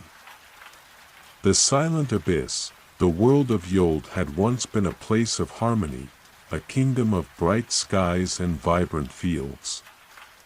Its people were known for their resilience, their deep connection to the land, and their unwavering belief in the balance of all things. But something had changed. A shadow had settled over the land, casting a darkness that seemed to stretch to the very core of the earth itself. The first sign of the shift had come from the abyss, the vast, uncharted chasm that lay beyond the eastern mountains. For generations, the abyss had been a place of myth, whispered about in the stories of old. It was said that the abyss was bottomless, an endless void that swallowed everything in its wake. No one had dared approach it, for fear of being consumed by its darkness, but then, something had stirred within it. The ground trembled, the skies darkened, and the winds carried with them an eerie, unnatural chill. The people of Yold had felt the change in their bones, the pull of something ancient and forgotten that now threatened to awaken. A single figure stood at the edge of the abyss, her back to the darkened sky. Her name was Lyra, and she had come from a long line of scholars, explorers, and dreamers. She was no stranger to the mysteries of the world, but what lay before her now was beyond anything she had ever imagined. The abyss was not just a chasm, it was a wound in the world itself. A scar that threatened to unravel everything. Lyra had heard the whispers, the warnings, the cries from the deep. She had studied the ancient texts, the forgotten songs, and the fragmented stories passed down from those who had ventured too close to the abyss and never returned. And now, she had come to face it herself. The journey had been long and treacherous, but she had made it. And now, standing at its edge, she could feel its pull, the weight of the darkness that seemed to hang in the air like a shroud. She took a deep breath, her heart heavy with the weight of the task ahead. The winds howled around her, carrying with them the scent of something distant, something cold. Her cloak fluttered against her legs, but she did not flinch. The abyss called to her, its silent voice like a heartbeat beneath the ground. It beckoned her to step forward, to uncover the truth that lay hidden within its depths, but even as she stood there, she could not shake the feeling that the abyss was not just a physical place. It was something more, something alive. Its very presence seemed to warp the air around her, distorting reality itself. The world felt wrong. The familiar sounds of the forest had faded, replaced by an oppressive silence that seemed to press in on all sides. Lyra's hand brushed against the hilt of the sword at her side, the weight of it comforting yet heavy. It was not meant for battle, but for protection. Protection against what, she wasn't sure. But the silence was deafening, and she knew that whatever lay in the depths of the abyss was not something that could be defeated with mere steel. She stepped closer, her eyes fixed on the swirling darkness below. The edges of the chasm were jagged, and the rocks seemed to tremble with an energy that was almost alive. The air itself crackled with an invisible tension, and she could feel the pull of the abyss growing stronger, as though it were calling her name. "Why have you come, Lyra?" A voice echoed from behind her, soft yet urgent. Lyra turned quickly, her hand instinctively reaching for the sword. The voice had come from the shadow of the trees, and she had not heard anyone approach. But standing there, just beyond the tree line, was a figure she knew all too well, her brother, Kalen. Kalen's eyes were dark, his face worn with the weight of worry. He had been her companion on many of her journeys, but now there was a hardness to him, a weariness that she had never seen before. The darkness in the abyss seemed to have already touched him, its influence seeping into his very being. "I had to come," Lyra replied, her voice steady despite the turmoil she felt inside. "The abyss is stirring. It is not just a crack in the earth. It is something older than anything we've ever known. I have to find out what's causing it." Kalen took a step forward, his eyes scanning the chasm before them. "You're right, it is not just a crack. But it is a place of death. I've seen the signs, Lyra. The shadows that move at night, the whispers in the wind. Whatever is in the abyss is not something we can simply study. It is something that wants to be forgotten. Lyra's gaze faltered for a moment, but only for a second.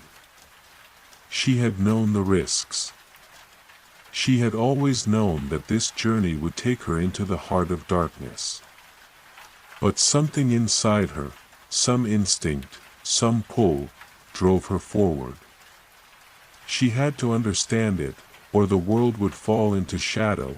I cannot ignore it. Kaylin. We cannot ignore it, she said, her voice quiet but resolute. The land is changing. The skies are shifting. The people are feeling it. This is bigger than us. Bigger than anything we've ever faced. Kaylin was silent for a moment, and when he spoke again, his voice was filled with a mixture of fear and determination. I know. But I cannot let you go alone. If you choose to walk into that abyss, I will be at your side. But we must be ready. This, whatever it is not something that can be faced without a price. The silence around them deepened as Lyra considered his words. The decision weighed heavily on her, but she knew it was the only choice. They had come too far. And the abyss was too great a mystery to leave unsolved. If they were to survive what was coming, they would need to face it together. Then we will face it together, Lyra said at last, turning back to the chasm. The winds howled louder now, as if the world itself was warning them to turn back. But there was no turning back. The abyss was waiting. The wind whipped around them, fierce and unyielding, as if the very air itself sought to keep them from the abyss. The land around them seemed to shudder in anticipation, the once familiar forests now silent, their rustling leaves stilled by the pressure of the unknown. Lyra could feel it in the pit of her stomach, the growing sense of something immense.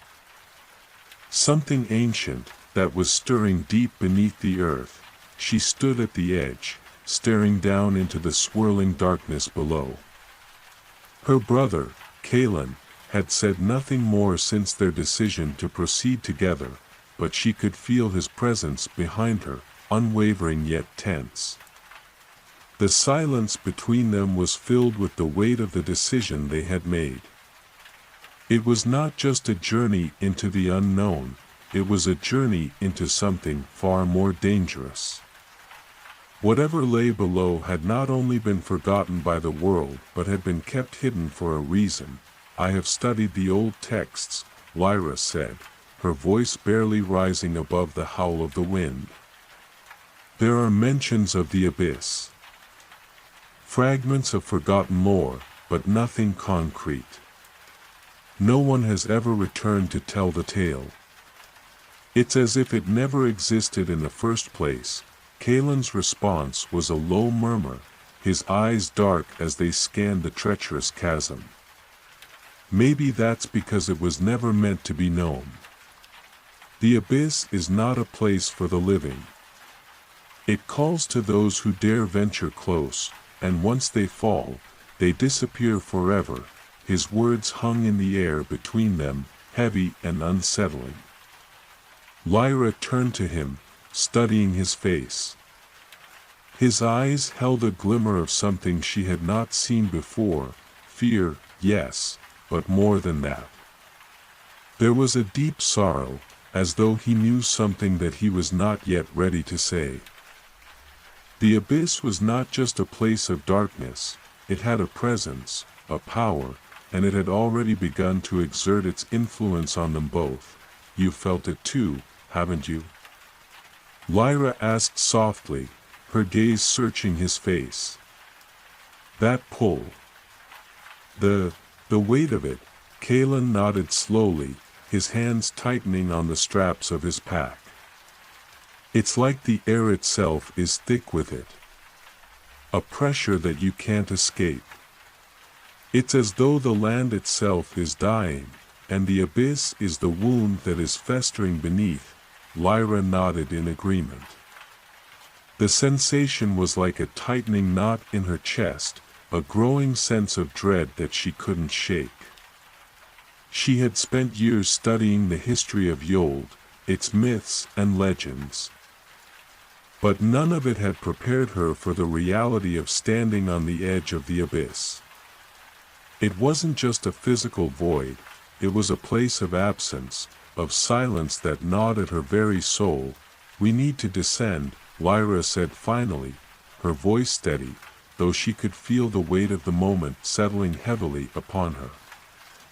"Whatever is down there, we need to understand it before it consumes everything." Kalen didn't argue. He only nodded and stepped forward, his boots crunching against the rocky terrain as he moved to the edge beside her. Together, they stood in silence for a moment, the wind biting at their faces, the darkness of the abyss stretching out before them. The pull was becoming stronger now, almost magnetic, and Lyra felt it in her bones, the undeniable urge to step forward, to jump into the unknown. "You understand what this means, don't you?" Kalen asked quietly, his voice low but filled with urgency. "Once we enter, there's no going back. There are no guarantees. We may never return to the surface." "I know," Lyra replied, her eyes fixed on the dark swirl below. "But if we don't do something, if we don't find out what's causing this, the world we know will be lost anyway." Kalen hesitated for a moment, then let out a deep breath. "Then let's make sure we're prepared." They both turned away from the edge and began to gather their supplies. The tension between them was palpable, but there was also a sense of quiet resolve.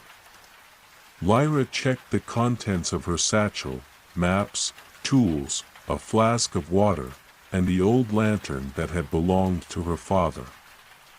It was faintly glowing with the light of an old enchantment, one that would help guide their way in the darkness below. Once they were ready, they began their descent. The path into the abyss was treacherous. The rocks were slick and sharp, and the air grew heavier with each step they took. Lyra's boots slid on the loose gravel, and she could feel her heartbeat quicken as the darkness below seemed to stretch out before her like a yawning mouth, waiting to swallow her whole.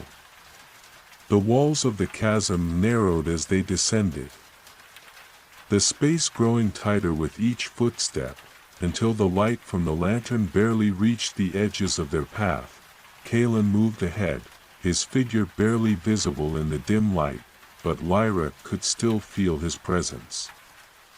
He was a steadying force, his hand occasionally brushing against her arm to guide her through the more treacherous sections. There was an unspoken understanding between them now. Whatever happened, they would face it together.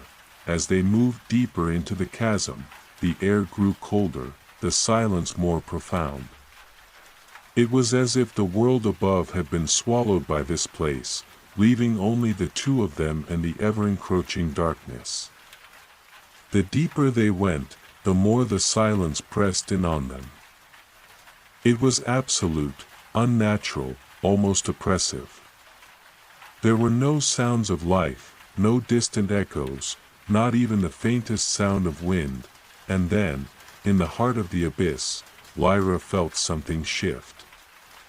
It was subtle at first, a flutter in the air, the faintest ripple of movement that sent a shiver up her spine.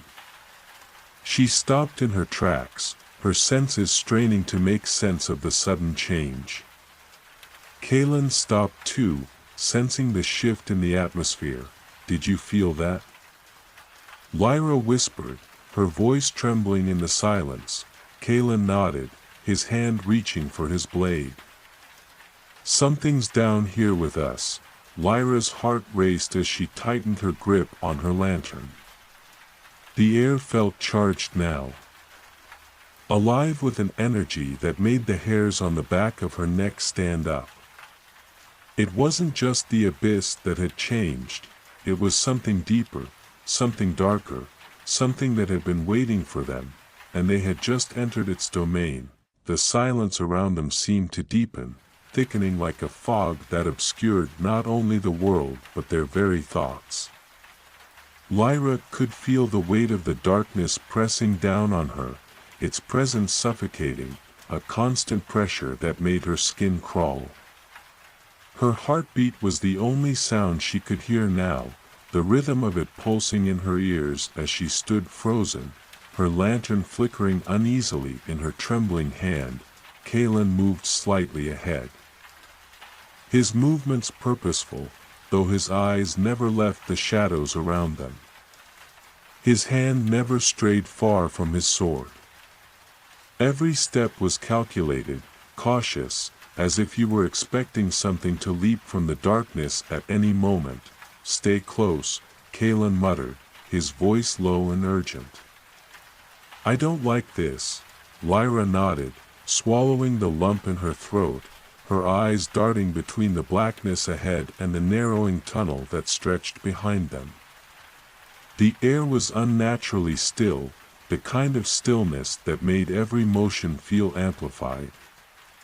The smallest sound, a shifting rock, a crack in the stone, echoed in the chasm like a thunderclap, as they continued deeper into the abyss. The temperature dropped, sending chills creeping along Lyra's spine. Her breath came out in frosty clouds, and she pulled her cloak tighter around her shoulders. The chill was unnatural, colder than any winter they had ever known. The warmth of the world above seemed to have vanished, replaced by the icy fingers of something far older and darker. Lyra's thoughts turned to the old stories, the ones she had grown up hearing as a child. Tales of the abyss spoke of things that lay dormant, forgotten by time. But they also spoke of something else, something that could not be forgotten, something that had once been part of the earth itself. The abyss was not just a wound in the world, it was the scar of an ancient war. A conflict that had torn apart the very fabric of existence. "Whatever it is down here," Lyra murmured, "it's not just a force of nature.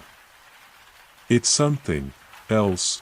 Kalen glanced over his shoulder at her, his face tense. "You don't have to remind me.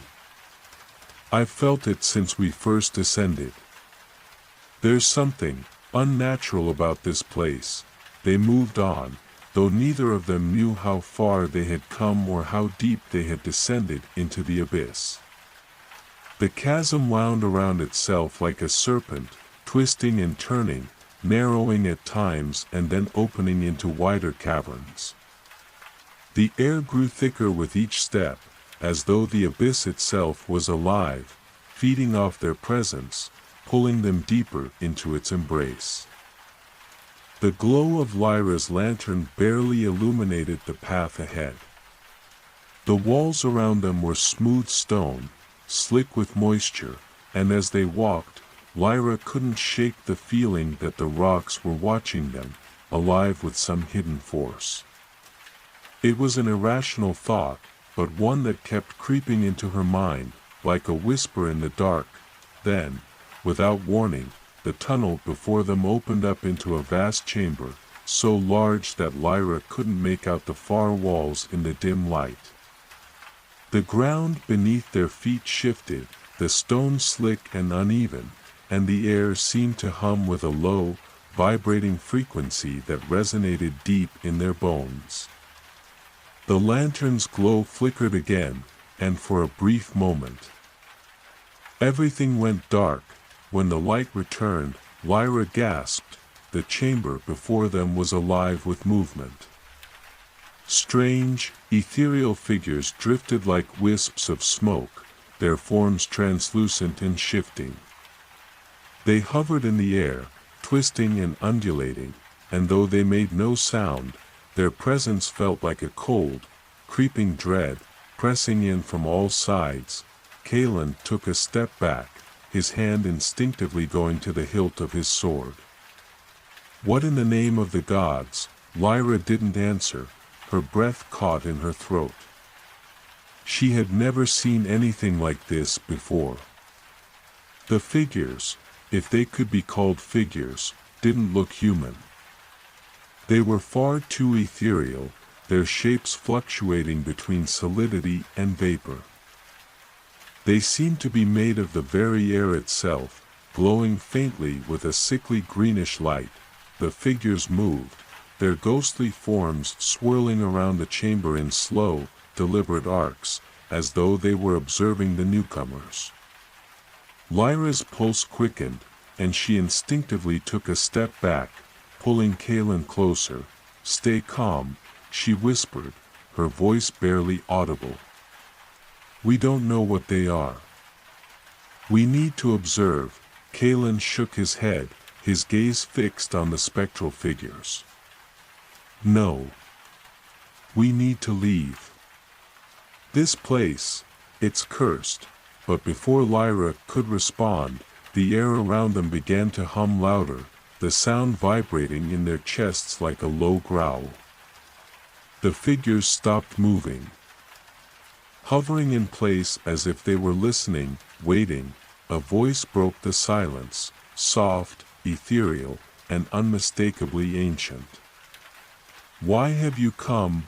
The words were not spoken aloud but were instead carried on the wind, a whisper that seemed to come from all around them. Lyra's heart skipped a beat as she realized that the voice did not come from any one figure, but from the very air itself, as if the chamber itself had spoken. "We seek knowledge," Lyra said, her voice trembling despite her efforts to sound composed. "We seek to understand the abyss. To know what lies beneath." The figures remained still, their forms flickering in and out of existence like shadows. Then, after what seemed like an eternity, the voice spoke again, colder this time, tinged with an edge of something sharp. "You should not have come." The words sent a chill through Lyra's bones, but she stood her ground, her resolve hardening despite the terror creeping into her heart. "We must," she replied firmly. "The world above is changing. The land trembles, and the skies darken. We must understand what has caused this, before it consumes us all." The figures seemed to drift closer, their forms becoming more defined, their glowing eyes, if they could be called eyes, focused intently on her. It was as if they were assessing her, weighing her very soul. One of them, larger than the others, drifted forward and extended a tendril of what seemed to be shadow, reaching toward Lyra. She held her breath, too afraid to move, her heart pounding in her chest. Kaelin tensed beside her, his sword drawn, ready to strike, but the tendril did not touch her. Instead, it circled around her like a serpent, its presence cold and oppressive.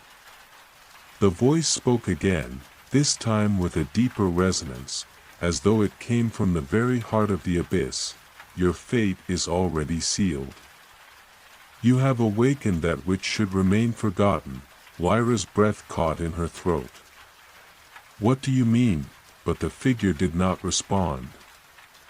The chamber seemed to grow darker still, and the ethereal figures began to recede into the shadows, their forms dissolving into the blackness. The hum in the air grew louder, the vibrations intensifying until it felt as if the very stone was shaking beneath their feet, and then, as quickly as it had come, the presence was gone. Lyra and Kaelin stood alone in the vast chamber, the oppressive silence once again consuming them. The weight of what had just happened settled over them like a fog, and Lyra felt a growing unease in the pit of her stomach. Whatever was beneath the abyss had just revealed itself, whether they were ready or not. The silence in the chamber was suffocating, pressing down on Lyra and Kaelin like the weight of 1,000 unspoken words. The strange figures, whatever they were, had disappeared into the shadows. leaving nothing but an eerie calm in their wake. The air still hummed with the low, vibrating pulse that seemed to come from the very depths of the abyss itself. Lyra could feel the faint tremor in the ground beneath her feet, as though the earth were trembling in response to the words they had spoken. Kalen was the first to break the stillness, his voice low and strained. That was no natural force. What are they? What did they mean? Lyra shook her head, her thoughts racing. She had read countless texts, explored every piece of lore she could find about the abyss, but nothing had prepared her for what they had just encountered. The figures had not been human, nor had they been simple spirits. They were something older, something tied to the very fabric of this place. And the message they had left behind, the warning, the threat, hung heavy in the air, gnawing at Lyra's mind. "I don't know," she replied, her voice barely a whisper. "But they know something. They know about the abyss, about the forces hidden beneath the earth." Kalen turned, his eyes scanning the chamber, his hand still clutching the hilt of his sword. "And what did they mean by, 'Your fate is sealed'?" "It sounds like they were warning us, or perhaps, condemning us." Lyra bit her lip, considering his words. It was true. There was no doubt in her mind that the figures had not been offering a warning out of mere concern.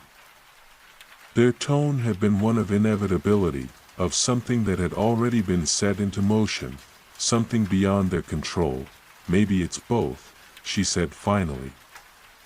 "Maybe we've already crossed a point of no return. But that doesn't change the fact that we have to keep going. Whatever is down here, it's the key to everything." Kalen looked at her, his gaze intense. "I don't like it, Lyra. The abyss isn't just a hole in the earth, it's a wound, a gash in the world itself. Whatever is down there, it's not just waiting to be discovered. It's been hidden for a reason." Lyra nodded, her eyes flickering toward the distant shadows at the edge of the chamber. She could feel the pull again. That deep, magnetic force that seemed to come from the very heart of the abyss. It was as if the darkness itself was calling to her, beckoning her deeper. "I understand," she said quietly. "But we're already here. There's no going back now." They stood in the center of the vast chamber for a long moment, the silence stretching on, their only companions the ever-present hum in the air and the dark void that surrounded them. It was almost as if the abyss itself was watching them, waiting to see what they would do next. Finally, Kalen exhaled sharply and sheathed his sword. "Then let's move forward. We have no choice." Together, they pressed on, the ground beneath them uneven and treacherous. The path led deeper into the heart of the abyss, winding through narrow passages and cavernous chambers that seemed to go on forever. The air grew colder with each step they took, the oppressive silence following them like a shadow. As they ventured further, Lyra noticed something strange. The further they went, the more distorted the world seemed. The walls of the tunnel began to warp, shifting in impossible angles, as if the very fabric of space itself was bending and breaking. It was disorienting, making it difficult to tell which direction they were heading. The lantern's faint glow seemed to lose its power, flickering in and out, and Lyra had to squint to make out the faintest shapes in the surrounding darkness. "I don't like this," Kalen muttered, his voice tense. "It feels wrong, like the very air is changing." Lyra's mind raced, trying to make sense of what was happening. She had expected danger, but this was something else. It was as if the abyss itself was alive, breathing, shifting in response to their presence. The laws of nature seemed to have no power here. She could feel it, a creeping sense that they were no longer in control, that whatever force lay beneath the earth was now the one guiding them. "Stay focused," she said, her voice barely more than a whisper. "We need to find the source of the disturbance. Whatever is causing this, it's down here." They continued their journey, the ground beneath their feet becoming increasingly unstable.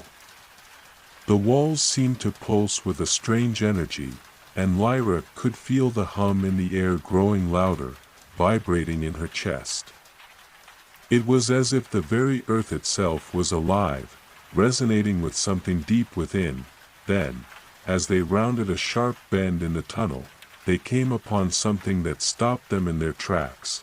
At the end of the passage was a vast, circular chamber. In the center of the chamber stood a structure unlike anything Lyra had ever seen.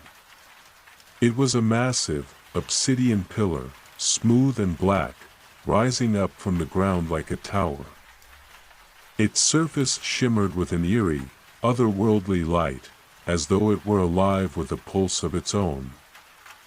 The air around it shimmered, distorted, as though the fabric of reality itself was bending around it. That's the source," Lyra whispered, her voice trembling. "It's a node, something that's connecting the abyss to the world above. If we destroy it, we might be able to stop whatever's happening." Kalen stepped forward, his eyes fixed on the pillar. "Destroy it," he repeated, a note of disbelief in his voice. "How? What if that makes things worse?" "I don't know," Lyra admitted, her gaze locked on the pillar. "But we have to try. This thing is causing the disturbances. It's feeding the abyss, and if we don't stop it..." Suddenly, the pillar began to tremble. The hum in the air grew louder, almost deafening, as the chamber seemed to warp and twist around them. The walls of the tunnel shook, and the ground beneath their feet cracked open, sending jagged rocks tumbling into the darkness below. Lyra's heart raced as she realized that the pillar was reacting to their presence, its power growing with each passing second. "Kalen," she shouted, grabbing his arm. "We need to act fast." But before they could move, the air around them thickened, and a shadowy figure emerged from the pillar itself, a dark, swirling mass that seemed to take form out of the very darkness of the abyss. Its shape was indistinct, shifting and changing with each heartbeat, but its presence was undeniable. It was as if the darkness itself had come alive, taking form in the shape of a creature born of the abyss. The figure moved toward them, its shape becoming clearer with each passing second. Its eyes, if they could be called eyes, burned with an unnatural light, glowing with the power of the abyss itself. The ground beneath Lyra's feet trembled as it approached, and she could feel the crushing weight of its presence, as if the very air around her was being sucked away. "We need to destroy it," she whispered, panic rising in her chest.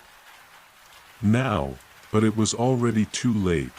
The creature's presence was overwhelming, a weight that pressed down on Lyra's chest and stole the breath from her lungs.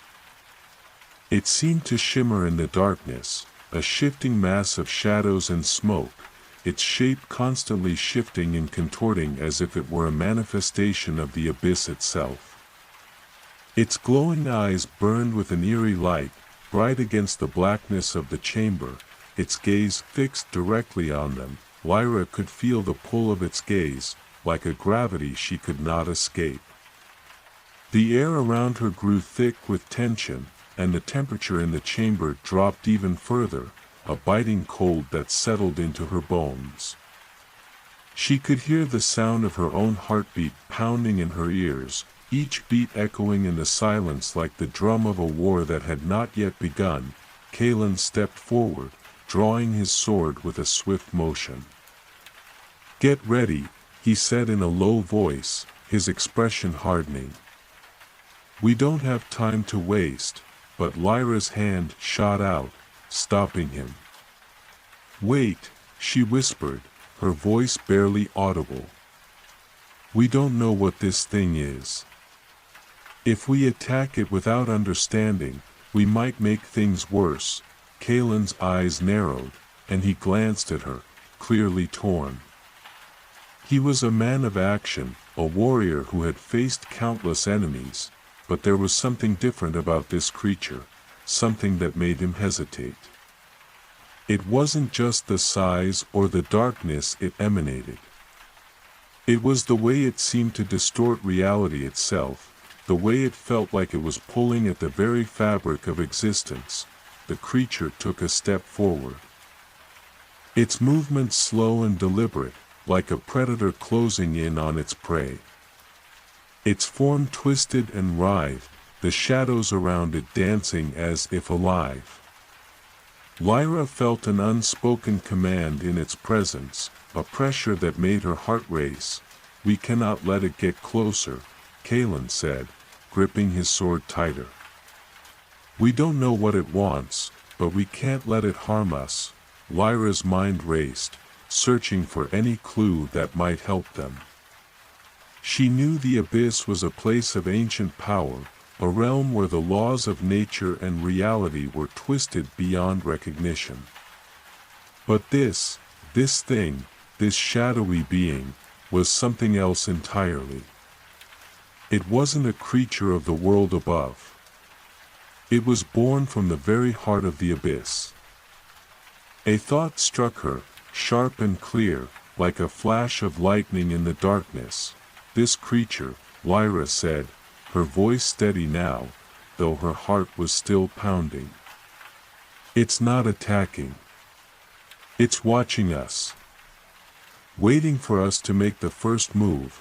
Kalen looked at her, his brow furrowing. "What are you saying?" Lyra swallowed hard, gathering her courage. I think it's not our enemy. Not directly. It's guarding something in the abyss that we need to find. It might be the key to ending all this." Kalen didn't lower his sword, but the tension in his body eased slightly. He nodded, though his eyes remained locked on the creature. "So, we need to understand it. Then. But how? It's not exactly the type of thing you can just ask questions." Lyra stepped closer to him, her mind working furiously. "I don't know yet. But I think it's trying to communicate with us.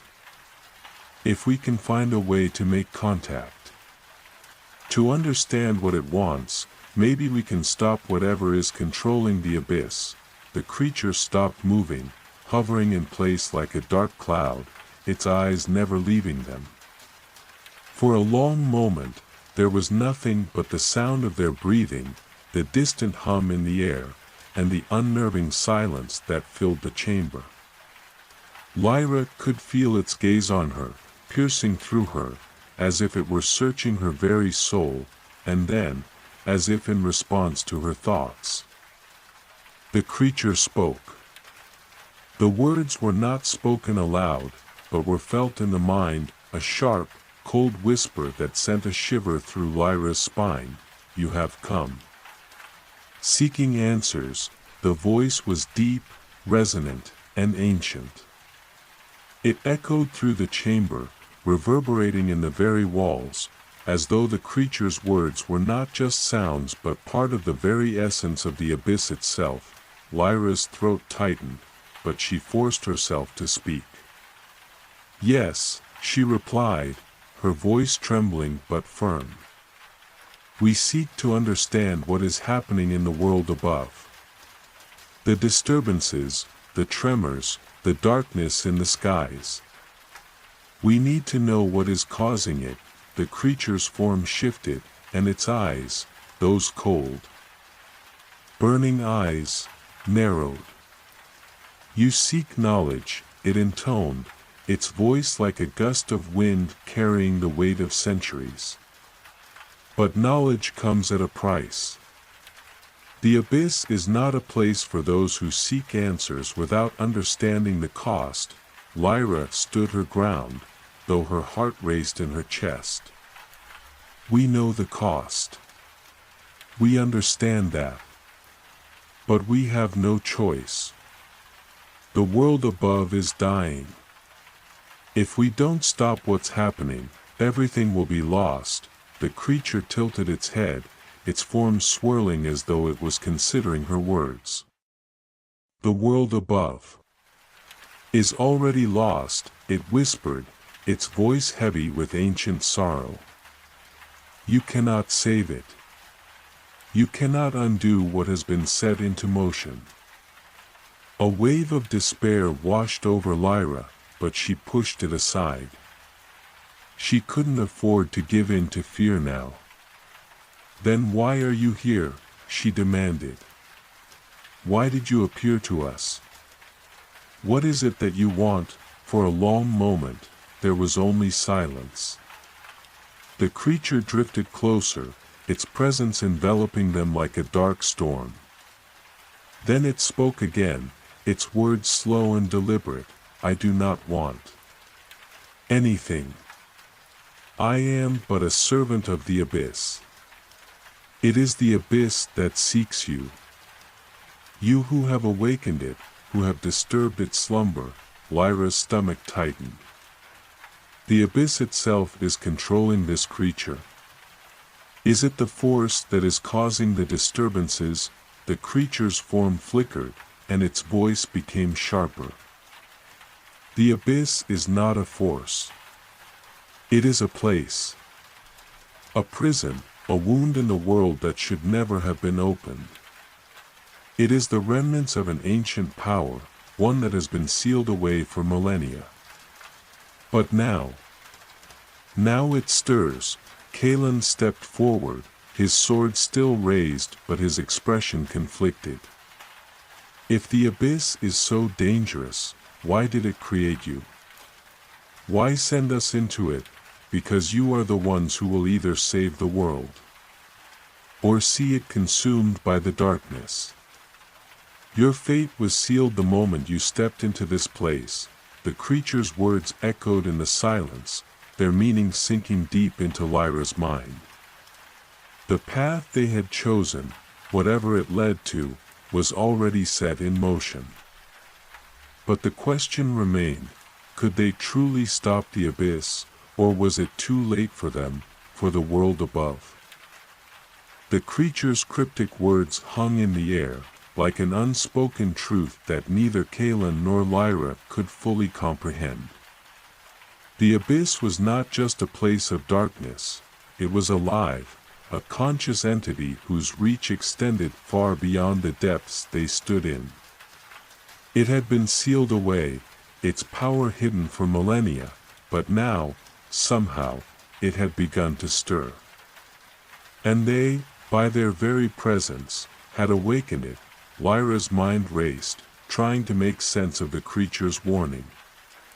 The words echoed through her thoughts like a distant drumbeat, urging her to act, to understand the true nature of the abyss before it consumed everything. She could feel the weight of the choice that lay before her, a choice she didn't fully understand. Yet one that seemed to be inevitable. Kalen's hand tightened on his sword, his stance defensive. "What does it mean, your fate was sealed?" he asked, his voice a low growl. "You said we would either save the world or see it consumed, but how? How do we stop this?" The creature, hovering in the center of the chamber, seemed to consider Kalen's question for a long moment. Its form swirled, shifting in a way that made it look as if the shadows themselves were alive, writhing around it like smoke in the wind. "You do not stop the abyss, it replied, its voice a strange combination of sorrow and inevitability. It was never meant to be stopped. It is the force that anchors the world in balance. Without it, everything would unravel. Lyra's heart skipped a beat. Balance? She repeated. But the world is dying, everything is in chaos. How can this be balance? The creature's eyes glowed with an unsettling light, burning like the remnants of a dying star. The world was never meant to remain in harmony. Forces of creation and destruction are eternal. The abyss is the final reckoning, the end that ensures the cycle continues. It is the wound that heals, the darkness that births light. Lyra's thoughts swirled, tangled by the creature's words. She had spent her life studying the ancient texts, the forbidden lore, and the history of the abyss. But nothing, not a single thing, had prepared her for this. The abyss wasn't some simple evil force that needed to be vanquished. It was a force of nature, a primordial entity that was woven into the very fabric of existence.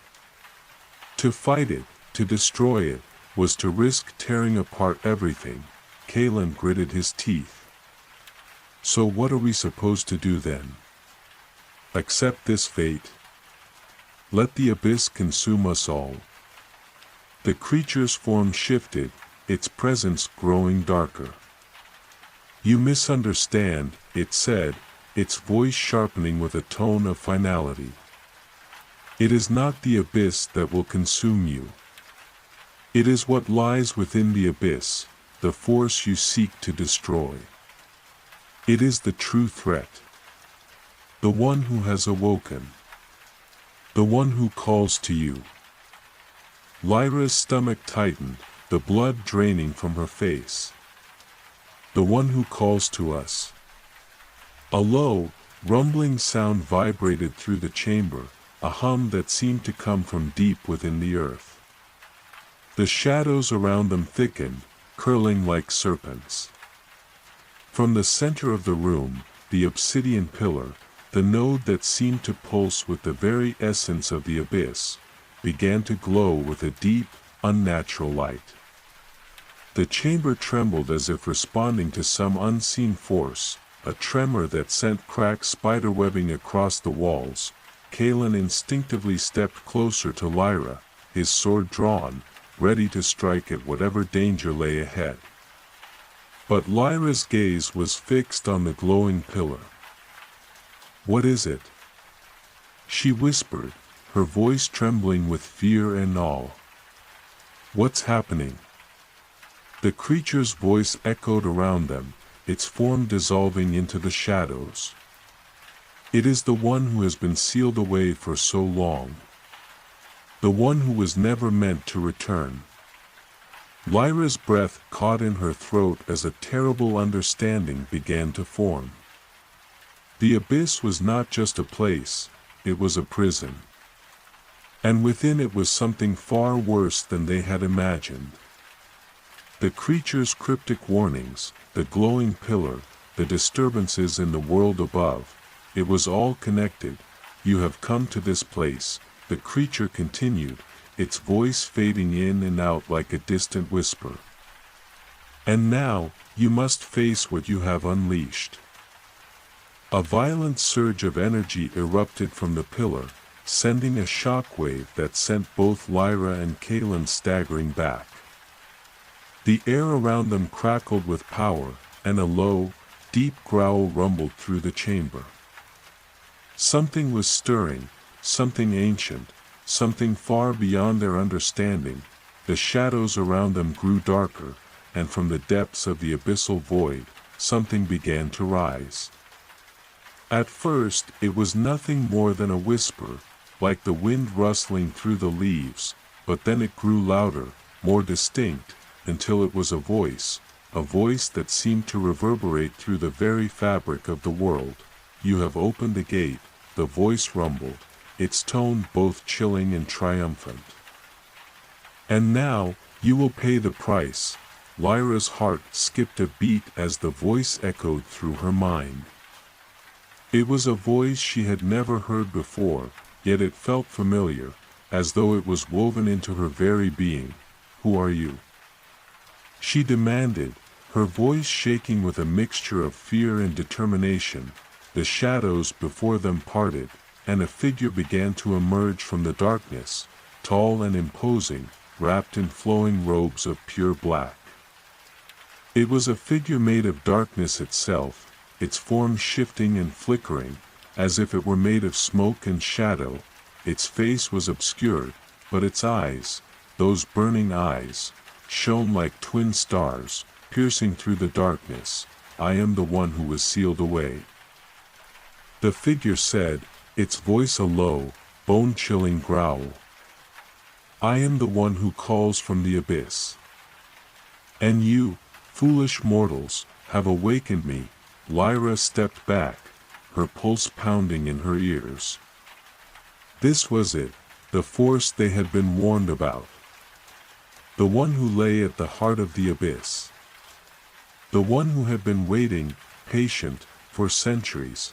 "We didn't mean to," Lyra whispered, her mind racing. "We didn't know." The figure's laugh was a low, mocking sound, filled with an ancient malice. "You did not need to know. Your fate was sealed the moment you set foot in this place." The chamber around them seemed to collapse inward, the walls bending and warping, reality itself distorting as the figure stepped forward, its presence suffocating.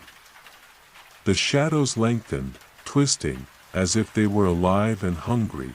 Kalen raised his sword, his voice steady but filled with defiance. "We won't let you take everything." The figure's eyes gleamed with a cold, cruel light. "You have no choice. The abyss has already claimed you."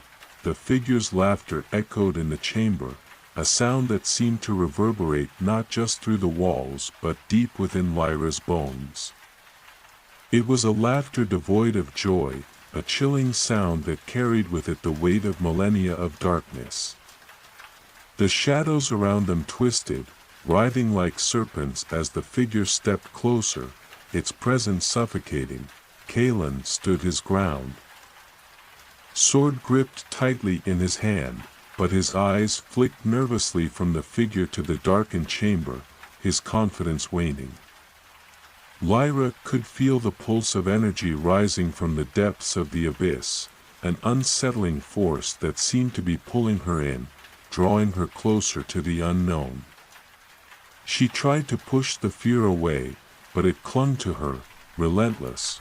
The figure's eyes, those twin burning orbs, fixed on her, and she felt an icy chill spread through her chest. Its gaze seemed to pierce straight into her soul, unraveling every thought, every secret, every fear she had ever known. "You are the one who seeks answers," the figure intoned, its voice like the rumble of distant thunder.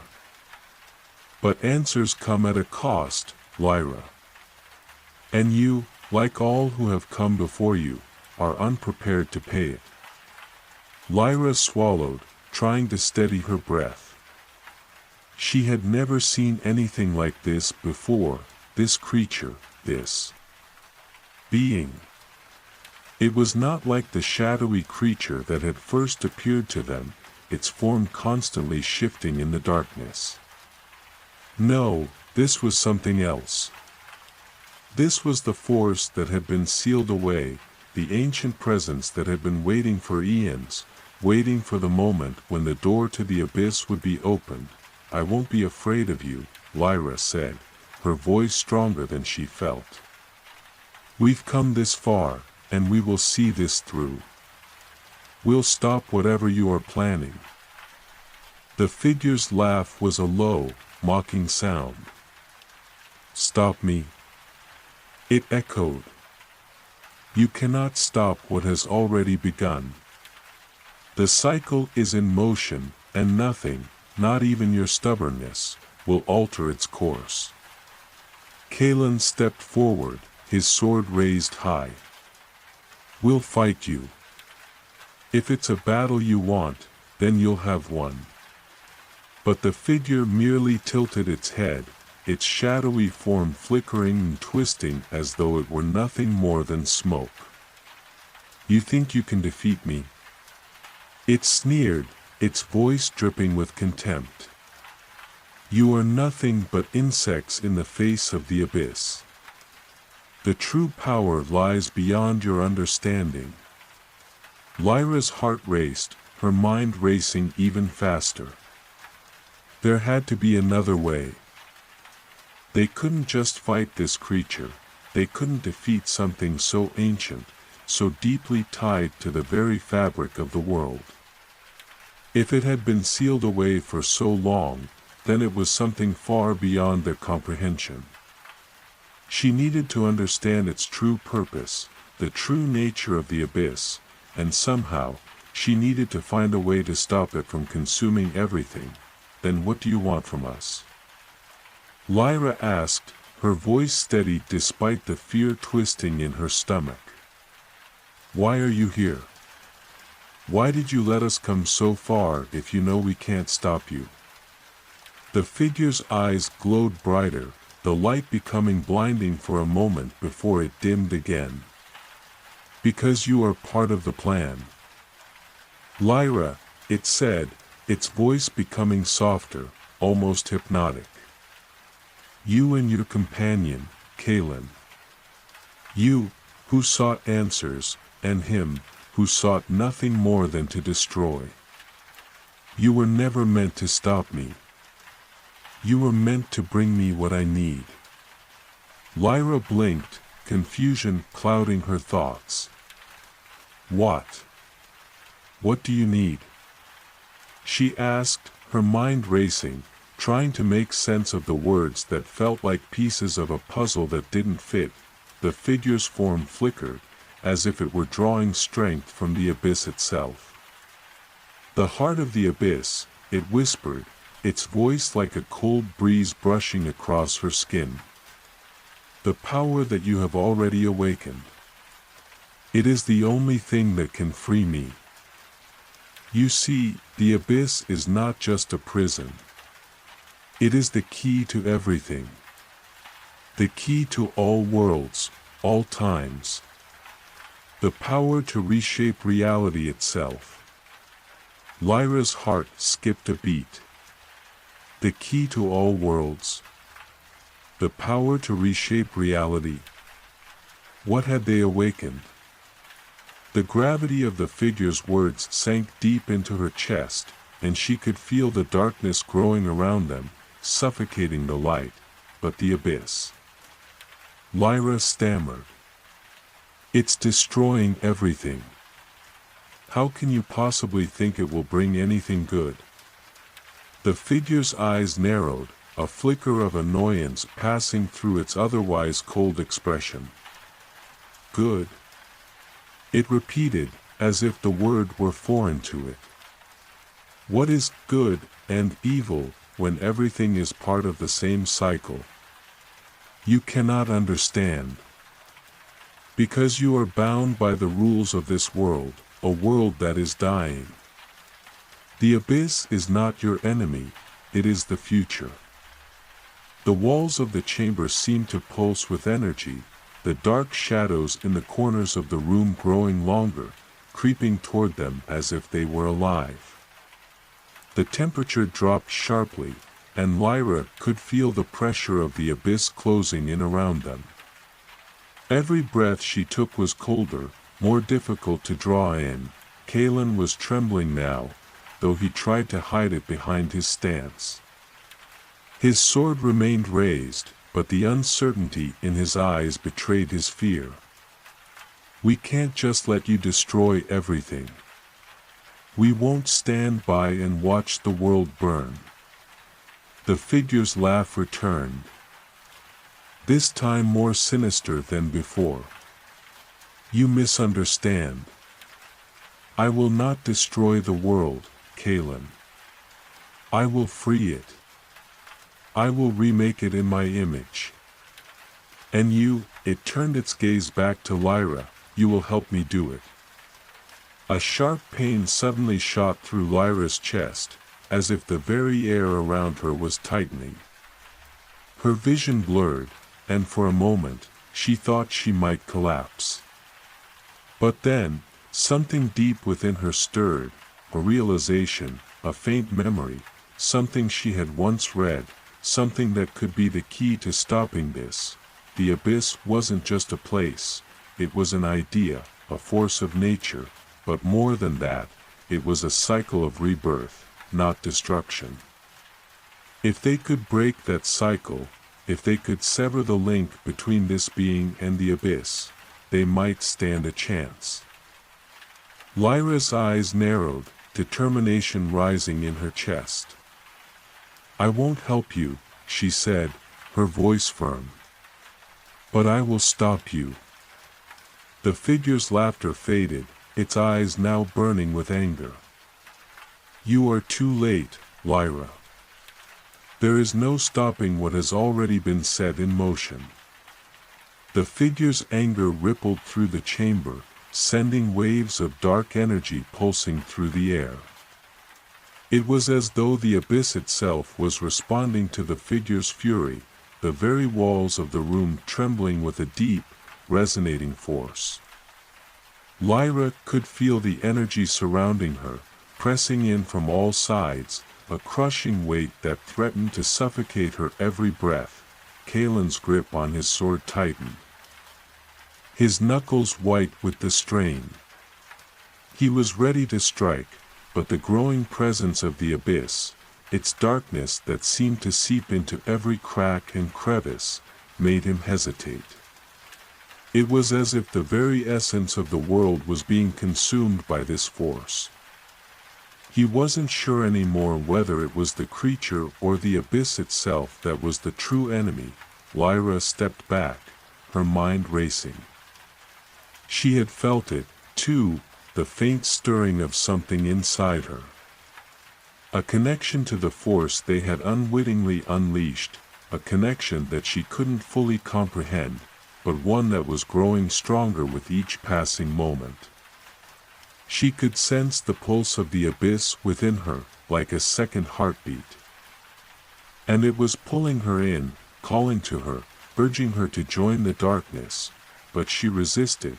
She had always resisted the temptation to succumb to the power of the unknown, to let the lure of knowledge and power overtake her. She knew what was at stake. The abyss was a force of nature, one that could not be controlled. The moment they tried to harness it, it would consume them, and everything else along with it. I won't let you control me, Lyra said, her voice steady but filled with defiance. We will stop this. We will find a way. The figure's eyes flickered with irritation. You do not understand, it hissed. There is no way. The abyss is not something you can simply stop or control. It is the beginning and the end of all things. It is the foundation upon which all reality is built. Kalen stepped forward, his sword raised higher. Then let it be the end of you, he spat, his eyes filled with fiery determination. We won't let you use it to destroy everything. The figure's laughter echoed again, but this time it was tinged with malice. You cannot kill what has no form, it said, its voice sending a chill through the room.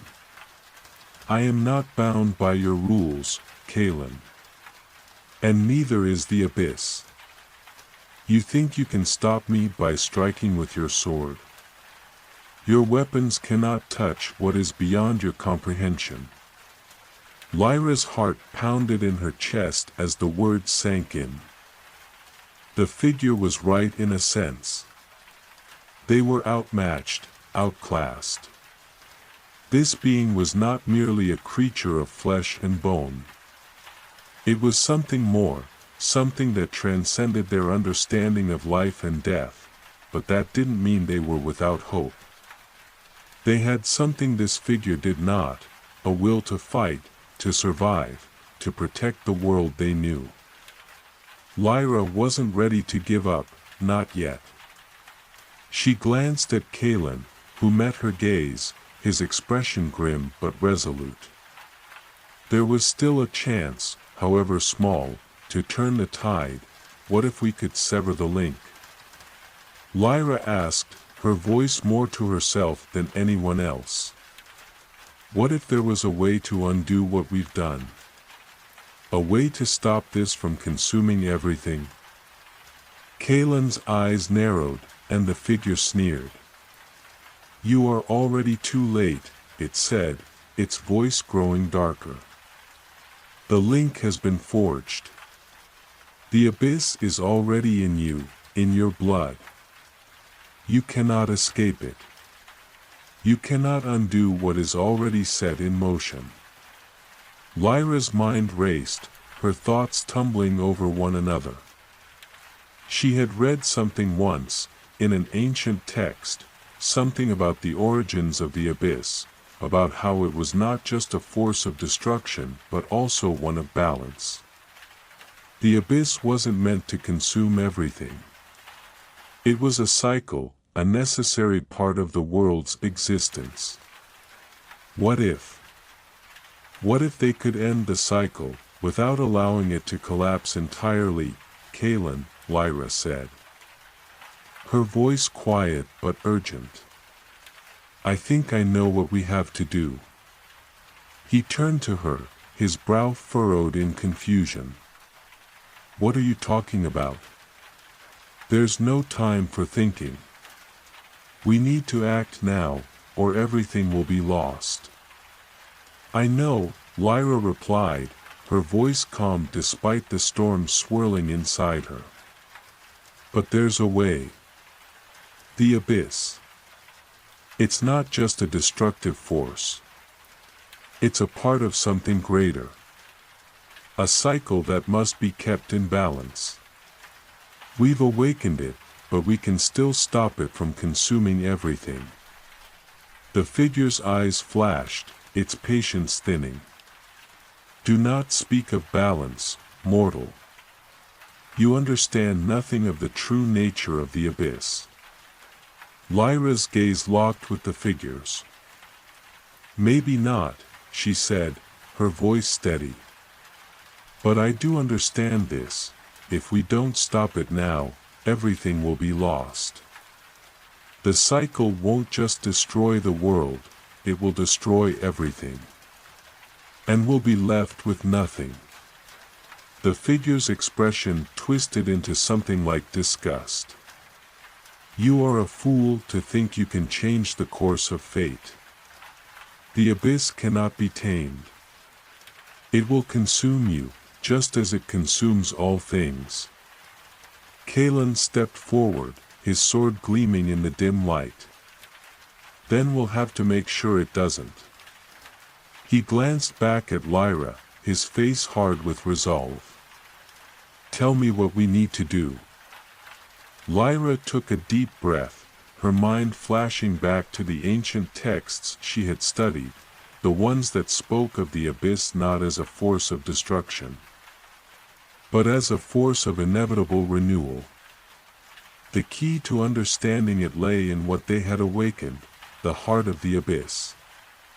If they could sever the connection between the creature and the abyss, they could stop the cycle without destroying everything. But how? She knew it wouldn't be easy. In fact, it might cost them everything, I think, Lyra said, her voice quiet but filled with determination. The heart of the abyss is the key. If we can sever its link to the darkness, we might be able to end the cycle. We might be able to stop the creature and the abyss itself without destroying the world. Kalen's jaw tightened. And how do we do that? Lyra's eyes searched the room, her gaze landing on the obsidian pillar in the center of the chamber. the source of the abyss's power. She could feel its energy, strong, pulsing, alive. But it wasn't just a source of destruction. It was the anchor, the focal point that held everything in balance. She closed her eyes, focusing on the energy that surrounded them, and whispered a single word: connection. The ground beneath them trembled, and the pillar's glow intensified, flickering like a dying star. For a moment, everything went silent. Then, a deep, resonating sound filled the chamber, the hum of power vibrating through the air. The figure's eyes widened in realization. No, the ground trembled beneath their feet, and a low, eerie hum filled the chamber, vibrating through the very walls as if the entire structure were alive. Lyra's heart raced as she focused on the pillar at the center of the room. Its obsidian surface shimmered, pulses of dark energy rippling outward, as if the abyss itself was being drawn into the very air around them. Kalen's grip on his sword tightened. His body was taut with tension, his eyes darting nervously from the pillar to Lyra, unsure of what was about to happen.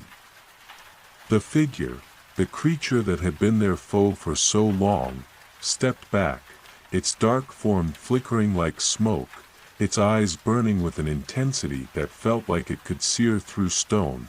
"You cannot sever the link," it whispered, though its voice seemed to quiver with something approaching panic. "You are playing with forces beyond your understanding. The abyss is not something you can control, it is a part of everything. You cannot undo what has already been set in motion." Lyra ignored it. She had no time for its threats now.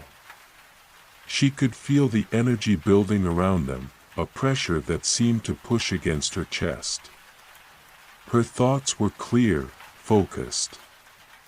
She wasn't just trying to sever the link between the abyss and the creature, she was trying to save them all. Her hands trembled, but she forced them steady.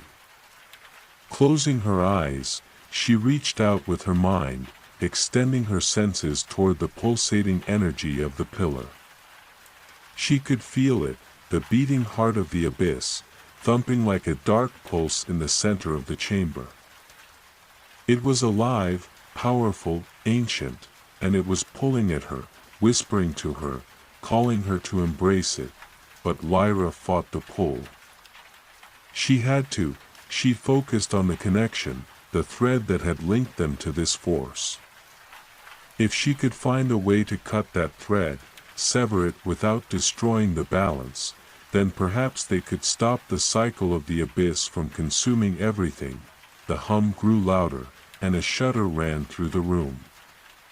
The shadows around them seemed to stretch and warp, like living creatures, curling into the corners, reaching for them. Kalen's eyes were wide now, filled with a mix of awe and fear. He knew something was happening, something they could not fully comprehend. "You do not understand," the figure repeated, this time louder, its voice trembling with anger. "You are too weak, too small to alter the course of fate. The abyss will consume all, just as it has always done. It is the beginning and the end of all things. You cannot stop what is already inevitable." Lyra's heart beat faster, not from fear, but from determination. She could feel the pressure in the room, like an impending storm, like the final breath before a cataclysm. She opened her eyes, locking onto the pillar, her vision blurring as the energy from the abyss surged through her, seeking to overwhelm her. But she could feel something else, too, a whisper, a voice, distant yet familiar. Calling her name, it was a memory, one she could barely recall. The moment the abyss had first spoken to her, deep in her mind, urging her to come closer, to join it. But that voice was not like the one she heard now. It was not filled with malice, but with something else, something she couldn't quite understand. Lyra's vision cleared, and the pillar before her shifted. She could see it now, a faint, glowing thread, woven into the very fabric of the abyss itself. The connection between the creature and the force of the abyss was anchored there, at the heart of the pillar. It was fragile, delicate, like a thread of silk hanging over an abyss, and Lyra knew that if she could sever it, the creature's power would falter. But the thread was not just a link to the creature, it was the pulse of the abyss itself. If she cut it, the force of the abyss might destabilize. She could feel it in her bones, the weight of the decision. The very balance of the world could tip, and she would not know whether it would fall into darkness or return to the light. Her breath caught as she reached out with her will, summoning every ounce of her power to connect with the thread. The energy around her crackled, a storm of dark power that threatened to consume her entirely. She could feel it pulling, dragging her down into its depths, trying to swallow her whole, but she held on, reaching deeper. Her mind focused, determined. The thread was so close to her fingers, and all she had to do was, no. The figure shrieked, its form flickering violently as the shadows around them writhed and coiled. You cannot do this. You are nothing but a pawn, a child playing with forces far beyond your control. The abyss will not be denied. Lyra ignored it. She had no choice.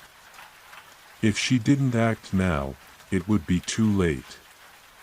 She reached out once more, her fingers brushing against the glowing thread, and then she severed it. The chamber exploded in a surge of energy. Light and shadow collided, twisting in a violent clash that tore at the very fabric of reality. The ground shook beneath their feet as the abyss roared. A terrible, endless sound that filled every corner of the chamber, echoing through their minds.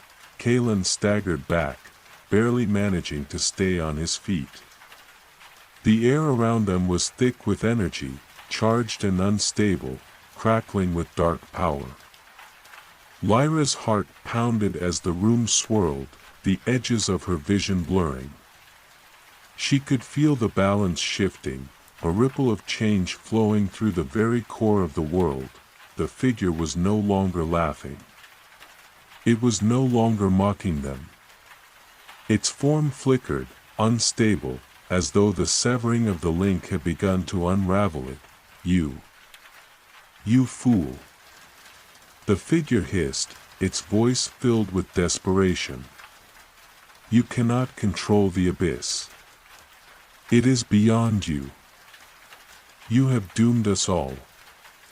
Lyra felt the last of the thread unravel in her mind, the pull of the abyss fading as the connection was severed completely. But the force of the explosion left her breathless, as if the world itself had been torn apart and remade in an instant. Her legs wobbled, and she struggled to keep her balance. Kalen reached out to steady her, his voice filled with urgency. Lyra, what have you done? What's happening? Lyra's eyes narrowed, her heart still racing, but her voice was steady as she spoke. I've severed the link. The abyss is no longer connected to the creature. But as she said the words, a deep, unsettling silence settled over the chamber. The energy in the room had stopped pulsing. And for a brief moment, it felt like everything had come to a halt. Then, from the darkness, a new sound emerged, a low, guttural growl.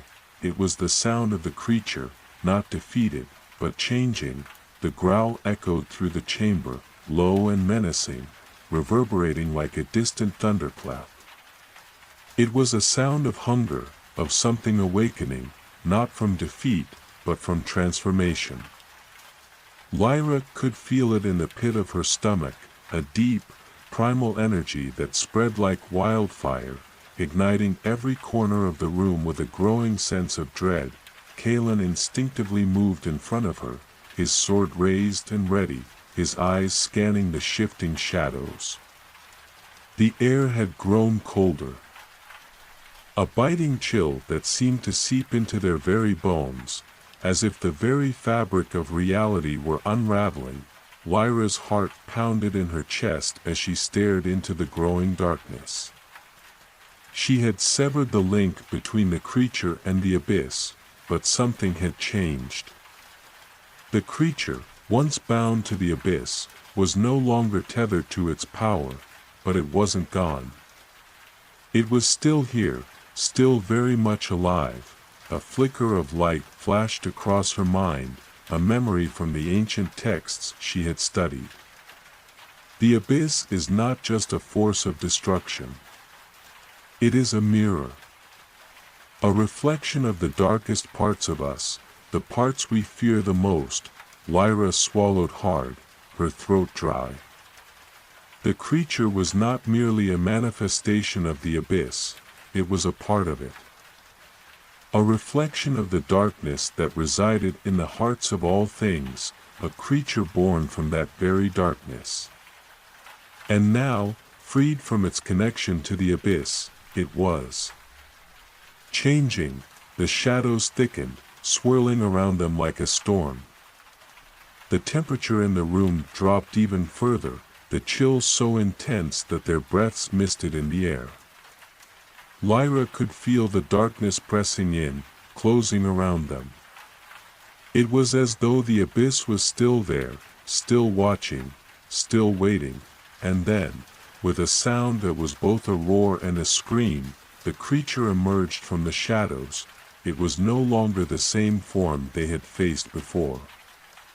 It had grown, expanded, its features distorted and warped by the loss of its connection to the abyss.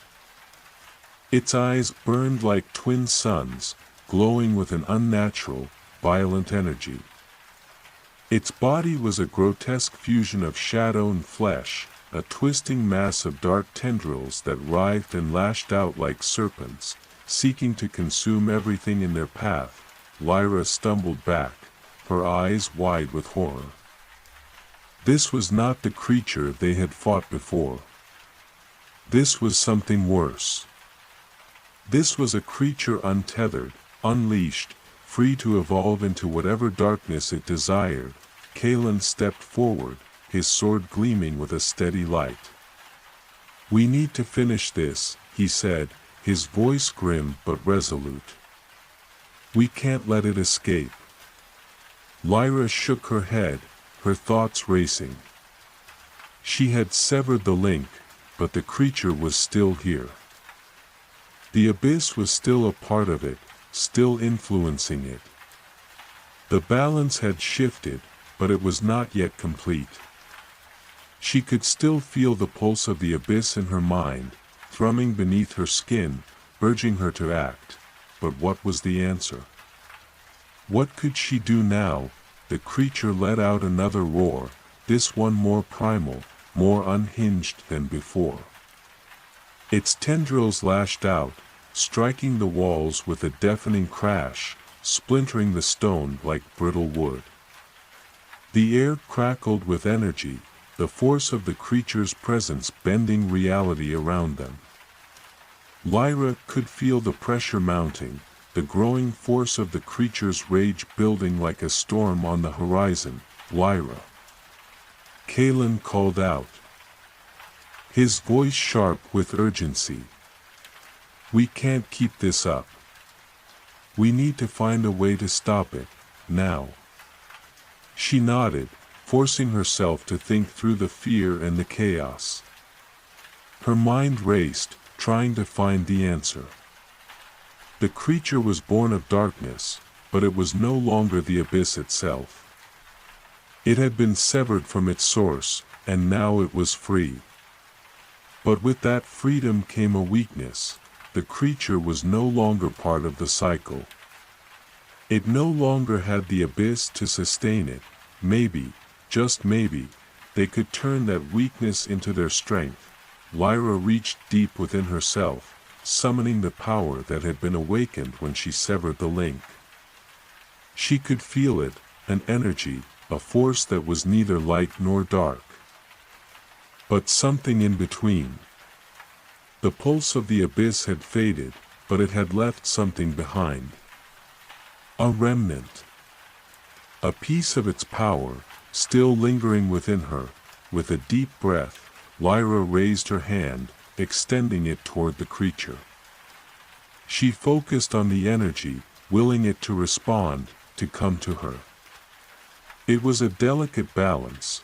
She had to use the power without succumbing to it, without allowing the darkness to take root in her heart. The creature froze.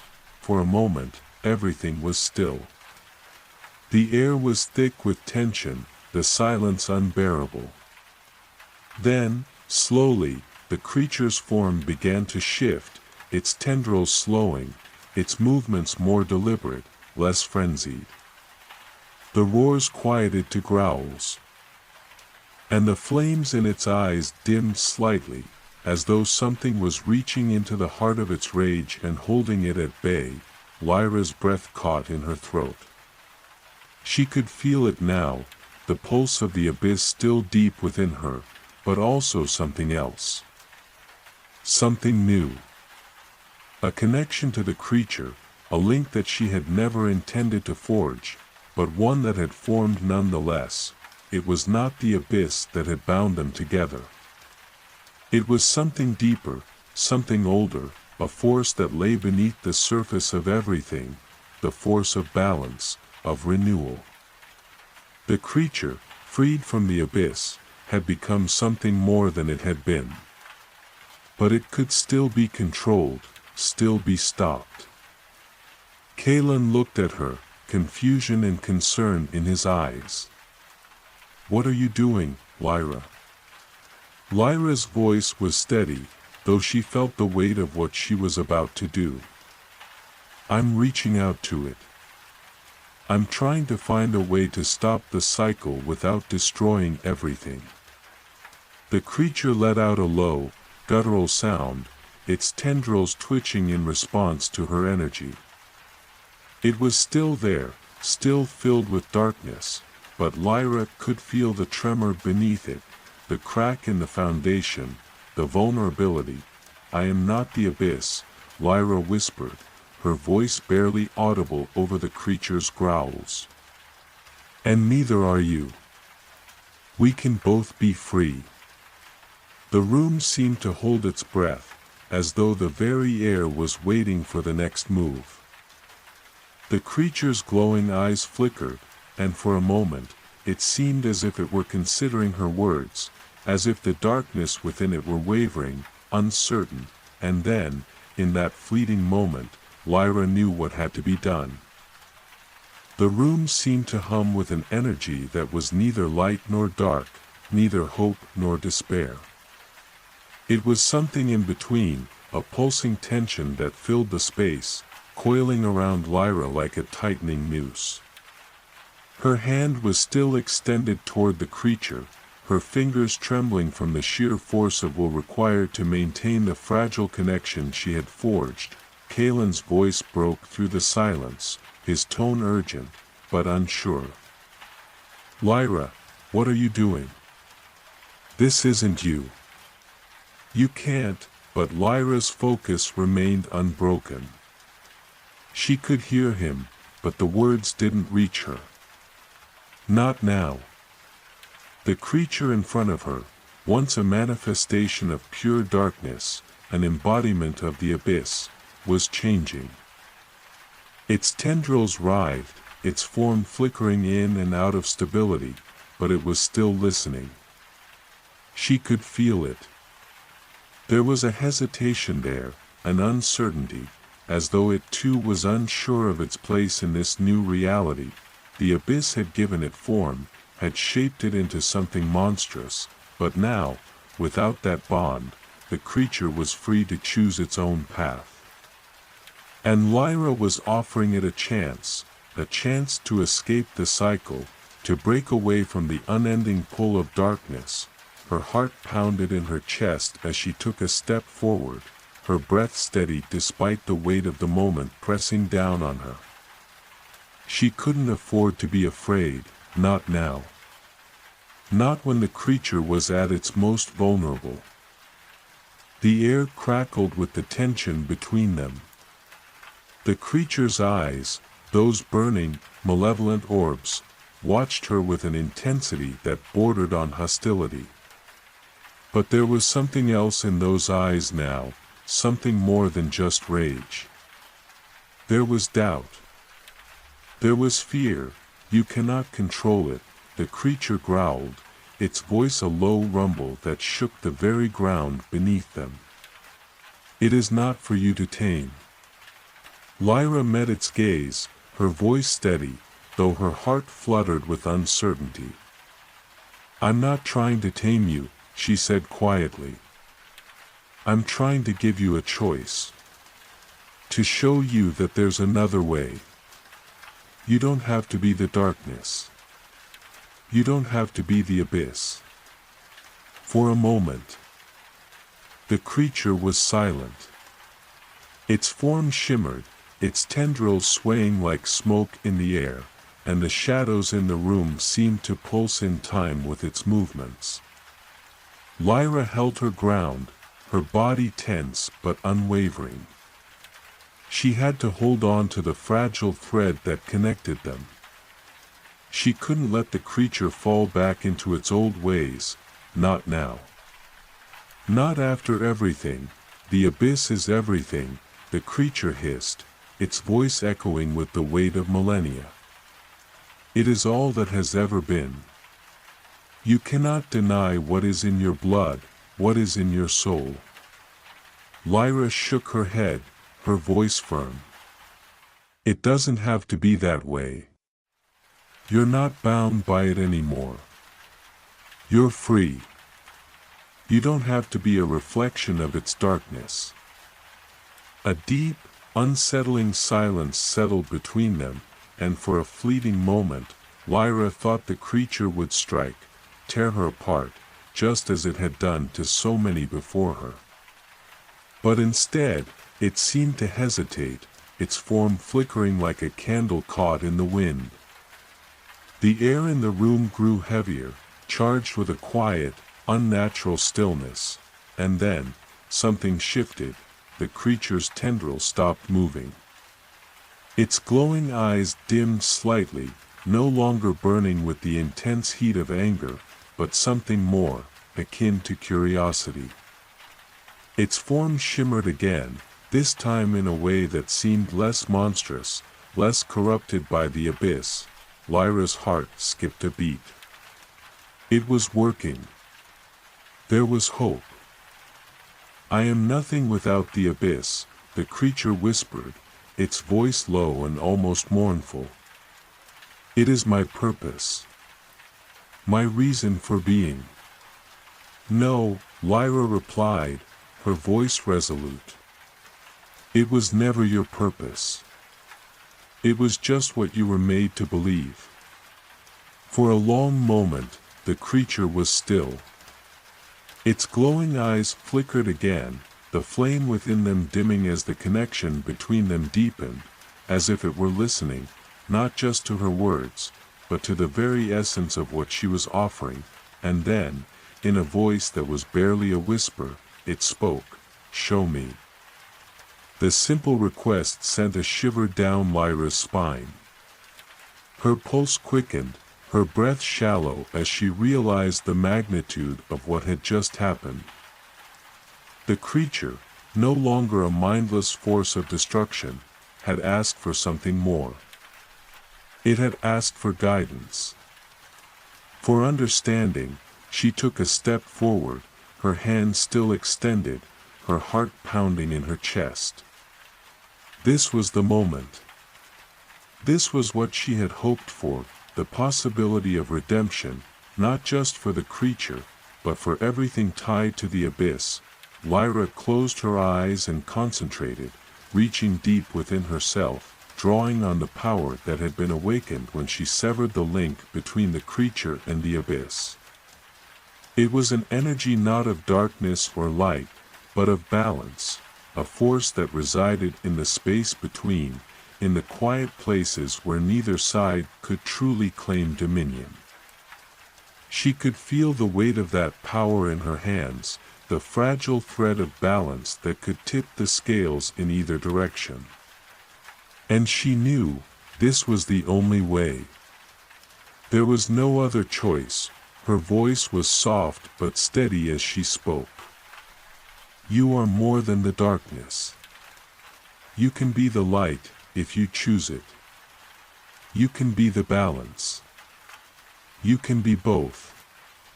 The room held its breath, as if waiting for the creature to decide. The tension was palpable, the silence so deep it seemed to reverberate in every corner of the chamber, and then, slowly, the creature's form began to change.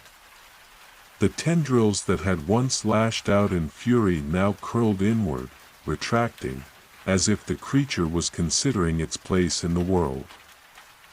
Its glowing eyes dimmed further, fading from their fiery intensity to a more muted, calm light. It was no longer a being of pure darkness. It was something else. Something new. I choose, the creature whispered, its voice no longer filled with anger, but with the faintest trace of wonder. I choose to be more. Lyra's breath caught in her throat. She could feel it, the shift in the air, the change in the creature's essence. It was no longer bound by the abyss. It was free. Kalen stood beside her, his sword lowered, his expression a mixture of disbelief and awe. He had witnessed the impossible, just as Lyra had. The creature, once a force of destruction, had chosen to change. To break free from its chains, the darkness in the room seemed to recede, as if the creature's decision had caused the very shadows to retreat. The pulse of the abyss had faded, leaving only the quiet hum of the newfound balance that had been created. Lyra turned to Kalen, her voice barely a whisper. We've done it. We've stopped it. But even as the words left her lips, she knew that this was not the end. This was only the beginning. The creature's transformation hung in the air like a fragile thread, trembling between existence and oblivion. Lyra could still feel its presence, no longer the overwhelming force of destruction it had once been, but something more subdued, something that was still discovering what it meant to be free. For the first time in as long as she could remember, Lyra felt a sense of peace, a quiet hope that she hadn't known in the wake of so much chaos. But peace, she had learned over the years, was often fleeting. Kalen moved beside her, his brow furrowed in uncertainty. Is it gone? Really? Lyra shook her head slowly, her gaze still fixed on the creature. It was no longer a mass of shadow and rage, but it wasn't fully whole either. Its form flickered like a mirage, its tendrils twitching faintly as if testing the boundaries of its new reality. No, she replied quietly. It's not gone. It's evolving.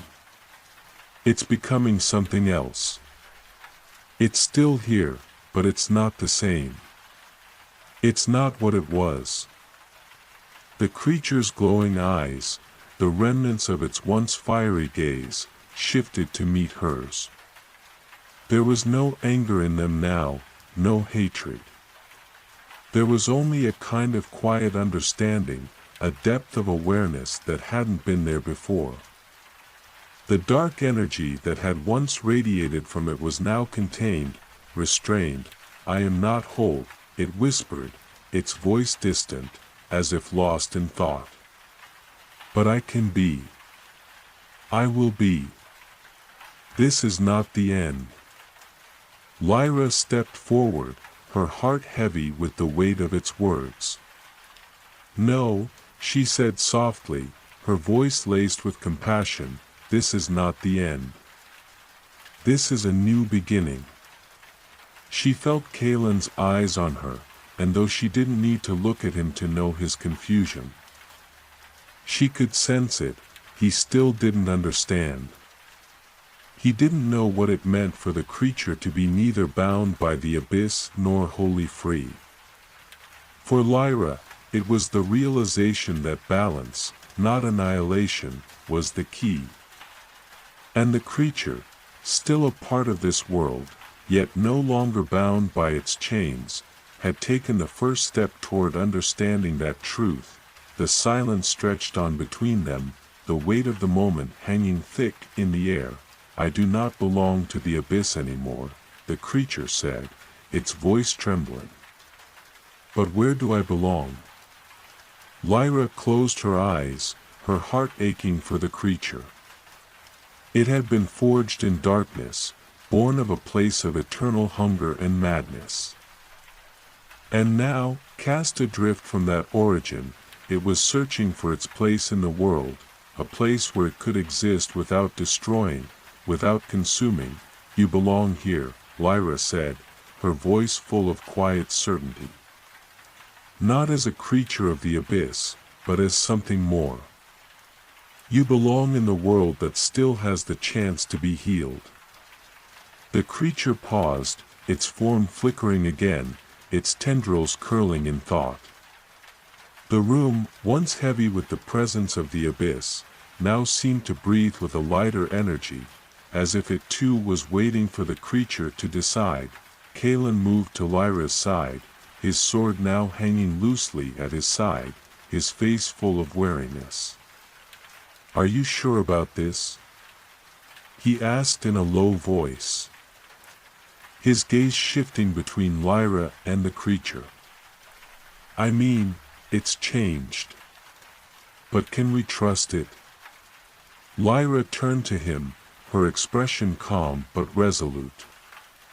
It's not about trusting it. It's about giving it the opportunity to change. I can't guarantee it'll be easy, or that it won't struggle, but we can't deny it the chance to find its own path. We couldn't stop the abyss from reaching out to it. But now, we can help it find something else. The creature's eyes softened. I will not return to the abyss, it murmured, almost as if trying to convince itself. I will not return to what I was. But, what if I do not know what I should become? Lyra smiled gently, stepping closer to it. Then we'll help you find out. Together. For a long moment, the creature was silent, its form shifting and reshaping, as if contemplating her words. The shadows in the room had faded, replaced by a soft, ethereal light that seemed to come from nowhere and everywhere at once. The temperature in the air had warmed, the cold grip of the abyss finally loosening its hold on the space. Then, as if deciding, the creature spoke once more. What do I do now? Lyra looked back at Kalen, her heart full of determination.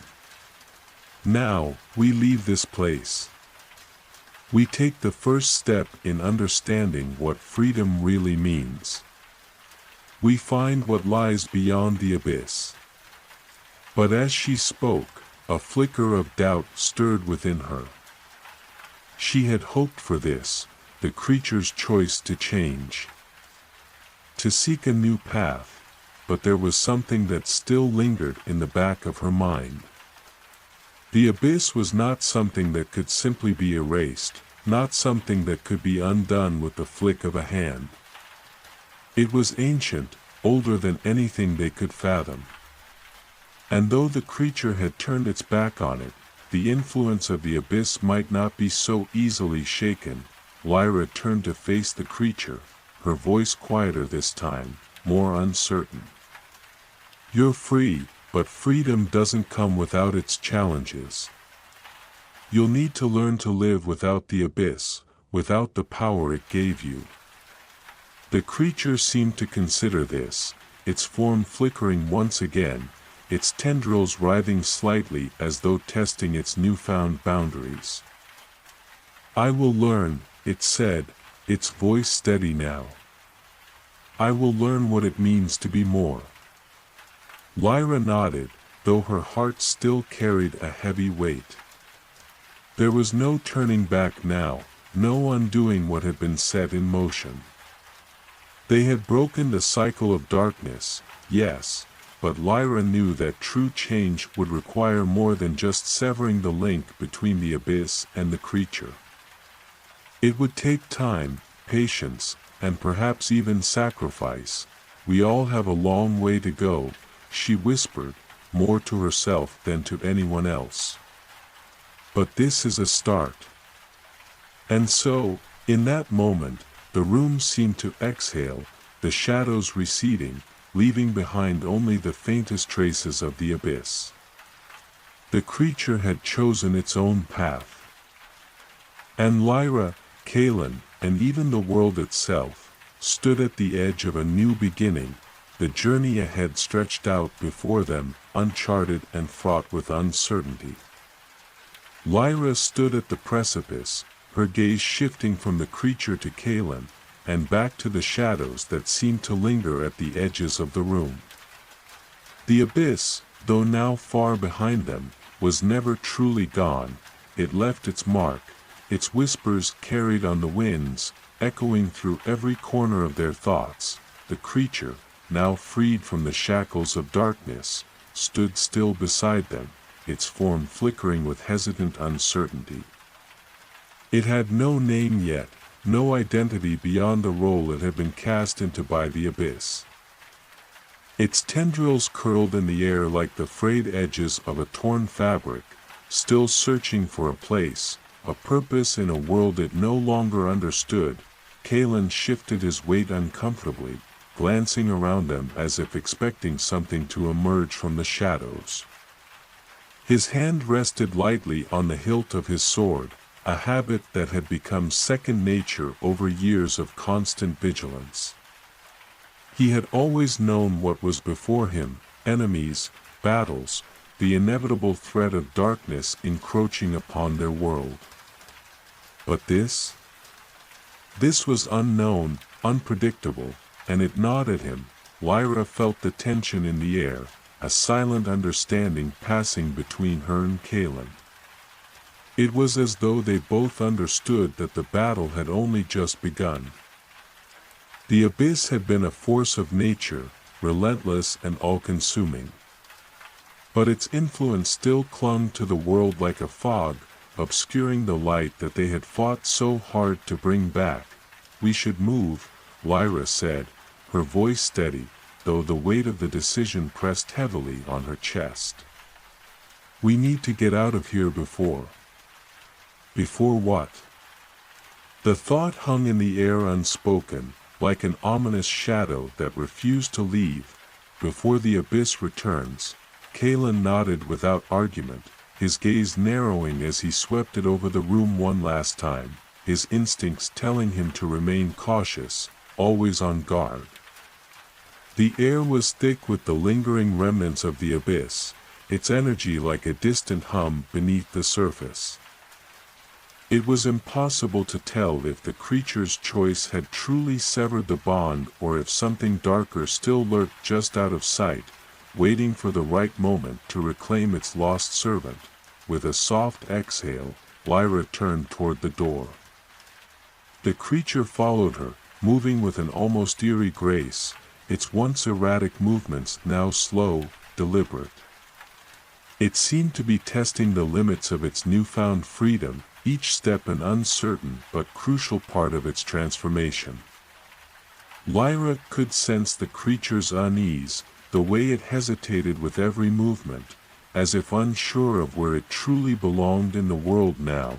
They made their way through the chamber, the cold stone walls seeming to grow warmer with each step. The deeper into the labyrinth they went, the more distant the oppressive weight of the abyss became.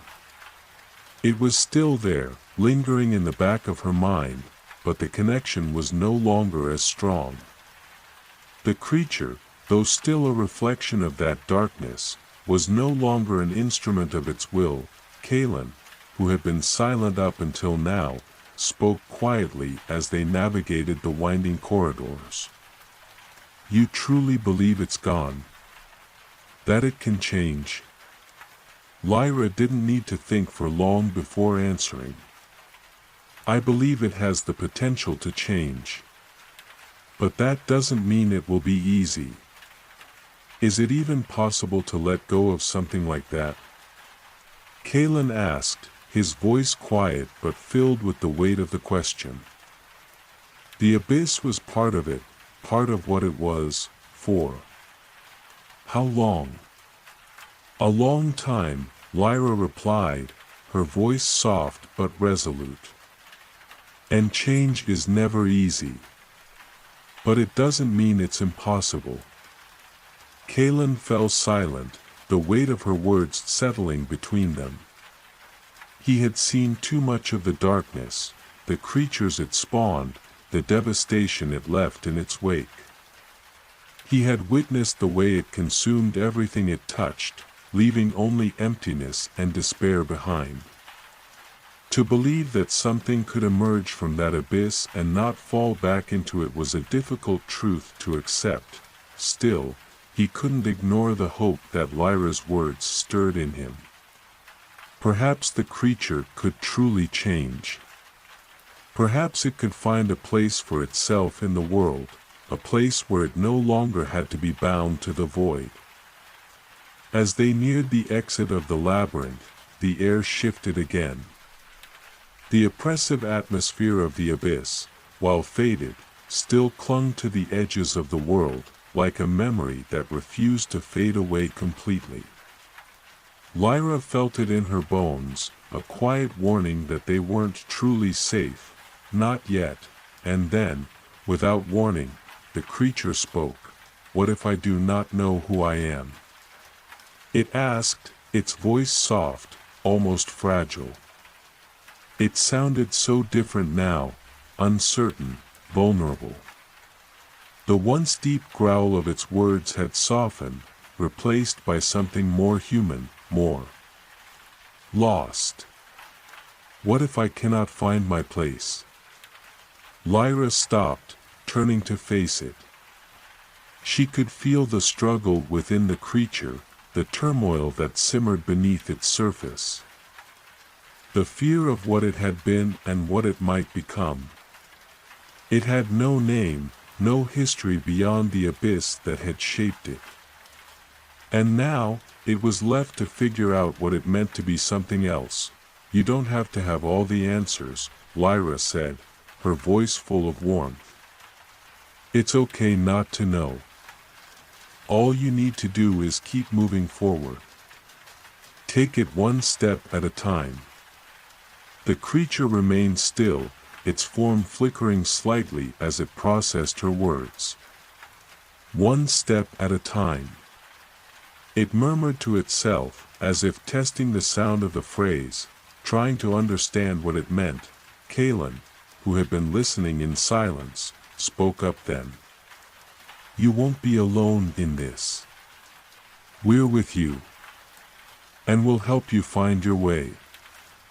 The creature's eyes met Kaylin's for the first time, and though its gaze was still uncertain, there was a flicker of something like hope.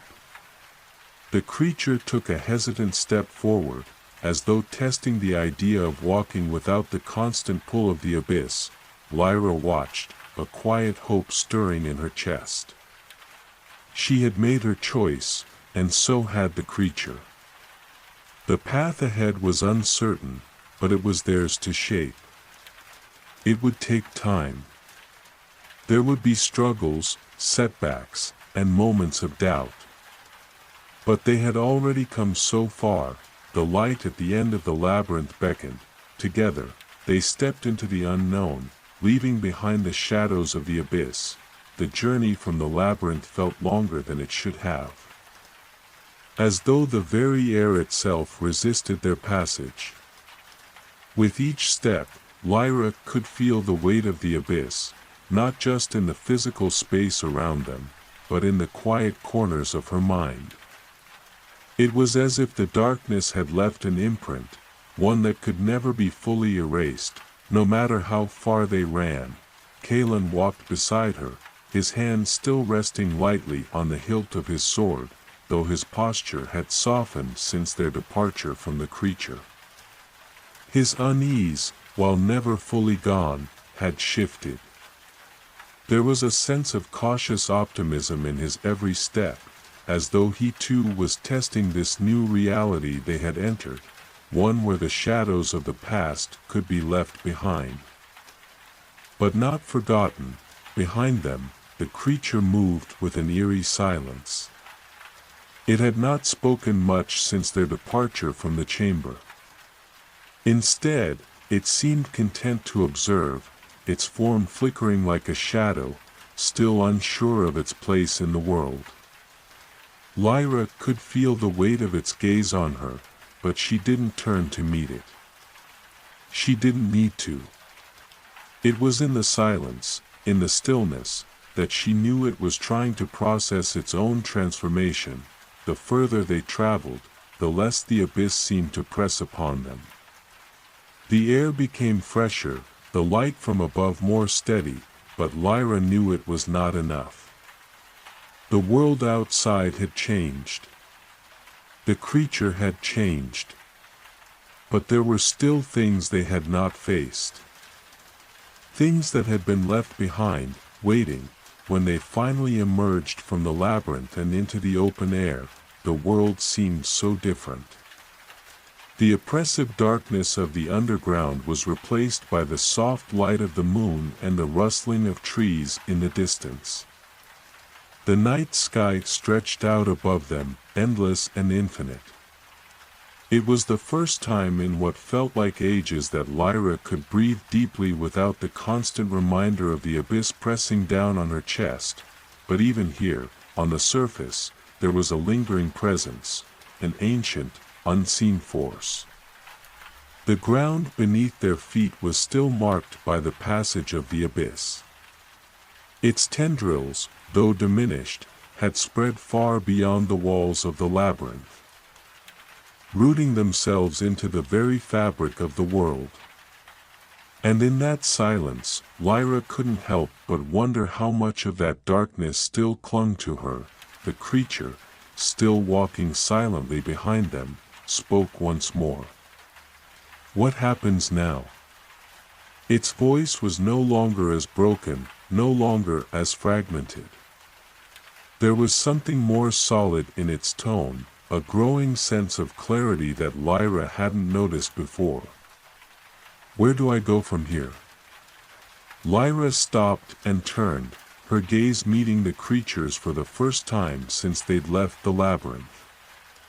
There was a flicker of recognition in its eyes, an understanding that had not been there before. It was still struggling, still finding its way in this new world. But it was no longer the same thing that had once been a vessel of the abyss. "You go wherever you need to," Lyra said, her voice firm yet gentle. "The world is vast, and there is room for all of us. You can choose your path." The creature tilted its head slightly, its tendrils curling as if to take in her words. "I have never known choice," it whispered, the weight of its past settling in its voice. "I have always been driven. Driven by hunger, by darkness. How do I live without that pull?" Lyra felt the sorrow in the creature's words. It had been born into the abyss, shaped by forces beyond its control. For so long, its existence had been nothing but a reflection of that darkness. Now, in the face of freedom, it was unsure how to navigate a world without those chains. Kalen, who had been listening quietly, spoke up. You start by living one day at a time. One choice at a time. His voice was steady, calm. It's not about forgetting your past. It's about learning to live with it. You don't have to erase what you were, but you can decide what you want to become. The creature considered this, its form flickering in the moonlight, casting fleeting shadows across the ground. It was still uncertain, still unsure, but there was a seed of understanding beginning to take root within it. And if I fail? It asked softly. Lyra stepped forward, placing a hand gently on the creature's trembling tendril. Failure is part of change. It's part of learning. We all fail. But what matters is what you do after. You can always try again. You can always choose to keep moving forward. For a long time, the creature was silent, absorbing her words, feeling the weight of them settle into its being. And then, as if finally coming to terms with what it had to do, it spoke again, quieter this time. I will try. Lyra smiled, a soft, weary smile, but it was filled with hope. She knew the road ahead would be long. She knew there would be moments of doubt, of fear. There would be battles to fight, not just with the darkness within, but with the world that would see the creature as an abomination. Something born of corruption and chaos. But they would face it together. They had to. We'll help you, she said. Every step of the way. Kalen nodded, his expression resolute. We're in this together. You're not alone. The creature nodded slowly, its form steadying for the first time since it had emerged from the abyss. It was still uncertain, but there was something in its eyes now, a flicker of understanding, a flicker of something more than just darkness.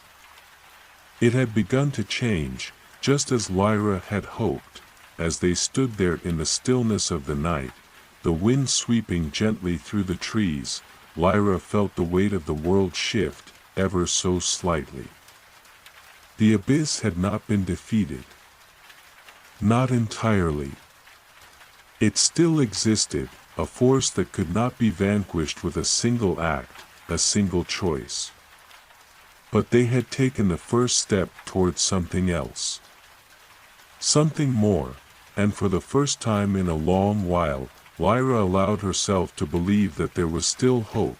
The days that followed were filled with uncertainty, though a fragile sense of hope began to take root in their hearts. Lyra, Kalen, and the creature, who had yet to adopt a name, traveled together, forging a path that was as much about the unknown as it was about healing. The world had changed since the abyss had been unleashed upon it, and though its influence had lessened, the scars it left behind were impossible to ignore. As they ventured deeper into the wilderness, they found themselves surrounded by reminders of what had been lost. Once vibrant forests now stood as hollowed, decayed husks, their branches reaching out like the hands of the lost. The silence was heavy, oppressive, as though the land itself still mourned the darkness that had once been its master.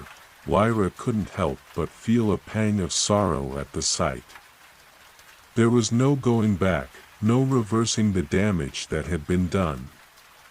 But she had learned that sometimes, the only way to move forward was to accept what was, and find a way to live with it. The creature, still silent, walked beside her, its form flickering with each step, but there was something in the way it moved, less hesitant now. More certain. It was a small victory, but one that Lyra cherished. Kalen had been quiet too, his gaze ever watchful, his senses always alert. There was something on the horizon, something waiting, and though he couldn't quite place it, his instincts told him they weren't safe.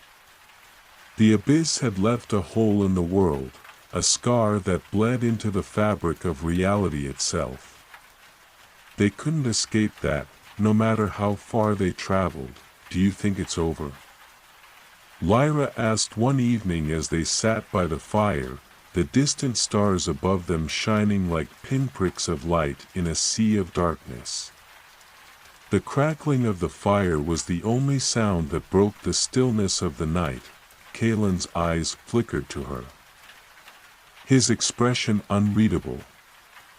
"I don't think the abyss ever truly goes away. It's a part of this world now. But that doesn't mean it has to define us." Lyra nodded slowly, staring into the fire. Her mind was full of thoughts, of questions she wasn't sure how to answer.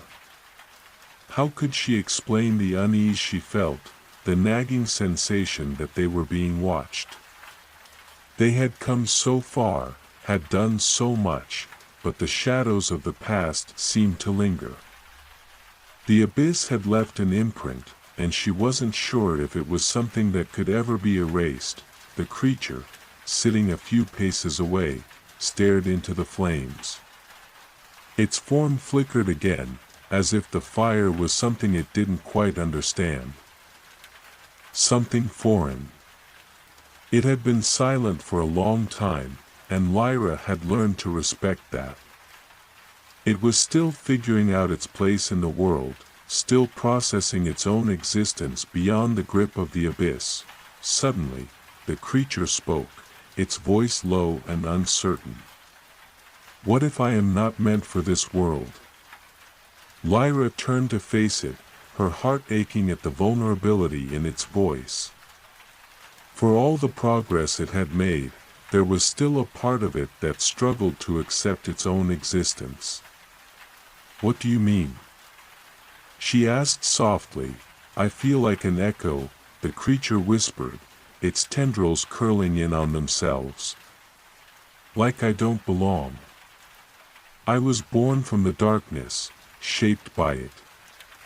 How can something like me find a place in the light?" Lyra didn't answer immediately. She could see the pain in its form, the uncertainty that hung around it like a cloak. It was a struggle she understood all too well. The feeling of not belonging, of not being able to escape the shadow of the past, was something she had carried with her for as long as she could remember. Kalen, who had been watching the exchange in silence, spoke up then.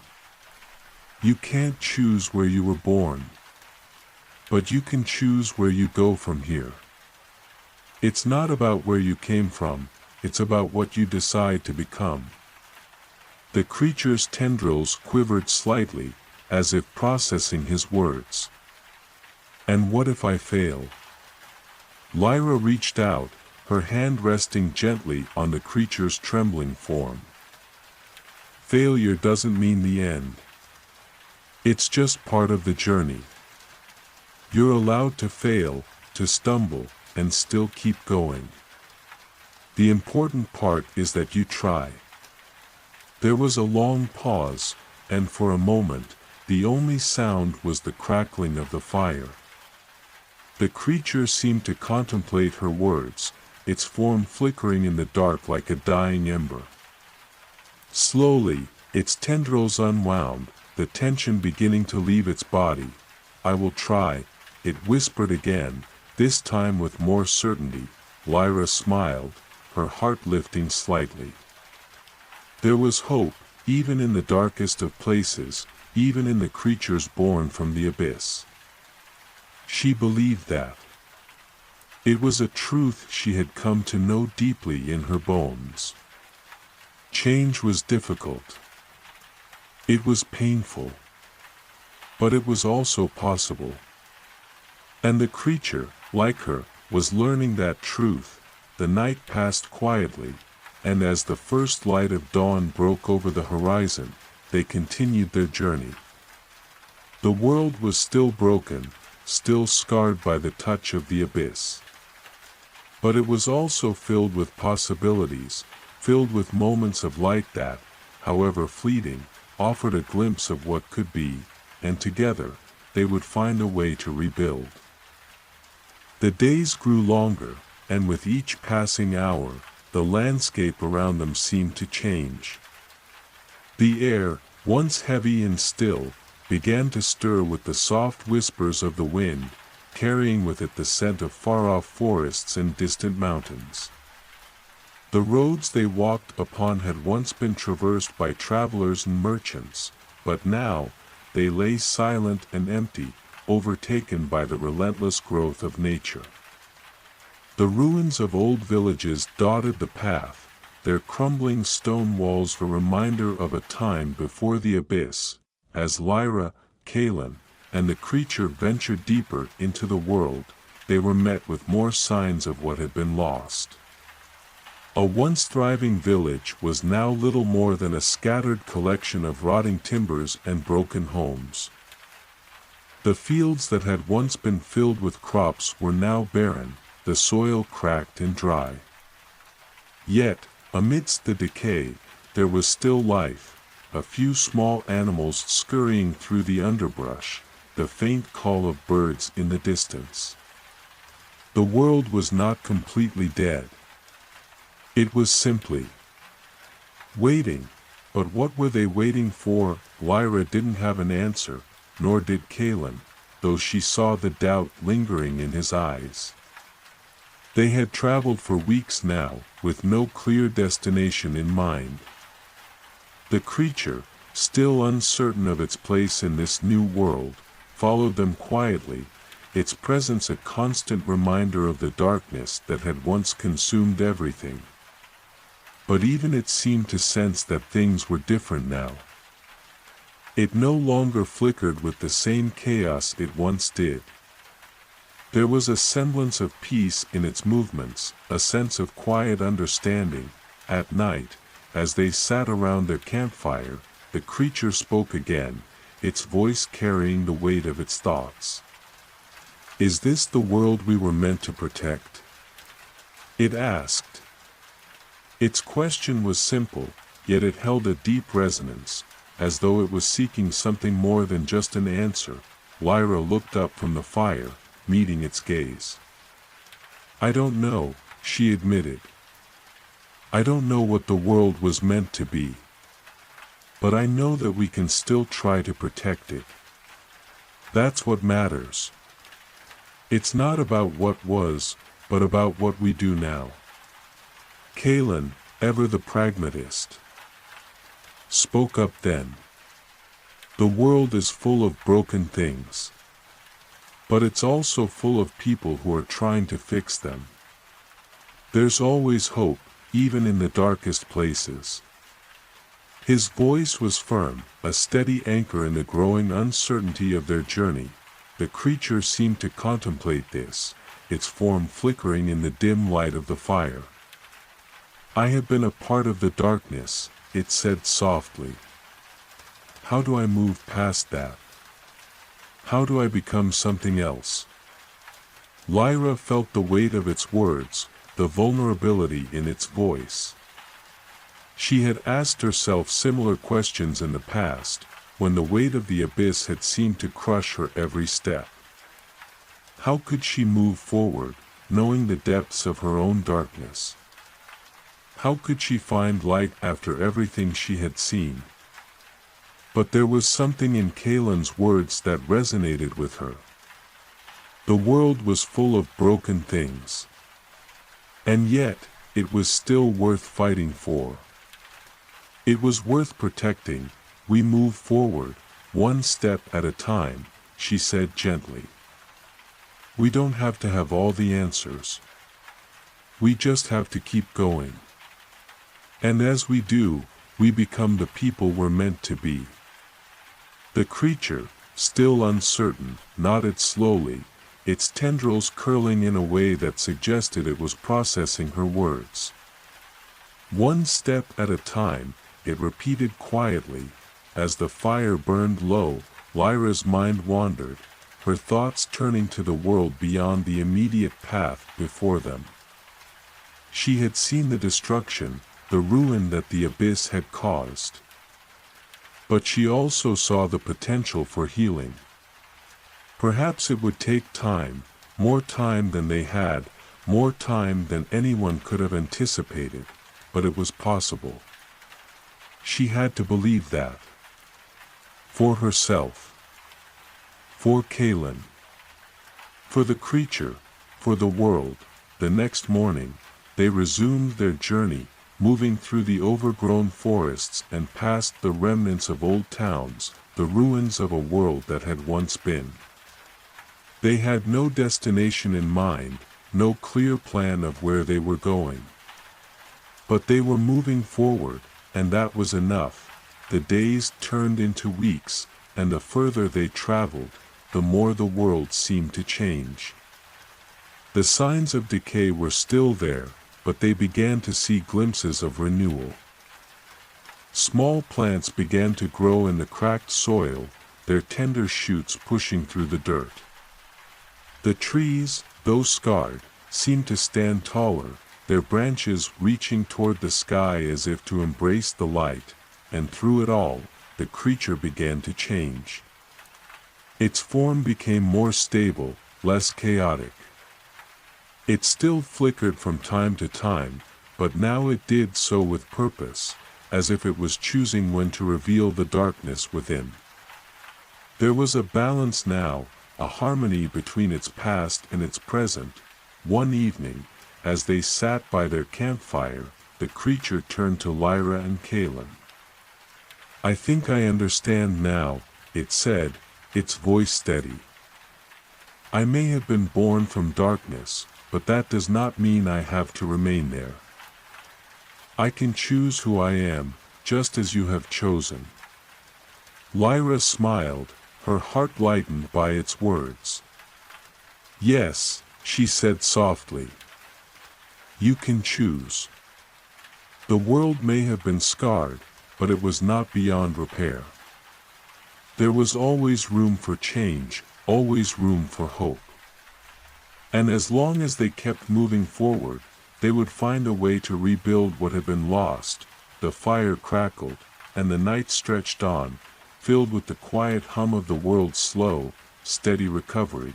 The journey had not been easy, but it had been necessary.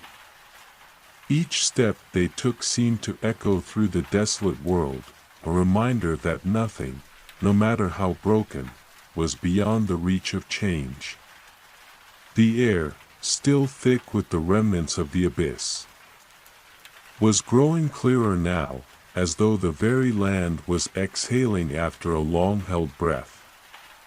The silence that had once seemed oppressive had softened, and in its place was a delicate hum, the faintest pulse of life returning to a world that had once been claimed by darkness. Lyra, Kaylin, and the creature had ventured far into the wilderness, past the remnants of cities and villages that had been ravaged by the chaos. Yet with each passing day, there was more hope in the air. The trees seemed to stand a little straighter, their leaves richer and fuller than before.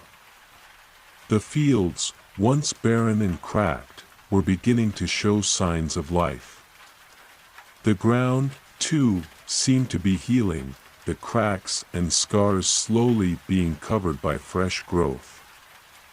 But even as the world began to heal, the weight of the past still lingered in the hearts of the travelers. The abyss had not been fully eradicated, and while it no longer held dominion over the world, its influence could still be felt. It had left its mark on everything, on the land, on the people, and on the very fabric of existence itself. Kaylin, ever watchful, could sense it. The pull of the abyss still tugged at the edges of reality, lurking in the shadows, waiting for an opening. Though the world had begun to heal, he knew it wasn't entirely safe. "Not yet, something doesn't feel right," he murmured one evening as they sat around their campfire, the dark sky above them filled with stars. The creature, now more at ease in its form, was sitting beside them, its tendrils curling slightly in the firelight. It had grown stronger, more defined, though it still carried the weight of its past. Lyra, who had been silent for most of the day, finally spoke. "I feel it too. There's something else out there, something watching us." The creature flickered slightly, its form shimmering with uncertainty. "What do we do?" it asked, its voice soft yet tinged with worry. Kalen's eyes narrowed as he scanned the surrounding darkness. He could feel the pull of the abyss, the faintest tremor in the ground beneath them, as though something was stirring. "We stay vigilant," he said simply. "We've come this far. Whatever it is, we face it together." There was a stillness in the air, the kind that came just before a storm, and for a long while, none of them spoke. The fire crackled softly, but its light seemed to grow dimmer, as though the darkness around them was pressing in closer, threatening to swallow the warmth. It was then that they heard it, a low, guttural sound that seemed to come from the very earth itself. It wasn't the wind, nor was it the distant cry of an animal. It was something else, something far darker, a sound that carried with it an unnatural resonance. Lyra's heart skipped a beat. She stood slowly, her gaze locked on the dark horizon, where the trees seemed to shudder in the windless night. "What is that?" she whispered. The creature, its form flickering and shifting, looked to Kalen for guidance. "I don't know," it said, its voice filled with a mix of fear and confusion. "But it doesn't feel right." Kalen, his hand resting on the hilt of his sword, stood slowly. He had faced dangers before, but this felt different. There was a presence in the air, something ancient and malevolent, and it was drawing closer with every passing moment. "We need to move," Kalen said, his voice firm. "Now." Without waiting for a response, he began to gather their things. Lyra didn't hesitate, quickly collecting what little they had and preparing to leave.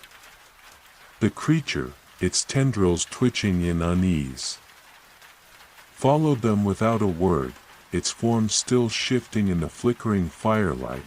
They moved quickly through the underbrush, the trees surrounding them now feeling like dark sentinels, their twisted branches reaching out as if to trap them.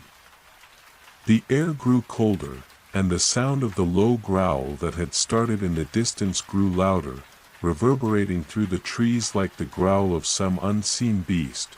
"Stay close," Kalen muttered, his eyes scanning the shadows. "Whatever it is, we're not fighting it here. We need to find shelter." Lyra nodded, her thoughts racing. She had felt it too, the creeping, suffocating presence that seemed to be watching them, waiting for the right moment to strike.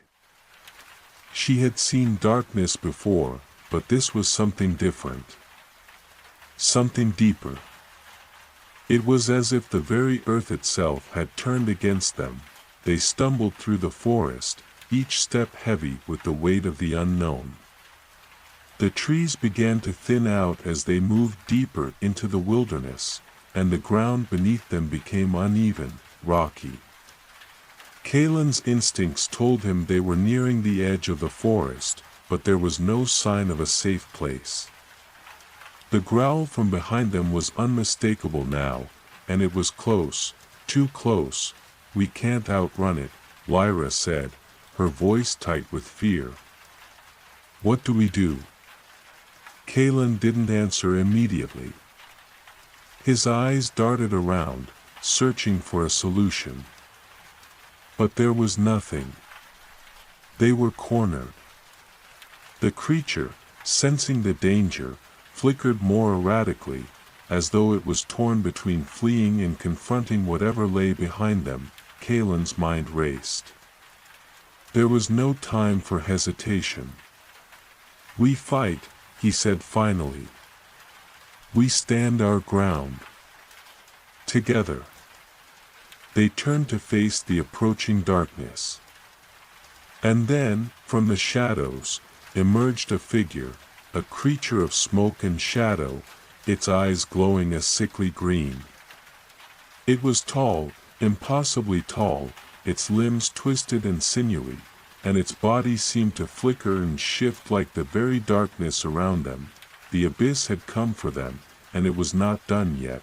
The creature that emerged from the shadows was no longer an abstraction, no longer a figment of their fears or the whispers in the darkness. It was real, and it was terrifying in its very existence. The ground beneath their feet trembled as it stepped forward, its form writhing in the dim light, its body made of shifting shadows and flickering tendrils that seemed to stretch out toward them like hungry hands. Lyra's heart pounded in her chest.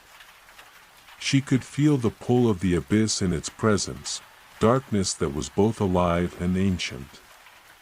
It was as if the very air had been thickened by its arrival, each breath an effort, every movement a struggle against the oppressive weight of the entity before them.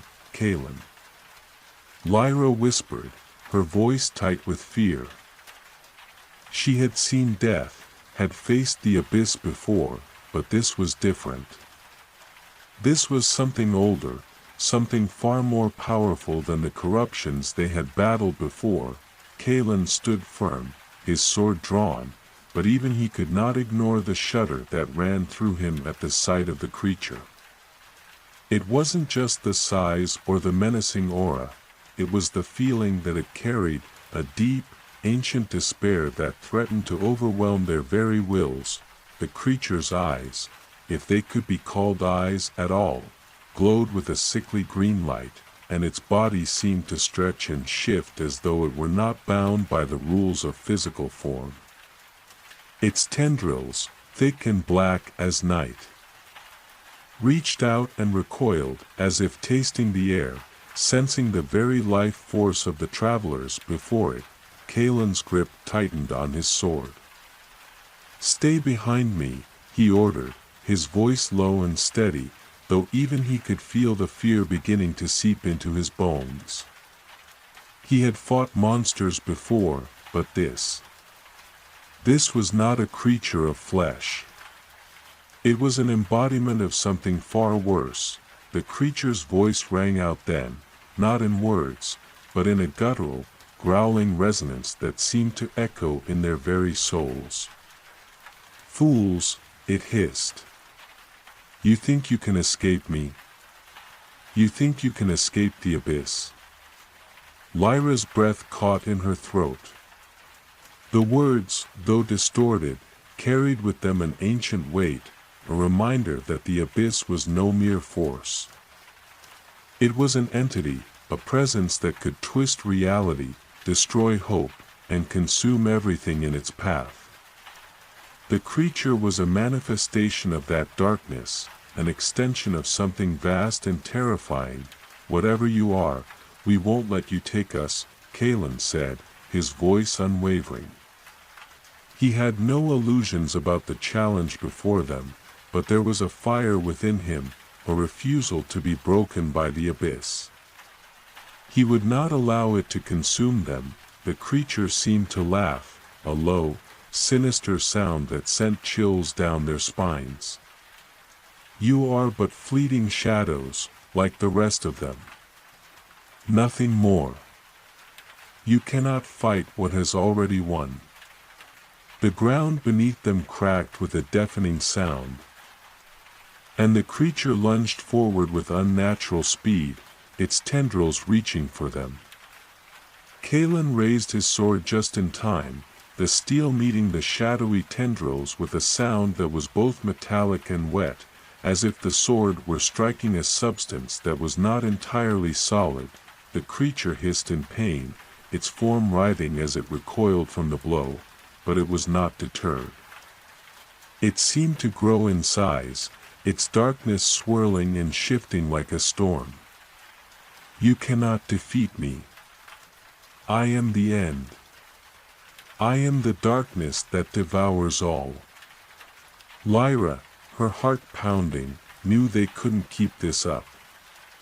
They couldn't fight something that was not even bound by the laws of reality.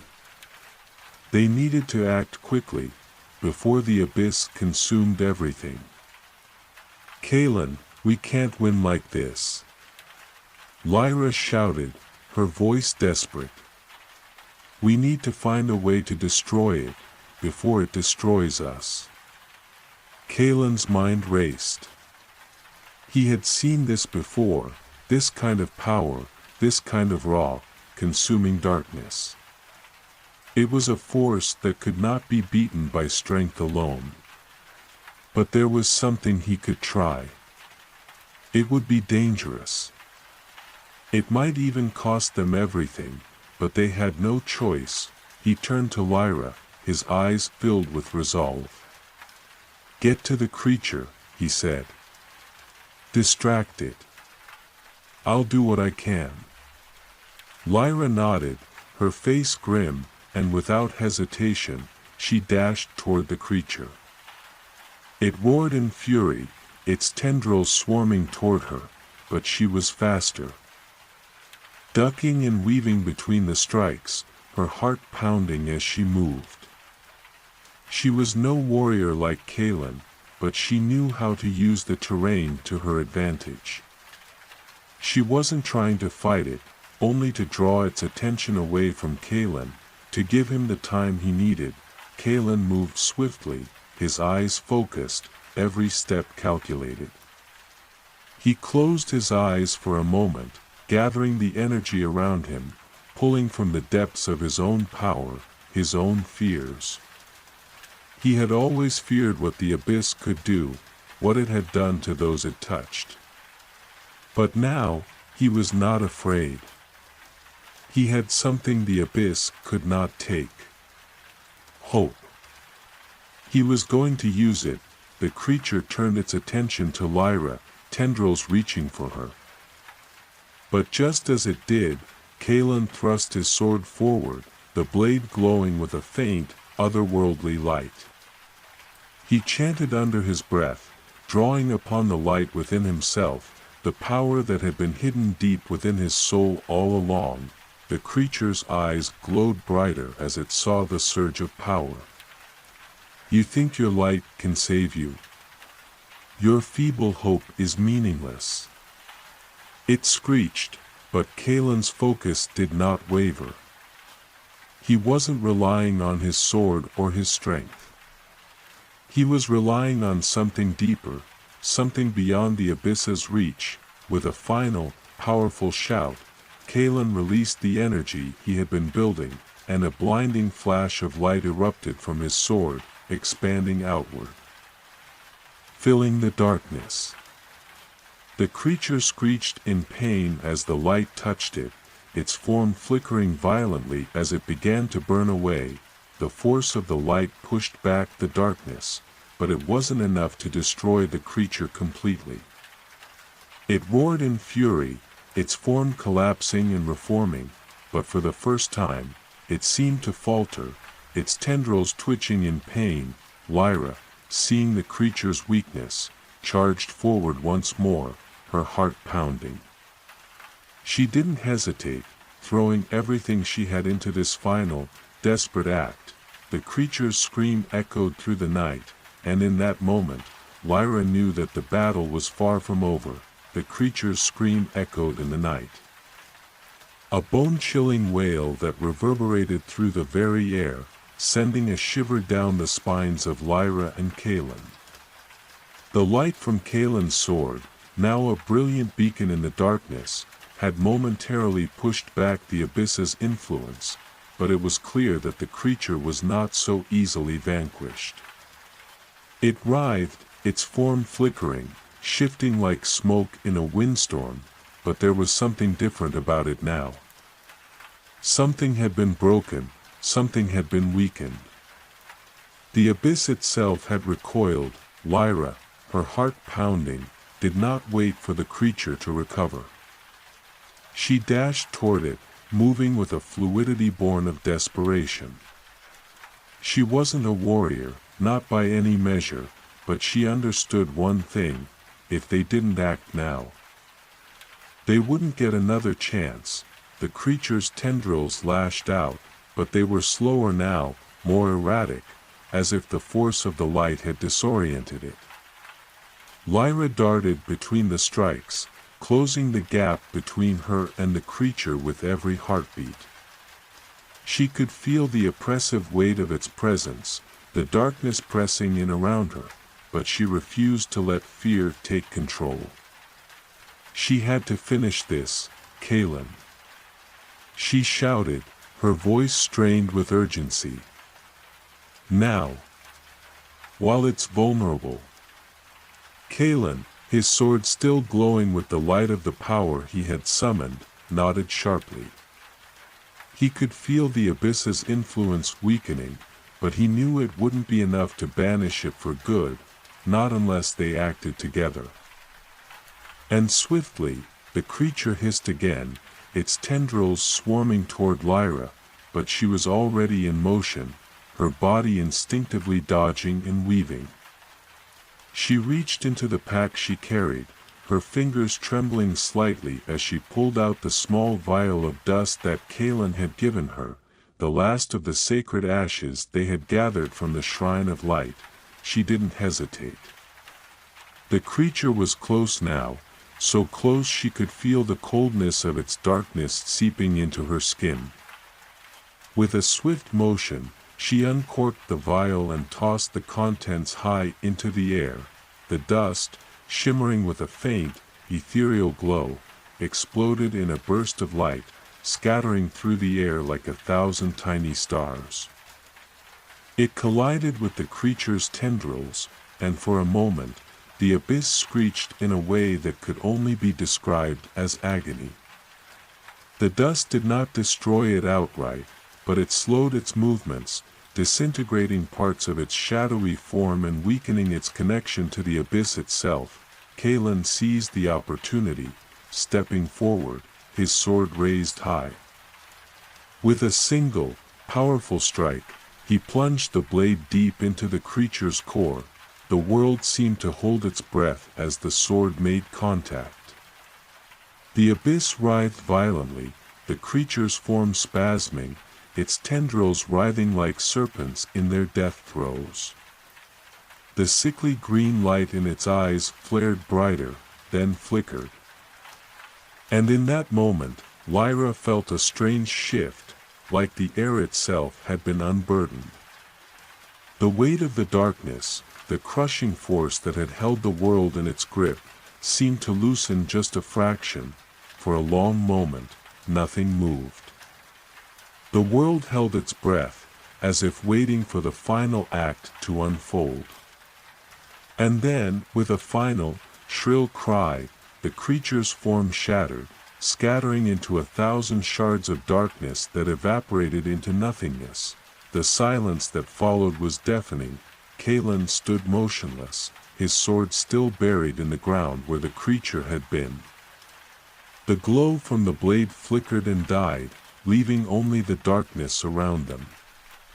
His breath came in heavy gasps. The adrenaline of battle slowly wearing off. His muscles ached, his body exhausted from the strain of the fight, but there was a sense of relief in his chest. They had won. For now, Lyra, her body trembling with exhaustion and relief, staggered back, her hands on her knees as she caught her breath. She had never been so close to the edge, so close to losing everything. But they had done it. They had stopped the creature. And with it, the abyss had been driven back, at least for the moment. The creature was gone, its presence now only a fading memory in the air. But Kaylin knew the truth. The abyss wasn't truly gone. It never was. It was a force, a darkness that lurked beneath the surface of the world. Waiting for the right moment to rise again, "We've bought some time," Kalen said, his voice quiet but firm. "But it's not over. We need to keep moving," Lyra nodded, wiping the sweat from her brow as she straightened. Her mind was still racing, but there was a sense of determination in her heart. "We can't stop. Not until it's completely gone." The creature's defeat was a victory, but it was not the end of their journey. There was still much to be done, and the abyss still loomed on the horizon, waiting for the right moment to strike. As they turned and began to walk away from the battlefield, the landscape around them seemed to shift. The trees were still twisted and dark, but there was a faint glimmer of light on the horizon, an echo of hope. The battle had been fierce, but they had emerged victorious. For now, that was enough. The road ahead would be long, and the dangers they faced would only grow greater, but Kalen and Lyra were no longer alone in this fight.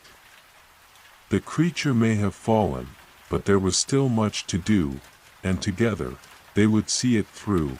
The landscape stretched out before them, dark and brooding, but now there was a palpable shift in the air. The oppressive weight of the abyss had lifted, just for a moment, but Kalen knew better than to trust in fleeting peace. The creature may have been vanquished, but the darkness it had brought with it still lingered in the corners of the world, waiting for an opportunity to return. He could feel it, that subtle tug at the edge of his consciousness. The abyss was not so easily defeated. Lyra walked beside him, her eyes scanning the path ahead, her expression grim. She, too, could feel the lingering presence of the abyss, the way it twisted reality in stretched time. It was a force that did not yield easily. "We can't keep going like this," Lyra said quietly, her voice laced with exhaustion. "Even if we destroy every creature it sends our way, the abyss will keep coming back. We need to find its source." Kalen nodded, his gaze fixed on the horizon. The path before them was long, the forest deep and dark. They had no choice but to press on, but he shared her sense of urgency. The abyss was not simply a collection of monsters and shadows.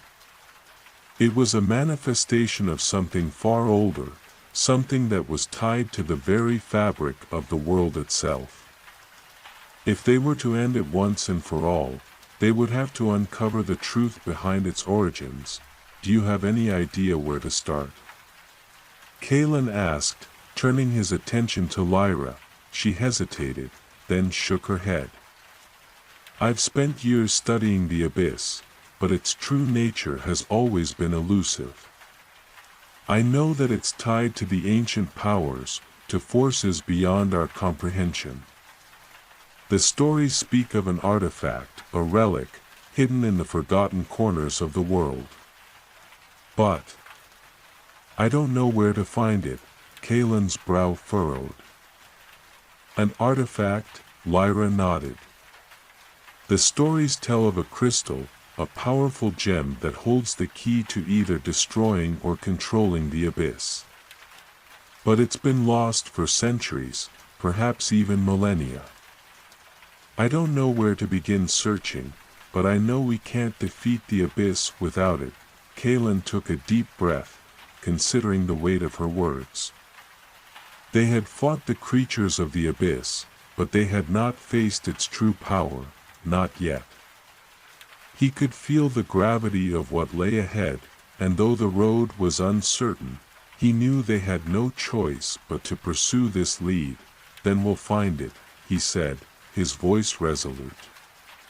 "We'll track down this artifact, wherever it lies." Lyra looked at him. Her eyes filled with a mixture of hope and weariness. "You're willing to go on a quest for an artifact that may not even exist?" Kalen smiled, though the smile was tinged with weariness. After everything we've seen, everything we've fought. I think we've earned the right to hope." They both paused, standing for a moment in the clearing, the wind stirring the branches overhead. For the first time in a long while, there was a brief respite, a moment to catch their breath. The tension between them, the ever-present awareness of the darkness, was still there, but in this fleeting moment, it seemed distant. The journey had been long, and their path was far from over, but they had survived this far. And they would survive whatever came next. "Let's go," Kalen said, turning to face the road ahead. "The sooner we start, the sooner we can end this." They began walking again, their steps slow but purposeful, knowing that every moment brought them closer to their goal. The world around them seemed to stretch and shift, the landscape a mix of shadows and flickers of light, as if even nature itself was uncertain about the darkness that had descended upon it. Hours passed as they continued through the forest, the path winding through dense thickets and over small streams. The deeper they ventured, the more unsettled the air became, as if the land itself was weary of their presence. Even the animals were silent now, as if hiding from the shadow that loomed over everything. Eventually, they reached a clearing, a large, open space surrounded by ancient trees whose gnarled branches seemed to reach out like skeletal arms. At the center of the clearing, there was an old stone structure, half hidden by ivy and moss. It looked ancient, older than anything Kalen had ever seen. The air around it seemed charged with an eerie energy, as if it had been untouched by time and yet steeped in centuries of forgotten history. This is it," Lyra whispered, her voice barely audible. Kalen stopped, his eyes scanning the structure, his instincts on high alert. Something was wrong. The air was thick with magic, dark magic.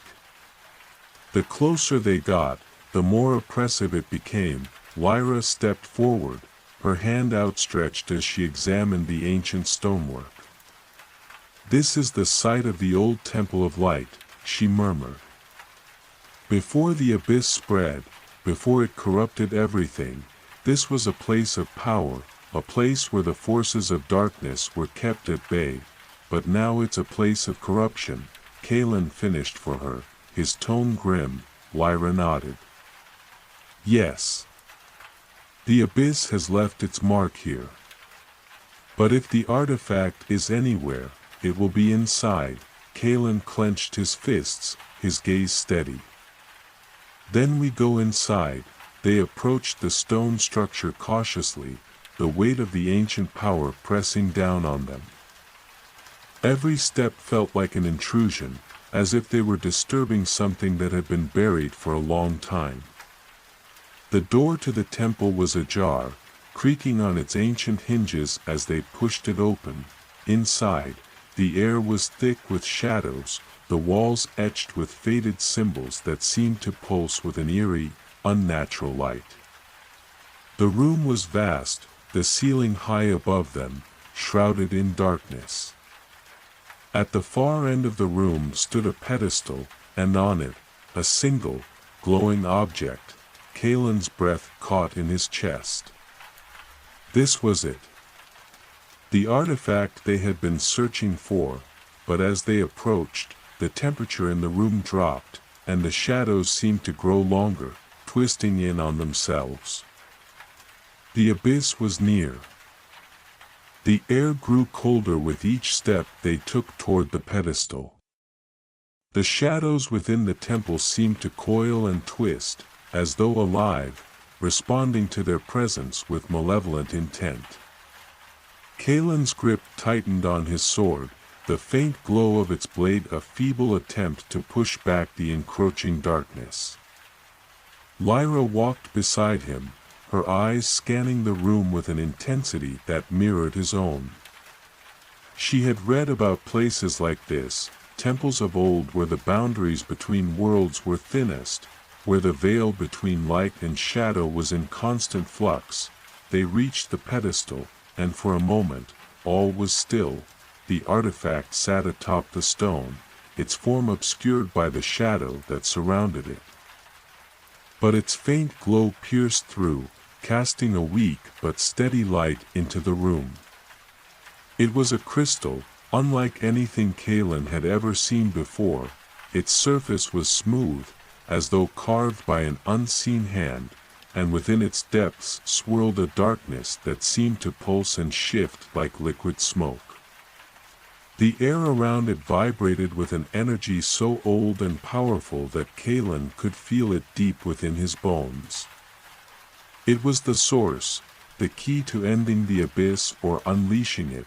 Lyra stepped forward, her breath shallow, her hand reaching out, drawn to the artifact as if by some invisible force. "This is it," she murmured. "This is the Heartstone, the artifact of legend." Kalen hesitated, his instincts screaming at him to be cautious. "Are you sure it's the right one?" he asked, his voice low. "It doesn't feel right." Lyra paused, her fingers inches from the Heartstone. "It's the only one that could be. All the signs point to it. But there's something else here, something I didn't expect." Before Kalen could ask what she meant, the ground beneath them trembled, a low rumble that seemed to come from the very heart of the temple. The shadows in the room began to stretch and writhe, distorting and folding in on themselves as if the darkness itself had come alive. The faint light from the Heartstone flickered, and in its glow, the walls of the temple began to crack, as though the very fabric of reality was coming apart. "Lyra!" Kalen shouted, his voice filled with urgency. "Get away from it!" But it was too late. With a sudden, deafening roar, the darkness surged forward, a tidal wave of shadow that surged from every corner of the room. It slammed into Kalen and Lyra with an unimaginable force, knocking them both backward. Kalen's sword flew from his hand, and the world around him plunged into complete blackness. For a moment, there was nothing but silence. When Kalen's vision cleared, he found himself lying on the cold, stone floor. His head throbbed with a dull ache, and the taste of blood was in his mouth.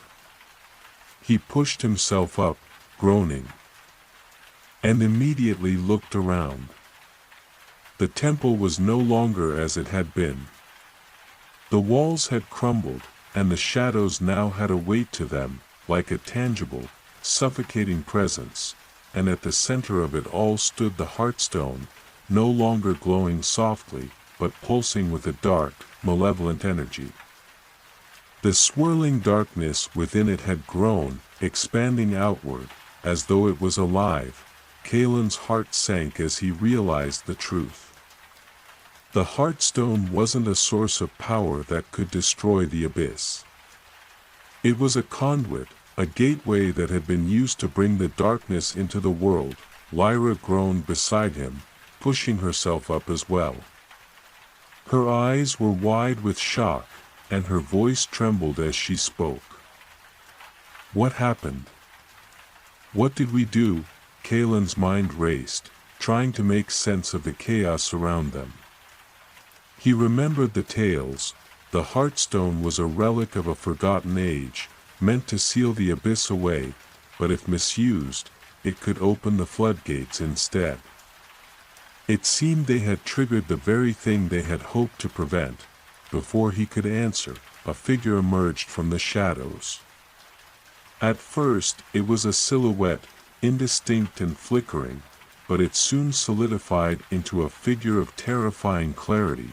The figure was tall, almost impossibly so, cloaked in black robes that shifted and rippled like liquid. Its face was hidden in the folds of its hood, but Kalen could feel its presence, cold, Predatory and ancient, you have released it, the figure spoke, its voice echoing in the cavernous space. The gate has been opened. The abyss will rise again, Lyra gasped. Who are you? The figure tilted its head slightly, as if amused by her question. I am the keeper of the gate, it replied, its voice reverberating with power. The one who has waited in the shadows for this moment. You, children of light, were foolish to believe you could control that which has always belonged to the darkness. Kalen's hand instinctively reached for the hilt of his sword, but it was gone. The weight of his loss was immediate, his mind scrambling to find something, anything, to fight with. We didn't mean to, Lyra said, her voice shaking with both fear and defiance. We were trying to stop the abyss from consuming everything. The figure laughed, a hollow, echoing sound that sent a chill down their spines. You were never meant to stop it. The abyss is eternal. It has always existed, and it will continue to exist. It is woven into the very fabric of this world, and now, it will consume all. Kalen felt a surge of anger. You're just a servant of the darkness, he spat. You want to bring it back so you can control it, don't you? The figure's head tilted again, a strange, unsettling movement. You do not understand. I do not serve the abyss. I am its herald. Its chosen one. I am the one who will usher in the end. The words hung in the air like a death sentence. The ground beneath them began to quake once more, and the Heartstone's dark glow intensified. The shadows writhed around them, thickening and twisting into shapes, into faces that seemed to whisper from the corners of Kalen's mind. The abyss was stirring, awakening to its full power. You have made your choice, the figure intoned, raising its hands as the shadows closed in. Now, you will face the consequences. Kalen's heart raced, and Lyra's eyes darted around the room, looking for an escape. But the shadows were closing in fast, and there was nowhere to hide. The final battle was upon them. And there would be no turning back. The shadows closed in around them, suffocating the space with their icy presence. Kalen's chest tightened, the air thick with the oppressive weight of the abyss. His heart pounded as the figure, this herald of darkness, raised its hands, summoning the shadows into a twisted dance of malevolent intent. The room seemed to bend and warp, the edges of reality fraying as the very essence of the abyss poured into the temple, flooding every corner with its cold touch. Kalen's mind raced. He knew that facing this entity head-on would be suicide. They had no sword, no weapon, no means to fight back. The Heartstone pulsed with a dark, irresistible energy. Its light flashing like the heartbeat of some ancient beast ready to devour them whole. Lyra, he hissed through gritted teeth, we need to get to the Heartstone. If we can destroy it, we might have a chance. Lyra nodded, her expression grim, her hands glowing with the faint magic she had learned over the years. I know, she replied, her voice tight with determination. But we can't just run at it. The abyss will crush us before we even get close. Kalen's gaze darted to the figure, whose face remained hidden beneath its hood. It hadn't moved yet, but its presence was enough to make the ground tremble. There was something malevolent in the air, a suffocating presence that pressed down on them like a physical force. Kalen knew that the longer they stood here, the more likely it was that they would become lost to the abyss. We need to distract it, Kalen said, formulating a plan in his mind. If I can draw its attention, you can make your way to the Heartstone. We'll only get one shot at this. Lyra looked at him with a mix of skepticism and trust, her hands still crackling with the magic she was gathering. You're going to fight it alone? I'm not alone, Kalen replied, his eyes steely. You'll be right behind me. Just get to the Heartstone. Destroy it. The shadows seemed to shift, as if sensing the growing tension between them. The herald raised its hands higher, its cloak rippling with the dark energy that now filled the room. It spoke again, its voice a deep, resonant echo that made the very walls tremble. You are foolish, the figure intoned. You cannot defeat that which is eternal. The abyss is already here. Your efforts are meaningless. Kalen stood tall, meeting the figure's gaze, though he couldn't see its eyes. You may have brought the darkness, but you underestimate the light, he said, his voice filled with conviction. The herald tilted its head slightly, as though amused by the words, but the amusement was quickly replaced by a cold, calculating expression. The light is weak, it said, its voice dropping to a whisper. The abyss is inevitable. I am its master, and you are nothing, with that.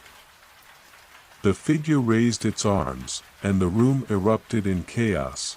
The shadows lashed out like living tendrils, snapping toward Kalen with unnatural speed. He barely had time to react, twisting out of the way as the tendrils struck the ground where he had just been standing. They were swift and merciless, each strike carrying a force that would crush him in an instant if it landed. Kalen. Lyra shouted, her voice filled with desperation.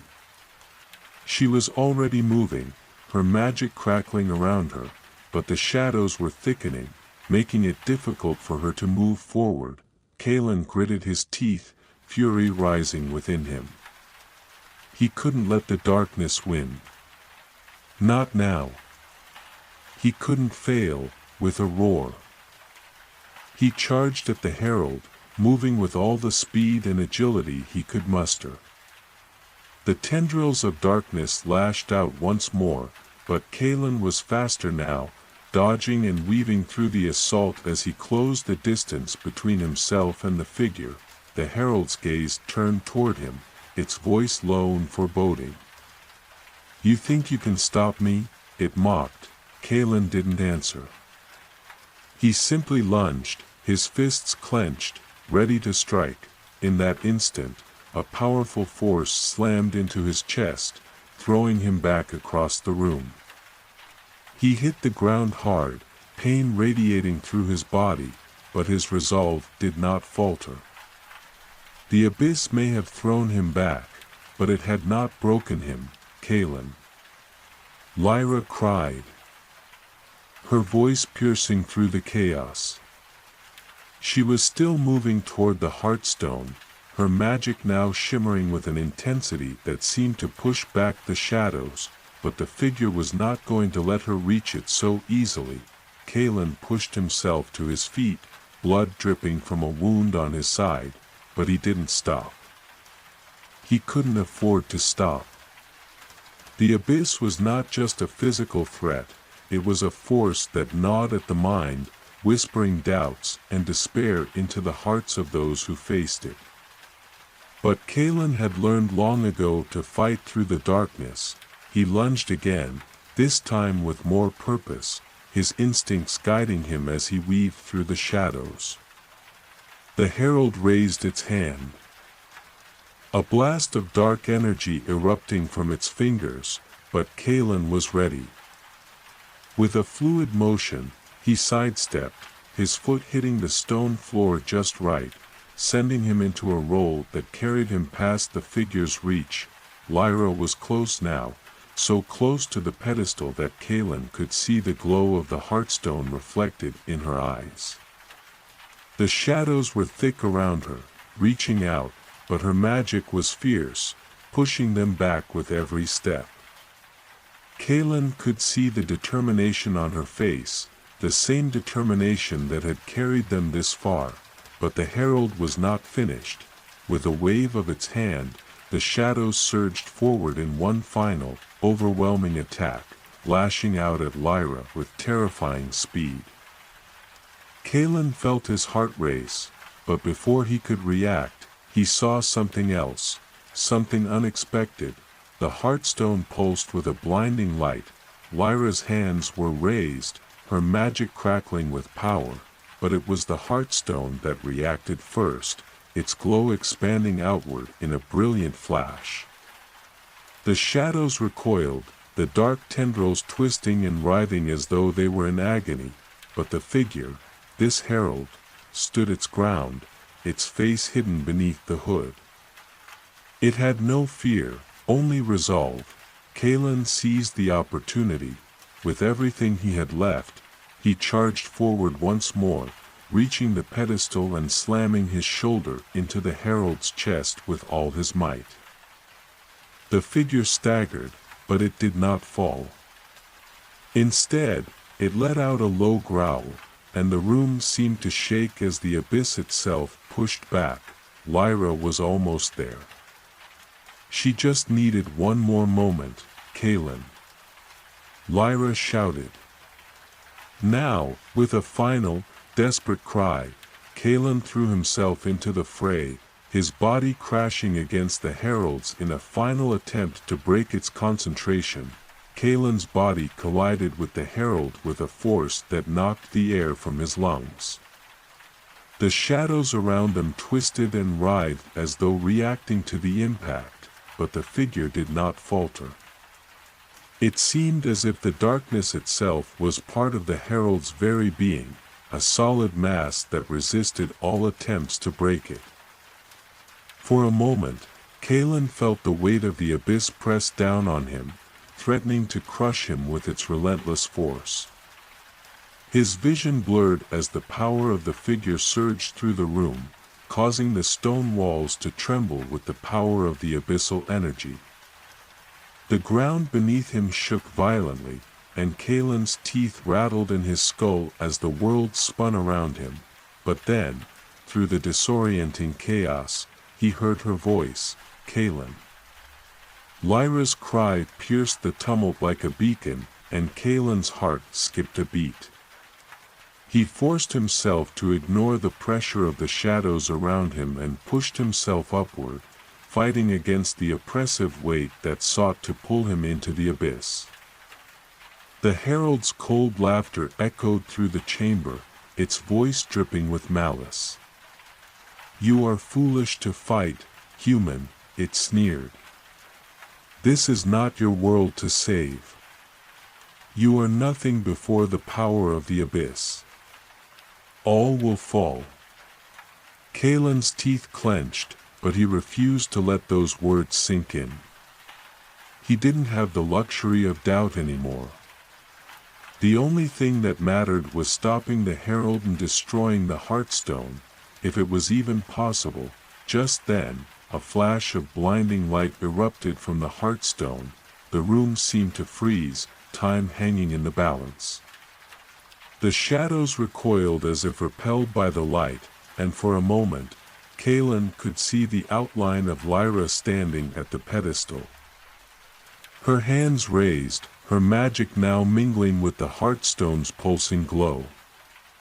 The two forces, her light and the heartstone's dark energy, seemed to clash, and for a brief instant, the space around them seemed to flicker between two worlds. One of light, one of darkness, and in that moment of hesitation, the herald's grip loosened just enough. Kaylin wasted no time. With a shout of defiance, he pushed forward, breaking free of the shadow's hold and shoving the herald away with all his strength. The figure stumbled back, its hood flicking back slightly to reveal a glimpse of its face, a face that was no longer human, but instead a twisted, unnatural visage of shadow and flame. Its eyes glowed with an ethereal red light. and the very air around it seemed to crackle with malignant energy. "You dare defy me?" The herald growled, its voice shaking the room with its power. "I'll do more than that," Kalen spat, his pulse quickening. He turned toward Lyra. "It's now or never." Lyra's eyes locked onto his, her expression filled with fierce determination. The Heartstone's light grew brighter still, threatening to overwhelm everything in the room. She knew the risk. They both did, but this was their only chance. Kalen dashed toward her, his legs burning with exhaustion as he sprinted through the encroaching darkness.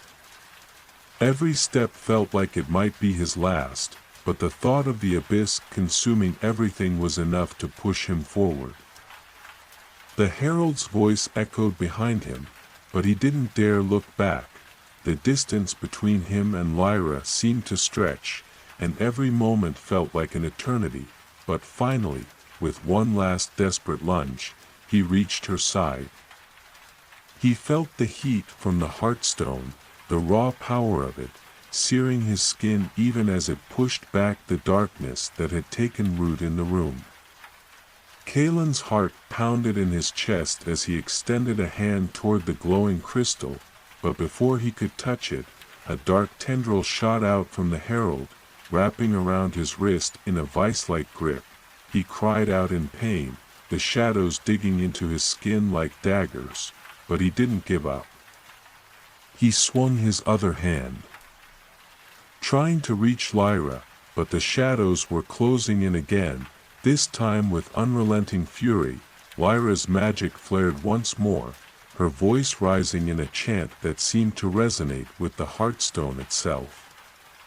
Kalen felt it, her magic, raw and powerful, reaching out to the stone as though it was a part of her. "Now!" Lyra shouted, her voice ringing with an urgency that shook Kalen to his core. With a final, desperate cry, Lyra pushed all her energy into the Heartstone, pouring every ounce of her power into it. The light from the stone flared brighter than ever before, blinding Kalen for an instant, and in that blinding light, he felt the abyss tremble. The herald screamed in fury as the Heartstone's energy collided with the abyss itself. A force so powerful that it shook the very fabric of the temple. The dark tendril around Kalen's wrist loosened, and he yanked his hand free, stumbling backward as the Heartstone's light began to overtake the darkness. The herald roared in agony, its form flickering and distorting as the power of the Heartstone burned through the darkness, tearing at the very core of the abyssal energy it had been feeding on. Kalen could see it, a dark, swirling vortex of shadow, twisting and writhing in pain as Lyra's magic held it at bay, but it wasn't enough yet. They had to do more. "Kalen," Lyra gasped, her voice strained with the effort. "We have to destroy it. The Heartstone, it's the only way." Kalen's heart sank. She was right. They had to destroy the Heartstone before it was too late. But how? The energy radiating from it was almost too much to bear. "Lyra," Kalen shouted, his voice desperate. Can you release it? Let it go." Lyra nodded, her expression filled with pain, but also determination. "I don't know how much longer I can hold it back. We have to end it now." The light from the Heartstone intensified, and the shadows writhed around them, as though the very space itself was on the verge of collapsing. Kalen's vision blurred from the intensity of the light, and his ears rang with the sound of the herald's scream. In that moment, he made a choice. With a roar, Kalen lunged forward, thrusting his hand into the light of the Heartstone. The heat was unbearable, but he didn't hesitate. He gripped the stone with all his strength and pulled. there was a violent explosion of light. The explosion of light hit like a wave of pure energy, forcing Kalen to shut his eyes against the searing brilliance. The air around him crackled with raw power, and for a brief moment, it felt as though time itself had stopped. His body felt weightless, suspended in a space where the boundaries between life and death blurred. Then, the world came rushing back. Kalen's feet slammed against the cold stone floor, his body staggering as the intense light began to fade. He opened his eyes slowly, the remnants of the explosion still glowing in his vision. The Heartstone had shattered, its once gleaming surface now nothing but shards of crystalline light scattered across the floor, pulsing with the last remnants of its power, and the abyss. It was gone, the oppressive presence that had filled the room had vanished, replaced by an eerie silence. Kalen's breathing was ragged, and his muscles burned with exhaustion, but he felt an overwhelming sense of relief wash over him. They had done it. The Heartstone had been destroyed, and with it, the Herald's power had crumbled, but the victory felt hollow. Lyra stood beside him, her breathing just as labored. Her hands still glowing faintly with the remnants of magic. Her face was pale, and she staggered slightly as she looked at the wreckage of the Heartstone, her expression unreadable. It had been her magic that had stabilized the Heartstone's power long enough for Kalen to make his final move. Without her, the darkness would have consumed them both. Kalen turned to her, his voice hoarse. "Lyra. We did it." She didn't respond immediately, her eyes fixed on the shards of the Heartstone. For a moment, Kalen wondered if she was mourning the destruction of something so powerful. But then she spoke, her voice quiet, almost distant. "We've stopped the Herald," she said softly. "But at what cost?" Kalen followed her gaze to the shattered remains of the stone. The shadows that had filled the room had dissipated, but a heavy silence had taken their place, a silence that felt too empty, too unnatural. The temple had once been filled with the echoes of ancient power, but now it was a hollow shell, its walls crumbling and its energy spent. "I don't know," Kalen admitted. "But we've stopped the abyss from spreading. We've saved this place." "Have we?" Lyra murmured, her voice tinged with doubt. She stepped forward, kneeling beside the shards of the Heartstone. This stone. It wasn't just a weapon. It was a part of something greater. A part of the balance. Kalen frowned, stepping closer. "Balance?" "The Herald wasn't the true enemy," Lyra interrupted, her gaze never leaving the pieces of the Heartstone. "The Herald was a servant of the abyss, yes. But the Heartstone was the keeper of the balance between light and darkness. Its destruction. It's like breaking a tether that holds everything together." Kalen's heart sank as the weight of her words settled in. He had thought destroying the Heartstone would end it all. The abyss would retreat, the Herald's power would fade, and they could return to their lives. But what if the destruction of the Heartstone had opened a door to something even worse? What does that mean? Kalen asked, his voice strained with worry. "What have we done?" Lyra stood slowly, turning to face him. "I don't know yet. But whatever we've unleashed, we'll have to face it. Together." The ground beneath them rumbled lightly, as though in response to her words. Kalen felt it in his bones, a low hum of energy that vibrated through the stone beneath his feet. His hand instinctively went to the hilt of his sword, though he knew it would do little good against whatever might be coming. The temple's walls creaked and groaned as if they, too, were unsure of their future. The silence was broken only by the occasional distant echo, like the sound of something moving beneath the earth. Kaelin and Lyra exchanged a look, both of them sensing the same thing. The true consequences of their actions were far from clear. The herald was gone, but the abyss had not been banished entirely. There was something else at play now, something larger and more insidious that they had yet to understand. "We should leave," Kaelin said finally, his voice steady despite the rising uncertainty. "We need to get out of here and find answers. Whatever is coming, we need to be ready." Lyra nodded, though there was a shadow of doubt in her eyes. "Agreed. But where do we even begin? The Heartstone was our last lead. Everything we've known about this place. It's gone." Kaelin's eyes drifted to the temple's crumbling walls, then to the horizon beyond.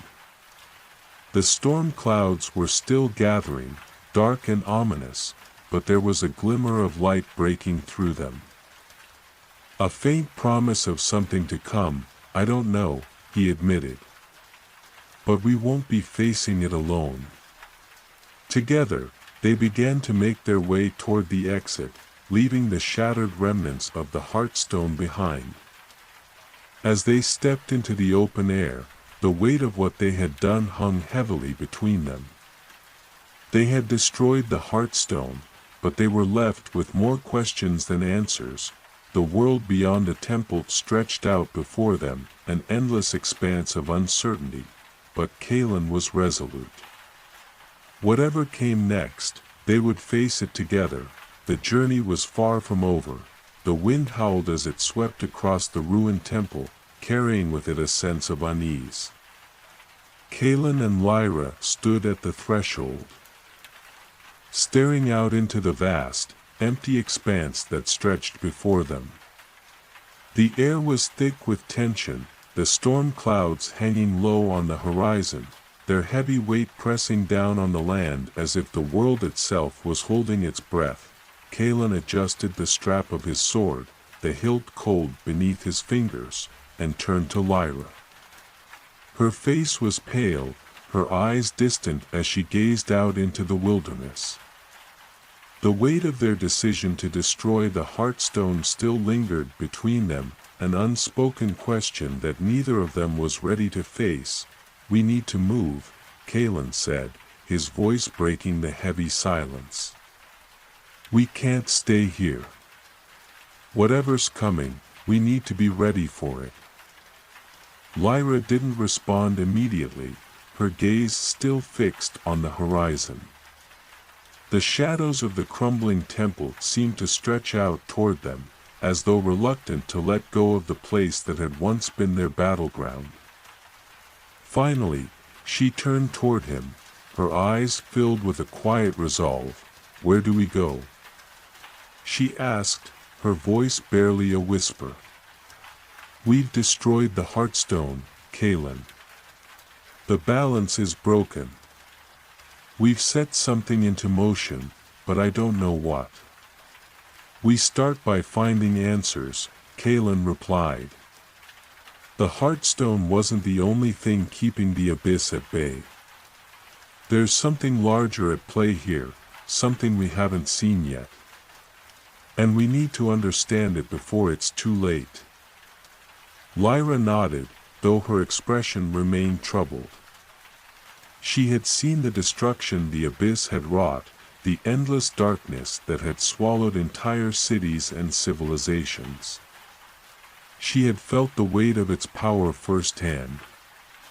And now, after the Heartstone's destruction, she wasn't sure if they had made a grave mistake or if they had simply delayed the inevitable. "The archives in Valyria," Lyra said suddenly, her voice sharp with new conviction. "The ancient texts. There were rumors that the Heartstone wasn't the only artifact tied to the balance. If we can find those texts, maybe we can learn what else we need to do. Kalen's eyes narrowed as he considered her words.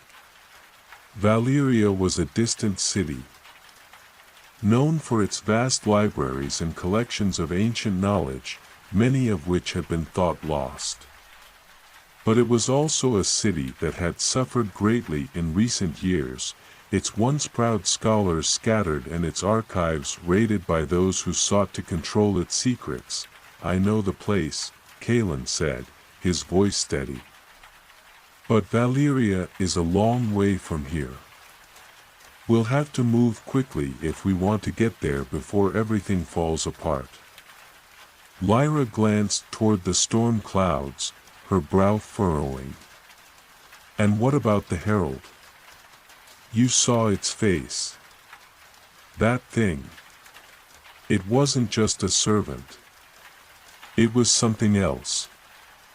It came from the abyss, yes, but it might have been more than we realized.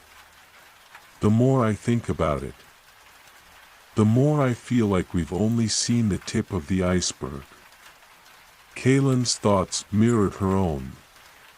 The herald had been more than just a creature of the abyss. It had been a force of nature, a being forged from darkness and rage. And its power had been intimately tied to the Heartstone.